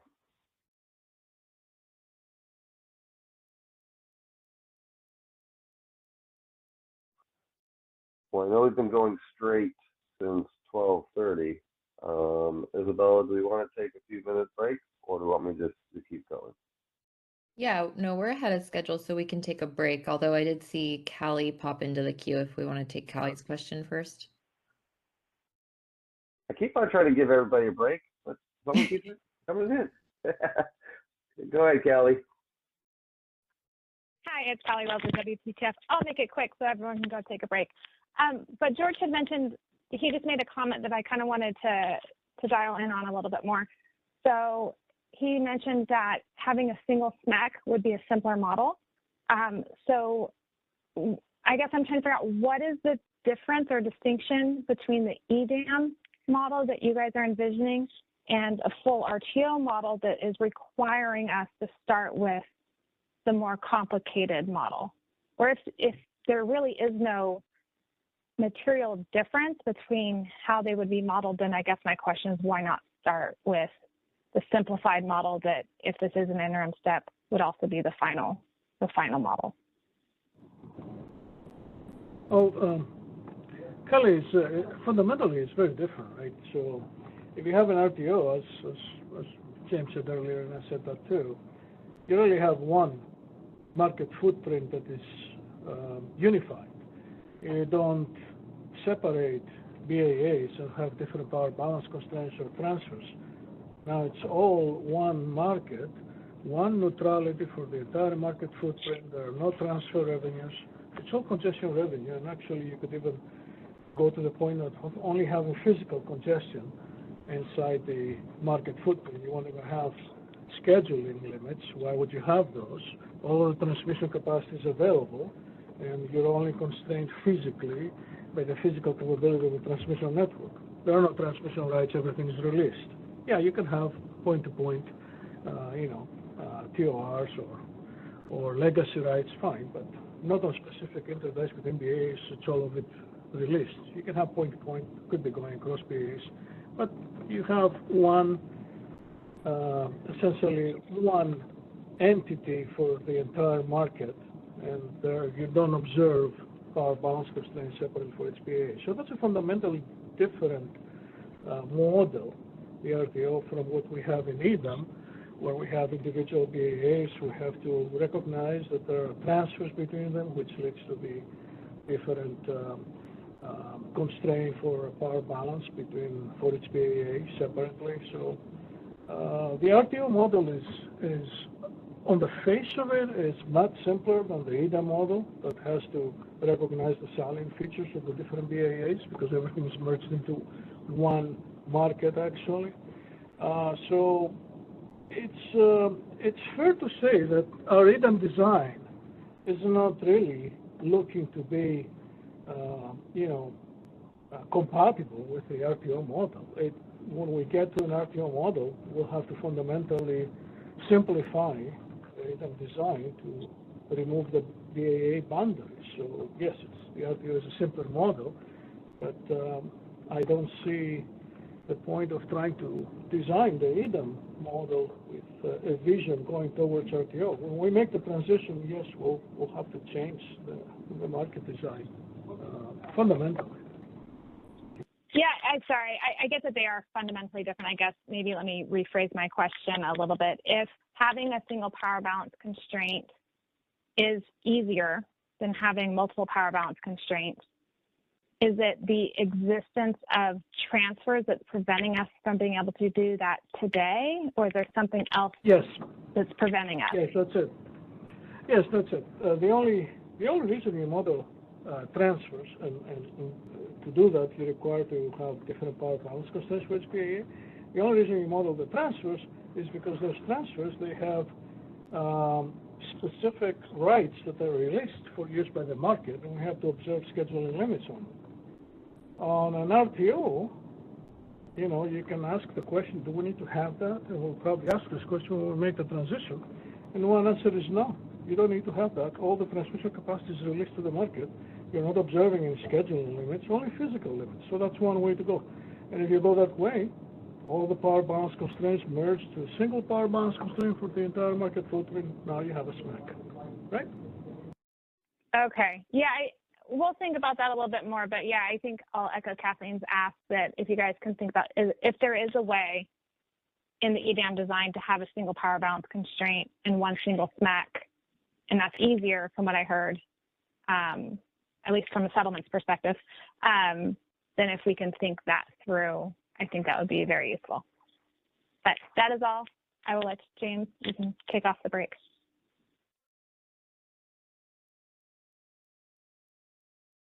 Well, thank you everybody for the questions. I very much appreciate it. So why don't we take a 5 or 10 minute break, Isabella? I think we have time for a 10-minute break. So let's meet back here. Let's just do just under 10 minutes. So let's meet back here at 2:15. Sounds great. Thank you.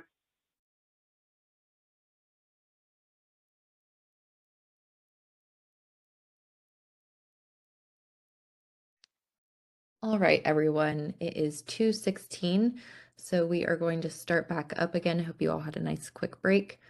So I will hand it over to James Lynn for our last scope item today, item number 5. Hello, everybody, and welcome back. I needed the break to get some water, so thank you. So what we're going to talk about in item 5 is in EDAM proposal, we refer it as transmission revenue recovery mechanism. For the ISO, we're narrowing the scope a little bit because it is going to be directly associated with our wheeling access charge recovery. So I'm going to try to outline a little bit of the background for it, some of the key questions I think we need to get answered, and then some ideas that we have put together that might help us understand the process of calculating what that recovery quantity or amount is. So in the next slide, I'm going to do a little background. I'll wait for the next slide. In the current market,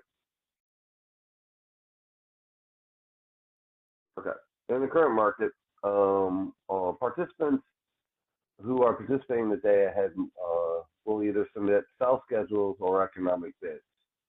And these economic bids are at the schedule point intertie locations of the ISO to take energy out of the ISO BAA in order to serve demand inside of another BAA. These self-scheduled or economic bids can be facilitated through a wheel, and that would be an import and export that is just wheeling through the ISO BAA. Or it could be exporting of energy from an internal generator that maybe had a contract with, or that was the market optimized and committed to meet that export bid. These export schedules are subject to the wheeling access charge.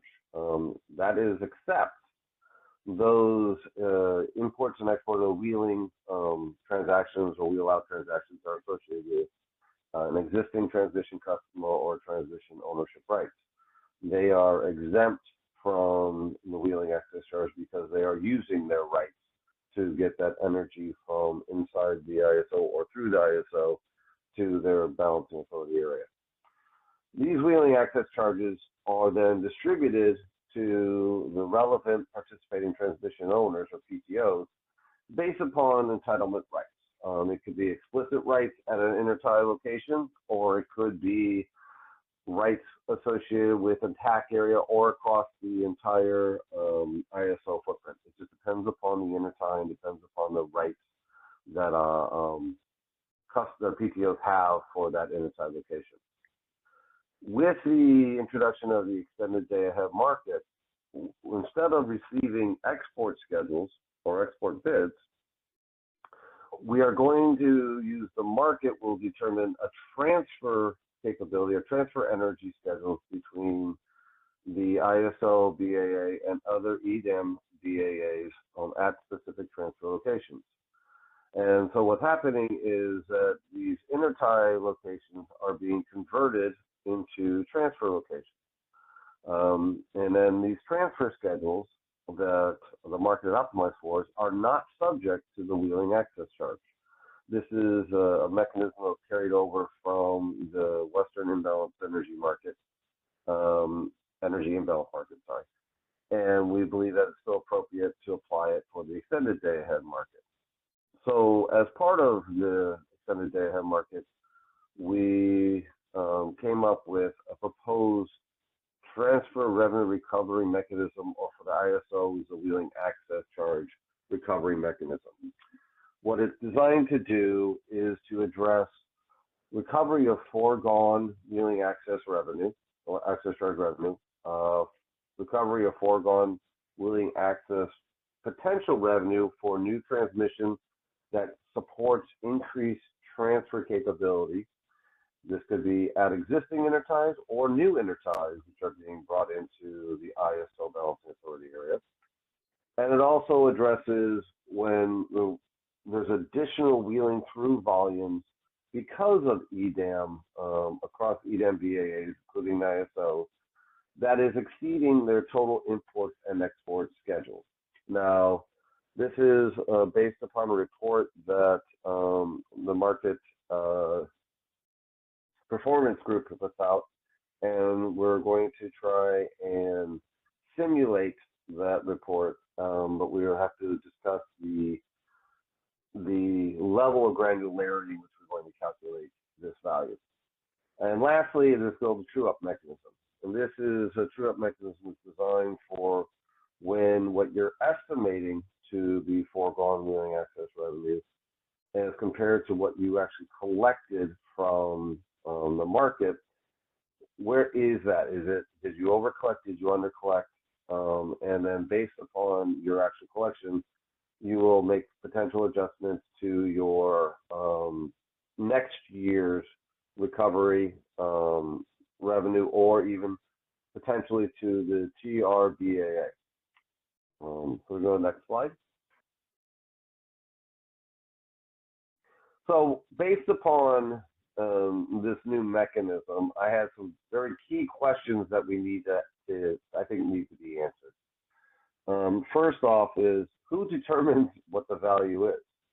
Is it going to be the CISO BAA that determines it? Or will the PTOs actually determine the values and provide it to the ISO so that we can implement it as part of the settlement system? And then the secondary question is then, to what extent is the ISO's involvement? Is the ISO settlement team as well as the ISO BA involved in determining the values?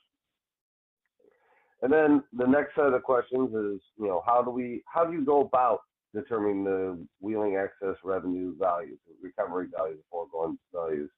We need to come up with an explicit process that I think the PTOs and the ISO need to agree to, so that we have a consistent method for calculating this foregone revenue. And then lastly, which I kind of started to address, is how does the true up value accounted for in the ISO BAA? Todd, I'll get to your question in a second and we'll come back. Actually, let's do your question first before I go to the possible ideas. Hi, Todd Ryan with PG&E. James, I'm wondering if you'd consider adding in the foregone revenue associated with selling transmission service or transmission prioritization. I can imagine a situation where we're selling transmission service to entities that are in WEIM but have not joined the EDAM for a period of time, and then they join, and then those revenues go away. Or would those revenues be accounted for somehow in these WAC volumes that you're saying here? So that's part of my anticipation, is that as we transition a BAA from WEIM into an EDAM BAA, the ISO is going to have to reevaluate the foregone WAC revenues, because there is a new intertie or new transmission capacity that is being converted from bidding in to a non-EDAM BA to now being part of EDAM, and so we need to reevaluate what the wheeling excess revenue, foregone wheeling excess revenue would be. Okay, yeah, exactly. But again, do you think that the transmission service revenues are a separate set from the WAC revenues you're talking about here, or are they a subset? So if you're referring to the transmission scheduling priority, as part of that, they are being assessed the WAC rate based upon what they have purchased or what they have reserved for use as a wheeling through export. And so I don't believe it is something that needs to be included here, but I would love for you to put it in your comments so that I can think about it more. Yeah, great. I just didn't know if what you said meant they're being charged the same price, but in accounting it might be in a different column, or whether it's literally going to be considered the same bucket. Again, not a settlements person, so appreciate your thoughts on it, and I will put it in comments. Thanks. Well, and Todd, your question is perfect because it goes into part of my ideas. And this is, for the next slide, is some of the ideas I've come up with on how we're going to determine this. And so if we can move the slide. So here are some of the ideas I came up with. So for calculating the foregone WAC revenue at specific scheduling points, first thing we need to do is identify which scheduling points are between the ISO BAA and the EDAM BAA that are wholly or partially being converted to a transfer location. Once we've identified those scheduling points, now we need to look at what was their usage, average usage over the last 3 years. And because the TAC rate varies from year after year, what I'm proposing is that we actually look at the gross export usage. So you look at the megawatts, and then you determine what the average usage at these specific scheduling points are. And then you're using that as your reference point for establishing your lost foregone revenue. If it's a partially converted scheduling point, what we need to do is determine how those schedules and I'm thinking from a available transmission capacity, how much of that intertie transmission is being, or schedule point transmission is going to be converted into a transfer between ISO and the EDAM BAA, and how much is still going to be made available to schedule at for non-EDAM BAA. This way I can figure out the megawatts and we can do a split and do a conversion. And then what I was proposing to do is you apply the current WACC rate to determine what the foregone revenues are. This accounts for the fact that this is what you should have collected this year, and therefore this is what you're anticipating is going to be foregone for this year because these exports are being converted into transfers. Then when it comes to new transmission, which is the second element of the second component of the recovery, we need to look at two things. One is how much did the new transmission or upgraded transmission increase the uses of transfer capability at existing scheduling points. So I've increased the output of a specific scheduling point. Is that going to all be transfer, or a portion of that transfer, a portion that's going to be to a non-EDAM BAA? So we need to do a calculation of that to determine how much of that transfer capability has been increased. And then same if I have new transmission, we have a new transmission that's built that actually establishes new transfer locations. We'll need to determine how much of our anticipated forecasted usage as a transfer would be. And then we apply the specific current rate, and then potentially do an additional, there's a cap that we've talked about in the EDAM proposal. We'll determine what that cap is, and based upon that overall cap, we now have a good idea of what the wheeling access recovery is going to be for new transmission. Now, for the wheeling through volumes, I've kind of addressed it earlier, was we publish out a report. I'll be honest, I need to look in detail on that report, but it is looking at an interval by interval basis, how much of energy is being wheeled through a BAA at the transfer location in relationship to its total import schedules as well as its export schedules. Now, we put it out as a quarterly report, so I need to look more details as to how we want to convert this quarterly report into a more accurate monthly report, or if quarterly is the correct mechanism, or if we want to do it as a total annual report. So I will provide more information here in the future. But for those who want to look at a reference, please look at the quarterly report we do publish today. And then I was talking internally with Debbie and some other people, and we believe that for the ISO, the WACC true-up mechanism is already being captured in the current existing TRBA adjustment. So if we do not have, or if we do have over recovery or under recovery, we believe that it's appropriate to include that in the TRBA adjustment and not necessarily as an adjustment to next year's WACC recovery amount. But that's open for discussion as well. So these are just some ideas that are put together as to how we can calculate what the recoveries will be, and then we can get into in the future how we're going to do the overall distribution of it. But in theory, the distribution is going to be, I'll have a value for each PTO, and then that value will roll up into an ISO total, and that ISO total is what I have to recover from the other BAAs. So now once I get my recovery amount, I'm going to distribute it to those PTOs based upon a pro rata share of each PTO specific WAC recovery amount. And that way it creates this an equal treatment within the ISO BA across all PTOs. Okay, so this is my last slide. Do we have any questions?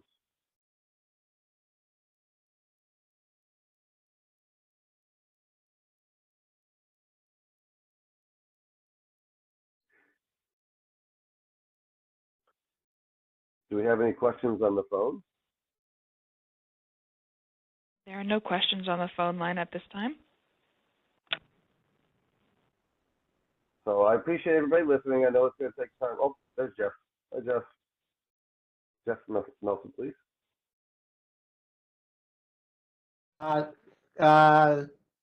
Just wanted to make sure. I heard something I didn't understand about sort of a pro rata at the end, and I don't understand the very last bullet. So could you talk, you said something about the utilities would get a pro rata share, and I wasn't sure if that was sort of when there were multiple utilities on an intertie, or if you were going to pool all of the shortfall and then share it amongst utilities.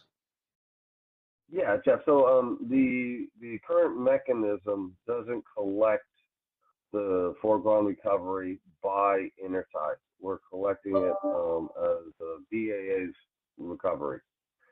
And so what's feeding into what the ISO's total BA recovery is going to be the PTO's lost WAC revenue.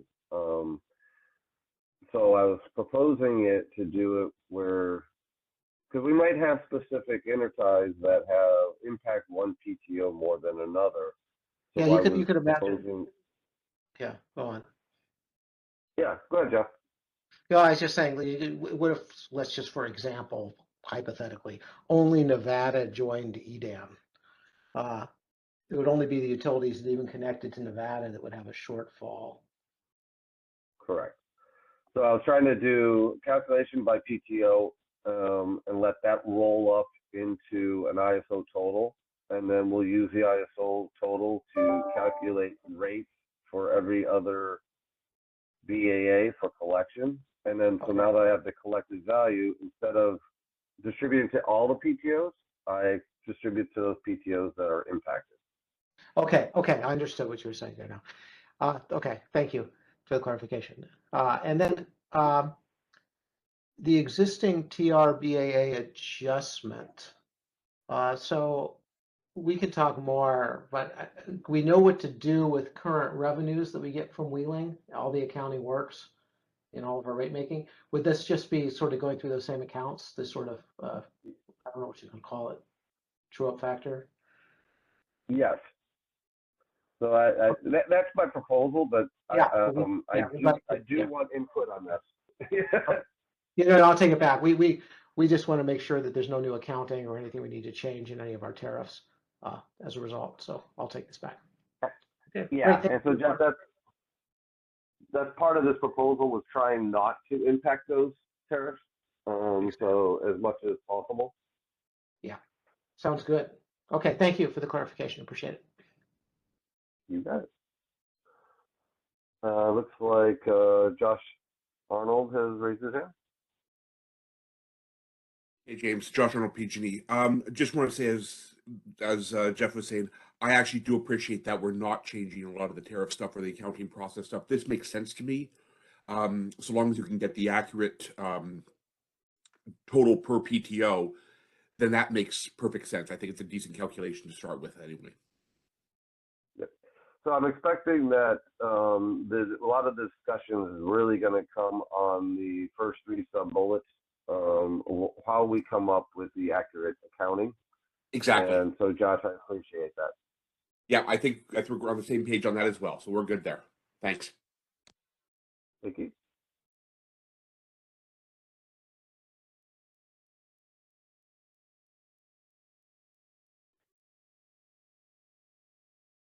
Okay, do we have any on the phone? I'm going to check the chat. There are no hands raised on the phone lines at this time. Okay, I don't see any comments on the chat, but I do see that Todd Ryan has raised his hand. Yeah, Todd Ryan from PG&E. I'll just emphasize once again that I'd want, if for whatever reason the transmission service, the transmission priority revenues were a different set, a different pot of money than the WAC dollars, that we make sure we include that. I think we're in the transmission service and market scheduling prioritization. The intent is to create the equivalent of OAT service, and so the revenues from that are essentially OAT sales, or the closest equivalent. So they need to be appropriately accounted for. Agreed. And in the tariff, the draft tariff language that we filed for that, we proposed the tariff language addressed it as that we would settle that priority quantity at the wheeling access rate. And so unless it gets converted into a transfer, which we're not applying it, then yes, I would agree that we'd have to account for it. But if we were able to still maintain that priority and still assess it, that wheeling access rate, then I believe it's already being captured in WAC. But I agree, we do need to keep a close eye on that. Yeah, again, and I might be making a mountain out of a molehill. To me, when not on that initiative, so I don't know the language right off the top of my head, but to me, applying the WAC rate isn't necessarily the same thing as having WAC revenues, as categorizing the transmission service revenues as WAC revenues. So maybe for completeness, we can catalog or note in this initiative that the full set of revenues is what is meant to be captured. Thanks. Sure. When we do the paper, I will try to incorporate the appropriate language associated with that initiative and try to ensure that we account for it correctly. So I'll try to tie it together. Much appreciated.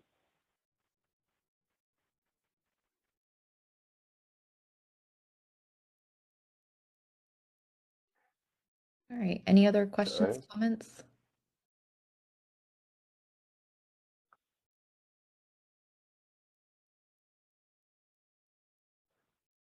I don't hear anybody or see any, so then I'm going to turn it over to CB, and thank you everybody for listening to me.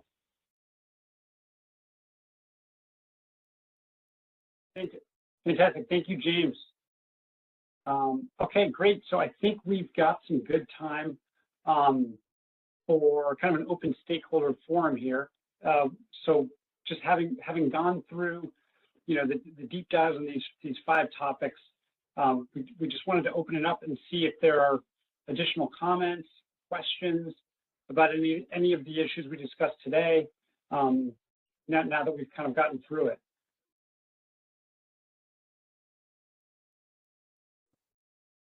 All right, I see Callie raised her hand, so let's go ahead and unmute Callie. Hi, it's Callie Wells with WPTF. It's actually not a question about one of these specific topics, but rather if I recall during the policy process phase, we kind of put a pin in discussing MIC, the maximum import capability, because it was a CAISO-specific issue, and how that does or does not interact with now any transfer requirements having those contract paths. So I was curious if you guys are planning on maybe incorporating that discussion into this policy at some point.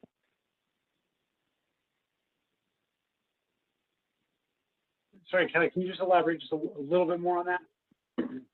Yeah, so in the policy phase, there was a lot of questions around MIC and whether or not MIC will still be required for imports that might maybe the source is in an EDAM BAA, and then if it is, whether or not they will also have to be required to show that contract path to count for RSE purposes. I think that was an open-ended question. And we never really got into the discussion because it was a CAISO-specific issue. So we kind of deferred any of that to this policy effort. So I just wanted to raise that as maybe a topic that we should incorporate at some point into this discussion. Yeah, this is Milos. Yeah, thanks, Callie, for that. Yeah, I think certainly we can add a section in the paper talking a little bit about MIC and just the overall interplay with RA and showings of resource adequacy, import supply for purposes of meeting the CAISO RSE in the day-ahead timeframe. I think that's a good reminder, and we can add that discussion.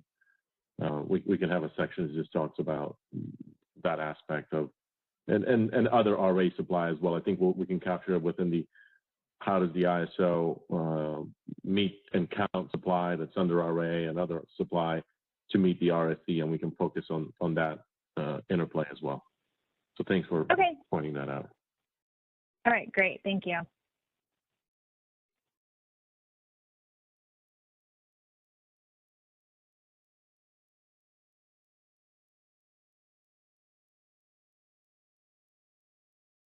All right, let's go to Chris Devon.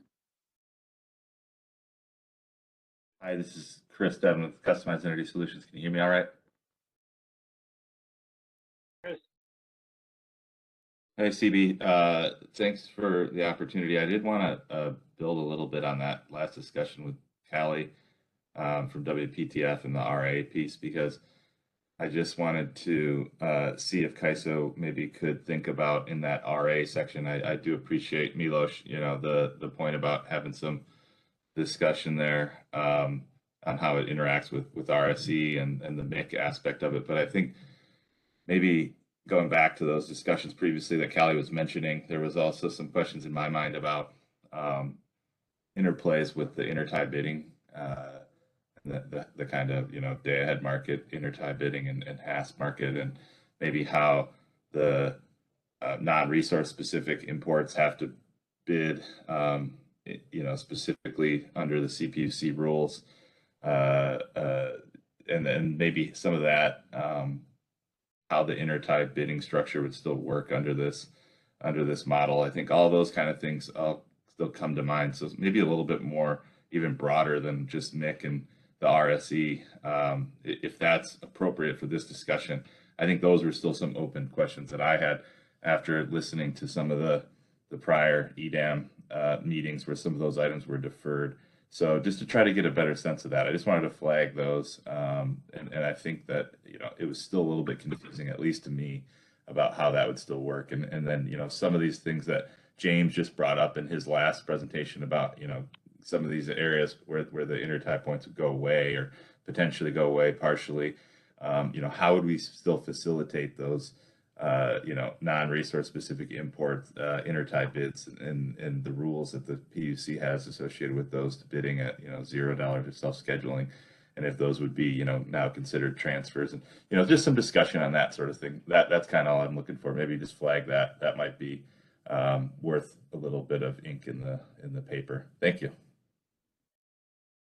Yeah, no, great suggestion. We'll make sure to capture, both that in the context of RA as well as in the context of non-RA. And when I say RA, I'm inclusive of non-resource specific versus pseudoties versus dynamics, but also non-RA intertie bids and what's the bidding structure once an intertie or an interface becomes an EDAM interface. I think that's a great suggestion. We'll dedicate some space to that as well.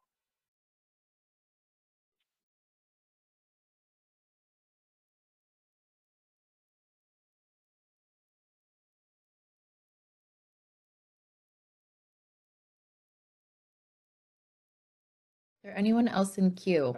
Thank you. We do have quite a bit of time, so if you have a question or comment, please feel free to raise your hand. And just while folks are thinking of additional comments or questions, but maybe we can just mention again that yeah, we're really looking forward to your written comments. And Isabel, we're putting up the comments template, I think, on the website pretty soon. Yeah, so When that's going up. yeah, that's a good transition to our next step. So the template is available out on the webpage now, so you can, start using that to build your comments. The deadline is April 19th, so that template will be available to you now through then. Again, the link to the initiative webpage is here on this slide. And then just some upcoming milestones. I know CB mentioned these at the beginning of the call today, but just as a reminder, we are targeting May 3rd to post the issue paper and track A straw proposal. And then we will hold a stakeholder meeting on May 10th, and then comments will be due on that issue paper and track A straw proposal on May 17th. And we'll send out a notice through the daily briefing when those dates are confirmed. And then our last slide here, we just have the webpage linked again for reference for any where you can find all the initiative related information as well as all the meeting materials that we went over today. And then the stakeholder affairs email is on this page as well. So if you have any questions, please reach out to that email there. So I'll pause here just to see if there are any last minute questions and turn it over to CB, see if you have anything else to add before we conclude. Yeah, thank you, Isabel. I just want to mention, yeah, please, if folks do have additional comments, definitely jump in. We've got time right here. I don't want to cut it short at all. But on the other hand, we can also wrap it up either way. A lot of great comments today. We really appreciate them. Many things for us to take back and talk as a team internally. And definitely, Todd, we appreciate the comments about ISO BAA versus market operator, and we'll talk about that as well internally as a team, and just go through the reporting and try to capture all these key points you guys raised, examples, more examples on the net export transfer constraint, and try to make things as clear as possible. So, but yeah, anything you can submit in written comments will really help facilitate that. So. See if there's and Milos, is there anything you'd like to offer up either way?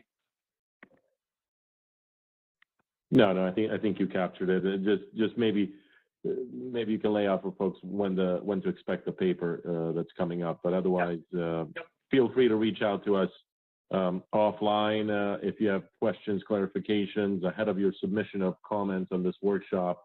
And certainly we're happy to get together and offer any kind of discussion to inform your comments. But otherwise, we really appreciate everybody's time.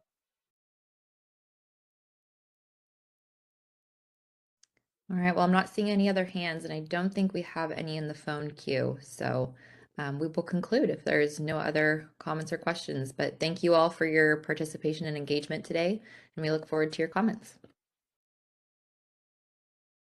Thank you. That concludes today's conference. Thank you for using Event Services. You may now disconnect.